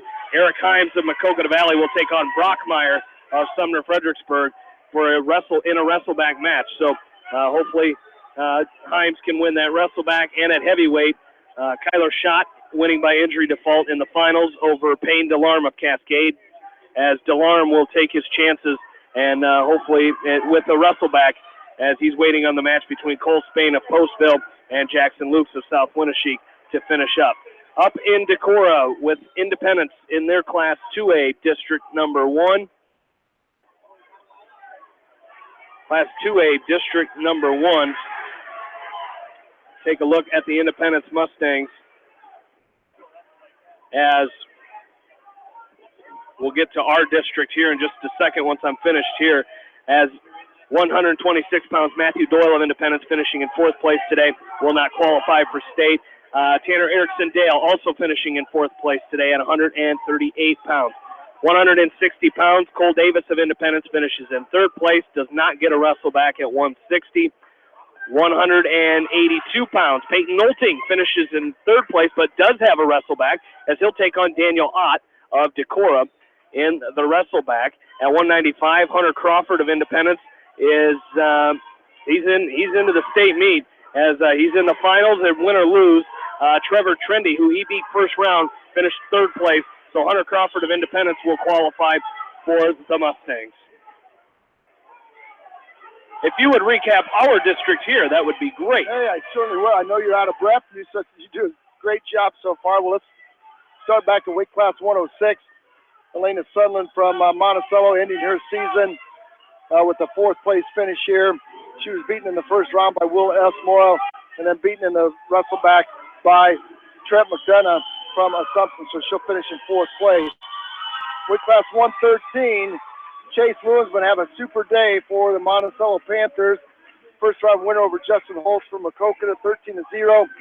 And he put together a great match in the finals, winning 7-0 over Ryan Clark from Mount Vernon. So Lewinsman will be a state qualifier and your district champ. Weight class 120, Grant Hager, also from Beckman Catholic, also having a great tournament. 11-3 major decision over Tyler Bossman in round 1. Then a hard-fought 6-5 win over Jacob Felderman from Assumption in its championship 6-5. So Hager will be your district champ. Ryan Phillips losing first round to Felderman 4-1, but coming back to get 3rd place with a 9-1 win over Tyler Bossam. Phillips finishing 3rd with no wrestle back. Weight class 126, Mason Gillihan for West Delaware losing by a fall to Sean Casey from Assumption, and then losing by fall in the backside match, so he will have 4th place today as a freshman from West Delaware. Morgan Rowley doing a fantastic job today, winning by fall in his first round match, and losing to Sean Casey, but by rule, he will finish in 2nd place today, so Morgan Rowley from Anamosa will be your state qualifier. Weight class 132, Hayden Smith, the freshman from Anamosa, had a tough day, losing by a fall to Matt Robertson in round 1, and then losing by a fall to Noah Bierman from West Liberty, so Smith will finish in 4th place. Weight class 138, we've got a wrestleback coming up. We've got a wrestleback coming up with Jake Raker and Tony Garcia from Mount Vernon, as Raker won his first round match over Justin Dengler 10-0, but then lost in the finals to Nate Toms from Comanche. So Jake Raker will take on Tony Garcia in a wrestleback at 138 to see who qualifies. 5, Mitchell Mangold from West Delaware, first round win over Austin Beaver from West Liberty. Then taking on Paul Ryan for the 4th time in a few short weeks here, losing in a very hotly contested match 5-3. But by rule, Mangold will finish as your runner-up and be your state qualifier. Weight class 152, Cody Feldman from Beckman. First round win by injury default over Abe Michael, and then he took on number 1 ranked Joe Kelly in the final. Kelly winning by fall. Feldman will be your 2nd place finisher here by rule, so Cody Feldman will be a state qualifier for Beckman Catholic. Weight class 160, we will have a wrestleback. Luke Hageman suffering his first loss of the year in the finals to Julian Broderson from Assumption Catholic by a score of 10-5. Now Luke Hageman will have to wrestle back Colton Bartow, who's ranked number 7 from Waller Catholic, and that was quite a match last week at the sectional final. 1-point match by Hageman to win that. So Hageman will have his hands full in that wrestleback. Weight class 170, Owen Grover, also from Beckman Catholic, having a fine tournament. A 12-0 major decision over Brock Timmons from Assumption, and then a very fine 4-1 win over Ira Keene from Central DeWitt. So Grover was your district champion here and your state qualifier from Beckman Catholic. weight class 182, Harrison Goebel winning by 9-2 decision in the first round, then taking on Boone McDermott in the finals. Harrison Goebel losing that match 8-2, but by rule because of a Westfall win, Goebel will finish as your runner-up and be your state qualifier, your runner-ups and state qualifier weight class 182. And then rounding out our area wrestlers at 195, Luke Funky from Beckman Catholic, losing to top-ranked Bryce Esmore 12-7 in first round. And then he got thrown in the third and fourth place match by Seth Adrian from Assumption.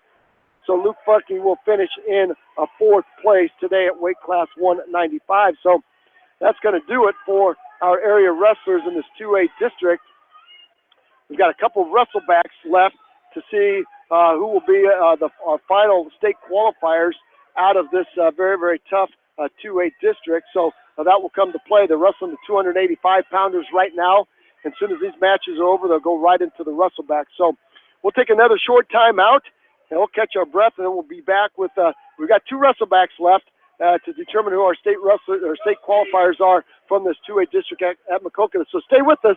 We've got more hold-by-hold action for you from Maquoketa High School on Eastern Iowa Sports Station, Mix 94.7 KMCH. Hey area athletes and coaches, my name is Brooke. I am cheering you on the sports season.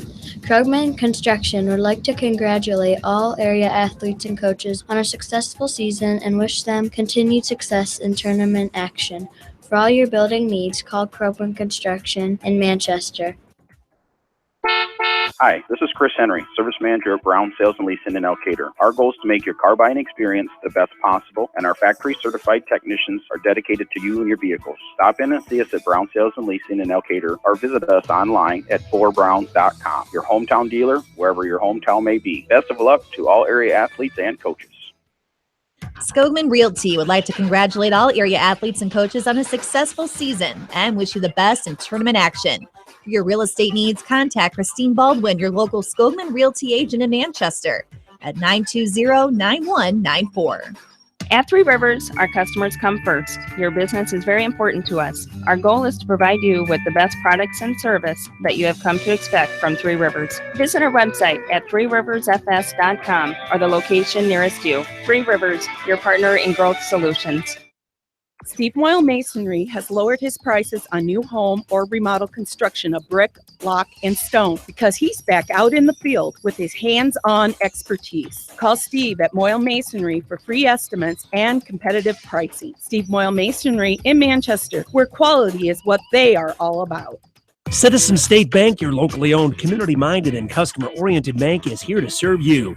Choose one of their 7 convenient locations in Winthrop, Monticello, Manchester, Ryan, Strawberry Point, Hopkinton, and New Vienna. Citizen State Bank, community banking with people you know, member FDIC.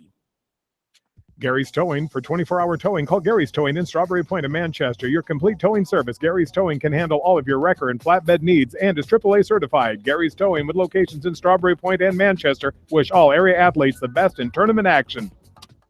This is Jamie Vaskey, the voice of the West Delaware Hawks, and I've had the chance to review the Good Neighbor Society's playbook, and I got to tell you, they are friends in your neighborhood, designing plays to get you home fast. If you need help getting back in the game, contact the Good Neighbor Society Rehab to Home team at 563-927-3907.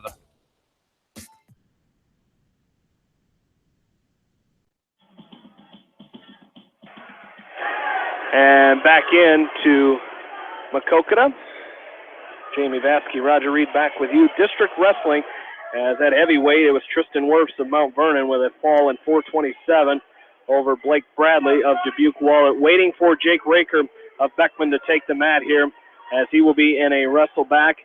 We do have one more area qualifier to tell you about, and that is Gannon Cook of East Buchanan.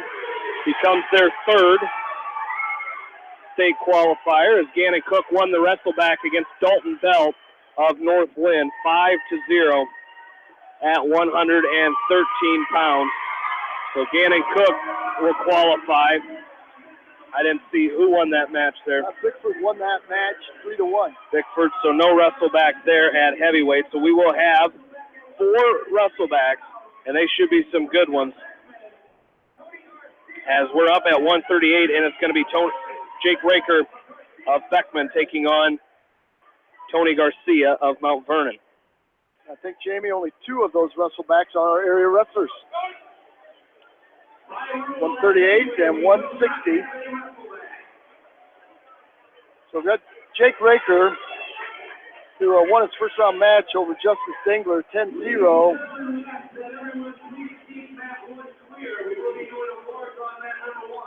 They're going to do awards on mat number 1, and they're going to do all the wrestlebacks here on mat number 2. Tony Garcia, the senior from Mount Vernon, who was a state qualifier last year. And wouldn't you know, Jamie, a couple of good Walmack guys here. Raker Jr., Garcia the senior. Garcia trying to measure Raker with that tap on the head. There's a high crotch by Garcia. Tries to switch off to a Kelly. Nice shot by Jake Raker to block him off. 128. Okay, so they're going to wrestle all the wrestlebacks on one mat. So we've got 2 of them. This one in at weight class 160. There's a double leg by Garcia. That's the very next one. Yep. He's in deep. Garcia with the double leg switches off to a single. Jake Raker has to come to a hard whizzer. Garcia's going to try to dump him forward. Nice cuts across to a double. Then they go off the edge of the mat. Here's that thing, Jamie. It's you're in a wrestleback. No regrets, no tomorrows. If you're Tony Garcia, there's a long single by Raker. Is in deep on Garcia. Garcia trying to get in a scramble situation, draped over the top of Raker. I think Raker's going to finish nice and low here. He's going to cut across to a double and pick up 2. That was just a fine job by the junior from Beckman Catholic. Got in deep and finished that shot off and didn't give Garcia any opportunity to create space and scramble. 36 seconds left to go. It's 2-0 in favor of Beckman Catholic's Jake Raker in this wrestleback. The winner will qualify. The loser will stay home. And, that's a great first period takedown by Jake Raker, especially, this is an opportunity. You talk about not leaving anything on the mat and coming right at it. And, you've got your trip to state is on the line here. Oh, you're exactly right. There's a claw ride by Raker. Goes spiral, claw ride. He dumps Garcia on his hip. Garcia now to a stand-up. He's trying to split the hands of Raker. And Raker drops in on a single. Now a Turk by Raker as he lifts the right leg, steps through with the Turk. He's got 8 seconds to try to throw Garcia to his back with a crossface to far shoulder, and Garcia's going to find the edge. As he does, Raker hits him with a chicken wing but runs out of time. Raker wearing the green leg band, Garcia with the red. It's going to be Garcia's choice. He's going to defer over to Raker, and Jake Raker will choose down. Raker will choose down. Garcia will ride the left side to start. Garcia comes right over top the head of Raker. He's going to try to pick up an inside, trying to start with a drive cradle. Raker gets to his feet. Garcia drops in on a single. Front trips Raker back down to the mat. Now a spiral claw ride by Garcia. Raker finds his feet with an outside stand-up, splits the hands of Raker. Garcia turns and faces and picks up a 1-point escape. It's 3-0. 1:34 left in counting, period number 2. Jake Raker up 3-0. Courtesy of a takedown and escape. Long double shot by Garcia. Telegraphed it a little bit. Made it easy for Raker to down block. Garcia up to all fours, up to his feet, and off the edge of the mat. 120 and counting. Raker in a staggered stance, leading with his right leg. Garcia in that square stance. Raker trying to go right back after that right leg sweep single attempt by Garcia. Garcia's had a number of shots on Raker, but Raker's defense has been excellent here. Again, he's showing a great down block. Now he goes to a front headlock. Tony Garcia now a back trip attempt. Now Raker snaps him back down to the mat. Garcia controlling that right elbow as Raker has that buried. Garcia controlling the right elbow. Now cross ankle pick by Raker. And Garcia with an underhook pulls Raker up out of the leg and back to our feet we go with 40 seconds to spare here. Second period, wrestle back, another long shot by Garcia is in deep. He's got a single, head to the outside, another down block by Jake Raker. Garcia locks up on the right leg. Garcia's good in this high crotch situation, but Raker's got the right ankle. Tony Garcia trapped underneath him, and Garcia's circling to try to keep Jake Raker face facing Jake Raker. Raker's got to snap that down and finish. And couldn't quite get the corner cut, so we'll have a stalemate with 12 seconds. Garcia, about 4 shots on Jake Raker. Raker with great defense on his feet. 5 seconds left, and we're going to go to the third period, and I believe it's going to be Tony Garcia's choice. Garcia's going to go neutral. Garcia will choose neutral. That bodes well for Jake Raker. Hasn't been taken down yet. He's up 3-0. Garcia on the good get-go. There's another shot by Garcia. Too far away. As a down block by Raker. Raker stuffing the head of Garcia. Garcia trying to knee slide in to get a little bit tighter. Raker did a nice job stuffing the head of Tony Garcia. 139 and counting. Front headlock now by Jake Raker. Let's see if he can cut the corner. Trying to get his head in the right armpit of Tony Garcia and grab his right leg. Garcia staying square to Raker. Playing a little merry-go-round. There's a windmill by Jake Raker trying to go to the right side. 119 and counting. Jake Raker in great position here.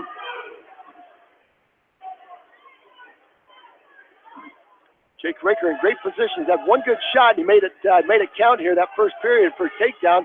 Made this 3-0 lead stand. We've been in neutral now for a minute. There's Garcia with another long double on Raker.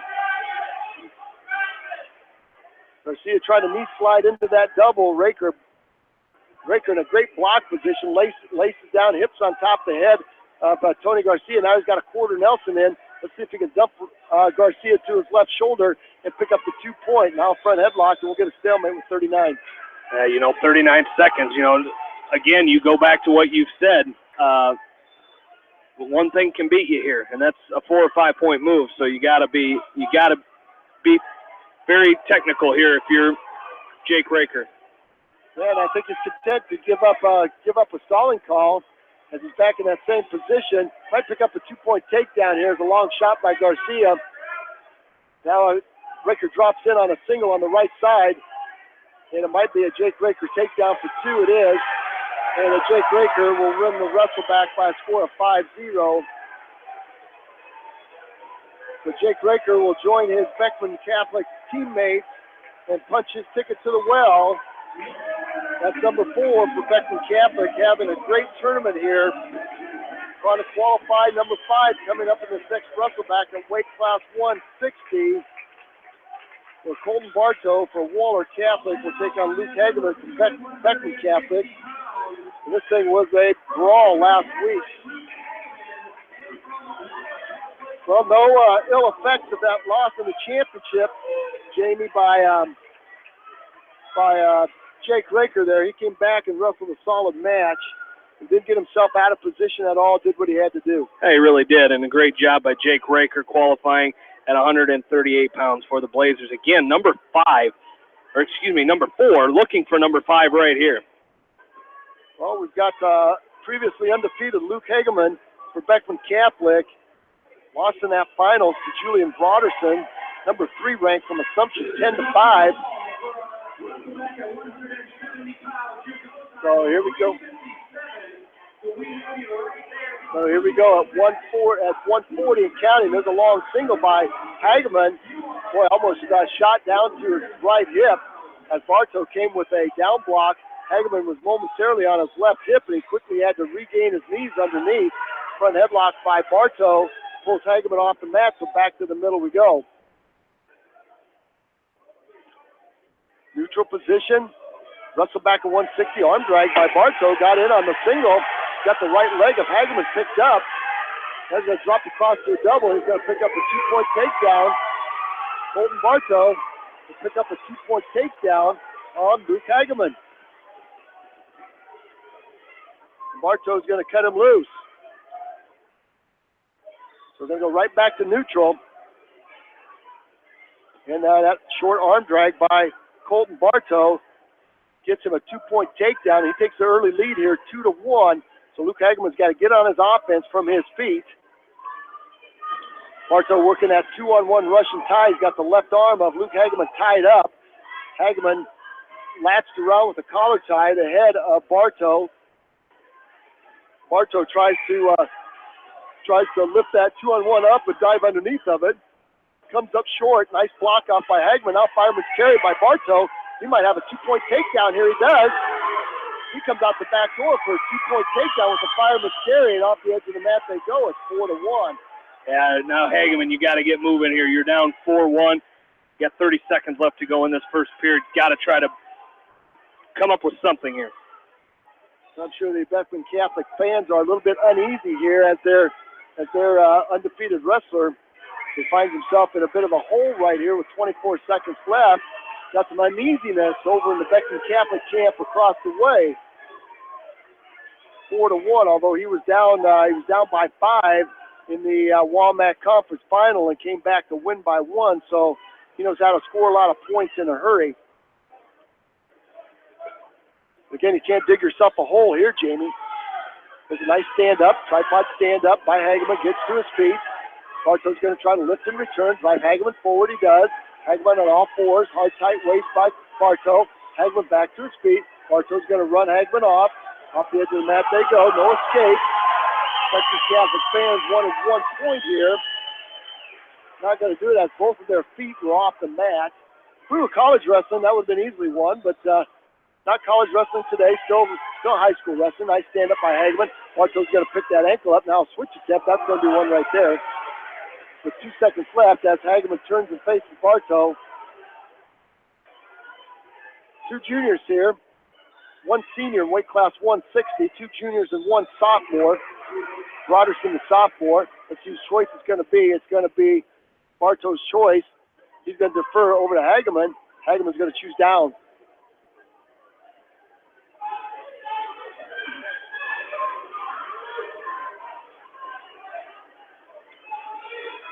Okay, so I'm not sure. I think Bartow changed his mind there. It's going to be a 1-point escape. It's 4-3 now, and we're going back to neutral. So Bartow not wanting Hageman on top of him at all this match, content with wrestling on his feet. So Hageman's got to find something. He's got to get on the offensive attack here from his feet. Again, this wrestle back at weight class 160. 132 and counting. There's a sweep single attempt by Hageman, but Bartow maintains that underhook on the left side. There comes a 2-on-1 Russian tie now by Bartow. He's got that arm up high right around the face of Hageman. Hageman trying to block him off with his head. Bartow maintaining wrist and elbow control. 113 and counting. Colton Bartow, ranked number 7. Julian Broderson, ranked number 3. Luke Hageman, ranked number 1 coming into this tournament. So an outstanding class here. There's a long double shot by Hageman. Colton Bartow blocks him off. And back to our feet we go. Bartow short, stocky 160-pounder.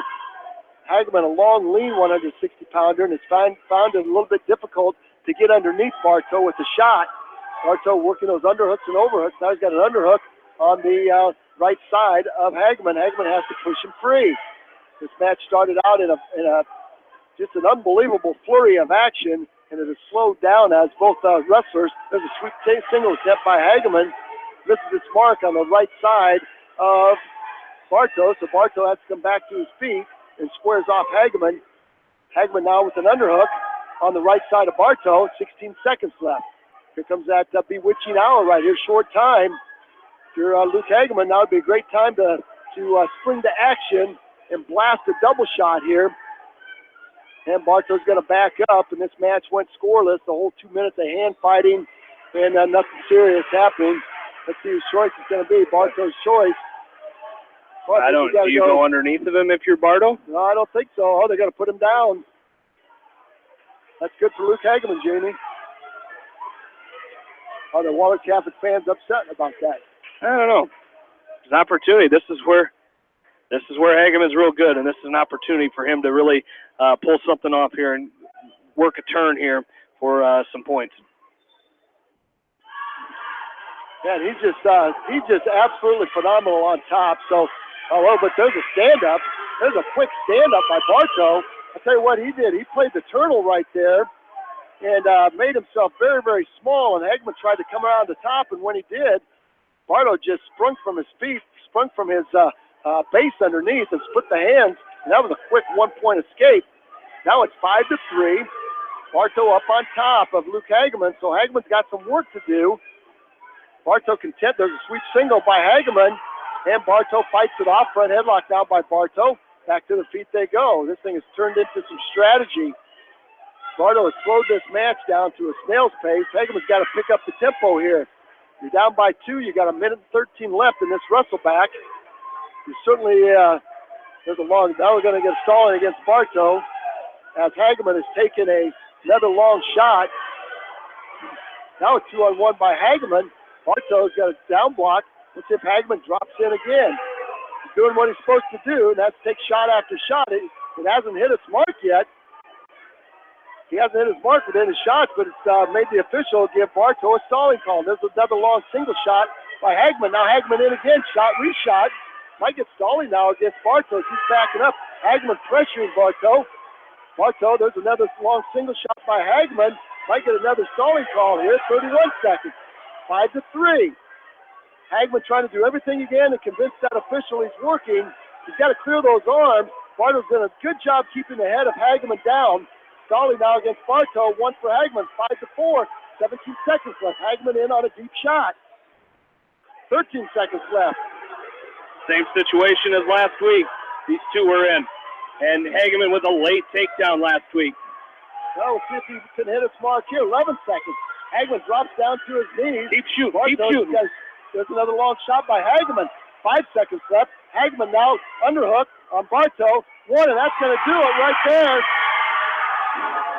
Colton Bartow pulls the upset, Jamie Baskey. Luke Hageman coming in here 38-0, ranked number 1 in the state. He's going to leave as your third place finisher here today. And I'll tell you what, there's no sicker feeling in your stomach than that match right there. No, absolutely not.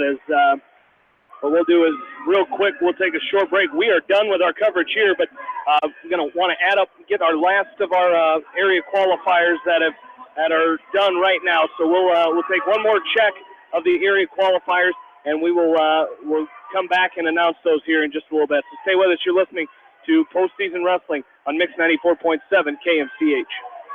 Delhi Insurance Agency is dedicated to Delhi and the surrounding area, and they thank you for choosing them for your insurance needs. See Larry, Sue, and Christy for all your insurance needs, from home to commercial and everything in between. Delhi Insurance Agency in Delhi. The Edgewood Reminder is proud to support all the area teams in athletic action and appreciates their efforts in the classroom and during sports. Check out all the sports photos in each week's issue of the Edgewood Reminder. Ellis Implement and Outdoors in Coggin is your local supplier for farm equipment and outdoor power, offering parts, sales, and service since 1937. Ellis Implement and Outdoor wish all area athletes and coaches the best of luck. The victory is yours at Victory Ford. Hey, this is James Halverson, Service Manager at Victory Ford in Dyersville. Our service and parts team at Victory Ford is dedicated to keeping your car in tip-top shape. And our sales department makes buying a car easy and hassle-free. Stop out to Victory Ford in Dyersville or online at victoryfordonline.com. Good luck, athletes and coaches. Clayton Drug in Strawberry Point is more than just another pharmacy. They also carry many gift items to choose from in their retail store. Best of luck to all area athletes from Clayton Drug, a local pharmacy you can trust. TriVet Associates is a mixed animal veterinary clinic with offices in Farley, Dyersville, and Holy Cross. Our 8 doctors serve the Dubuque, Manchester, Guttenberg, and Cascade areas and provide veterinary services to both large and small animals. For more information, find us on Facebook or visit our website, trivetinc.com. BNS Portables would like to wish all area athletes, teams, and coaches the best of luck in tournament play. They appreciate all the hard work and dedication put forth in the gym and the classroom. Good luck from BNS Portables in Dundee. Peace of mind. That's what high-tech communications can provide for you with a security system and video surveillance system for your business. You may also be eligible for a discount on your business insurance. Doesn't it make sense to see what high-tech communications can do for your business? High-tech communications, changing your world with technology. Holtz Construction are proud to support all area athletes. They recognize the time, effort, commitment, and training it takes to accomplish goals, both in the gym and in the classroom. For all your ag construction needs, Holtz Construction in Manchester. Whether it's an orthopedic, sports, or occupational injury you are suffering from, Regional Medical Center Therapy Services has you covered. With a customized treatment program, Regional Medical Center Therapy Services can get you back on track in the active game of life. Regional Medical Center, excellence in healthcare, close to home. Kramer Brothers Dairy Supply in Monticello appreciates all the hard work and dedication put forth in the classroom and in the gym. Best of luck to all area athletes in tournament play from your dairy experts. Kramer Brothers Dairy Supply in Monticello.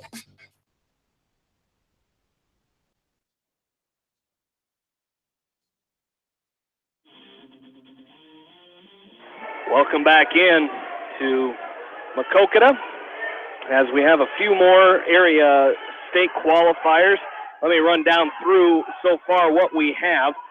As in Class 2A here, our wrestlers from this district, Chase Lunsman at 113 pounds from Monticello, Grant Hager from Beckman at 120 pounds, Jake Raker from Beckman at 138, Cody Feldman at 152, and Owen Grover at 170 pounds for Beckman. Morgan Rowley at 126 pounds qualified for Anamosa. It was Mitchell Mangold and Harrison Goebel for West Delaware at 145 and 182 pounds. Switching over to Class 1A. At our 1A district at Starmont, Brock Henderson and Brady Henderson at 120 and 126 for Northland, as well as Kyler Schott at heavyweight for the length qualifying for state. East Buchanan has three state qualifiers. Gannon Cook at 113, Kyle Decker at 138, Braden Nunemaker at 145. For Maquoketa Valley, they are currently sitting with three. They have Chance Downs at 145 pounds, Norman Wilson at 170 pounds, Alec McDowell at 182, and they have Eric Himes in a wrestleback at 220 pounds. For Cascade, they currently have two wrestlers qualified for state. 120 pounds, Connor Conlon, and at heavyweight, Payne DeLarme, and they have Kane Hoffman currently wrestling in a wrestleback against Tucker Franklin from Alburnett. As independents, currently sitting with one state qualifier, Hunter Crawford at 195 pounds, as Peyton Nolting at 182 is in a wrestleback against Daniel Ott of Decorah. And for Western Dubuque, they currently have three wrestlers at qualifying for state. At 113, Jacob Close, 126, Nathan Betts, 132, Braden Burt. As that is going to do it for our coverage here today. Again, the rest of those, Western Dubuque still has a long ways to go in their Class 3A districts, so we won't be able to get you all of those results.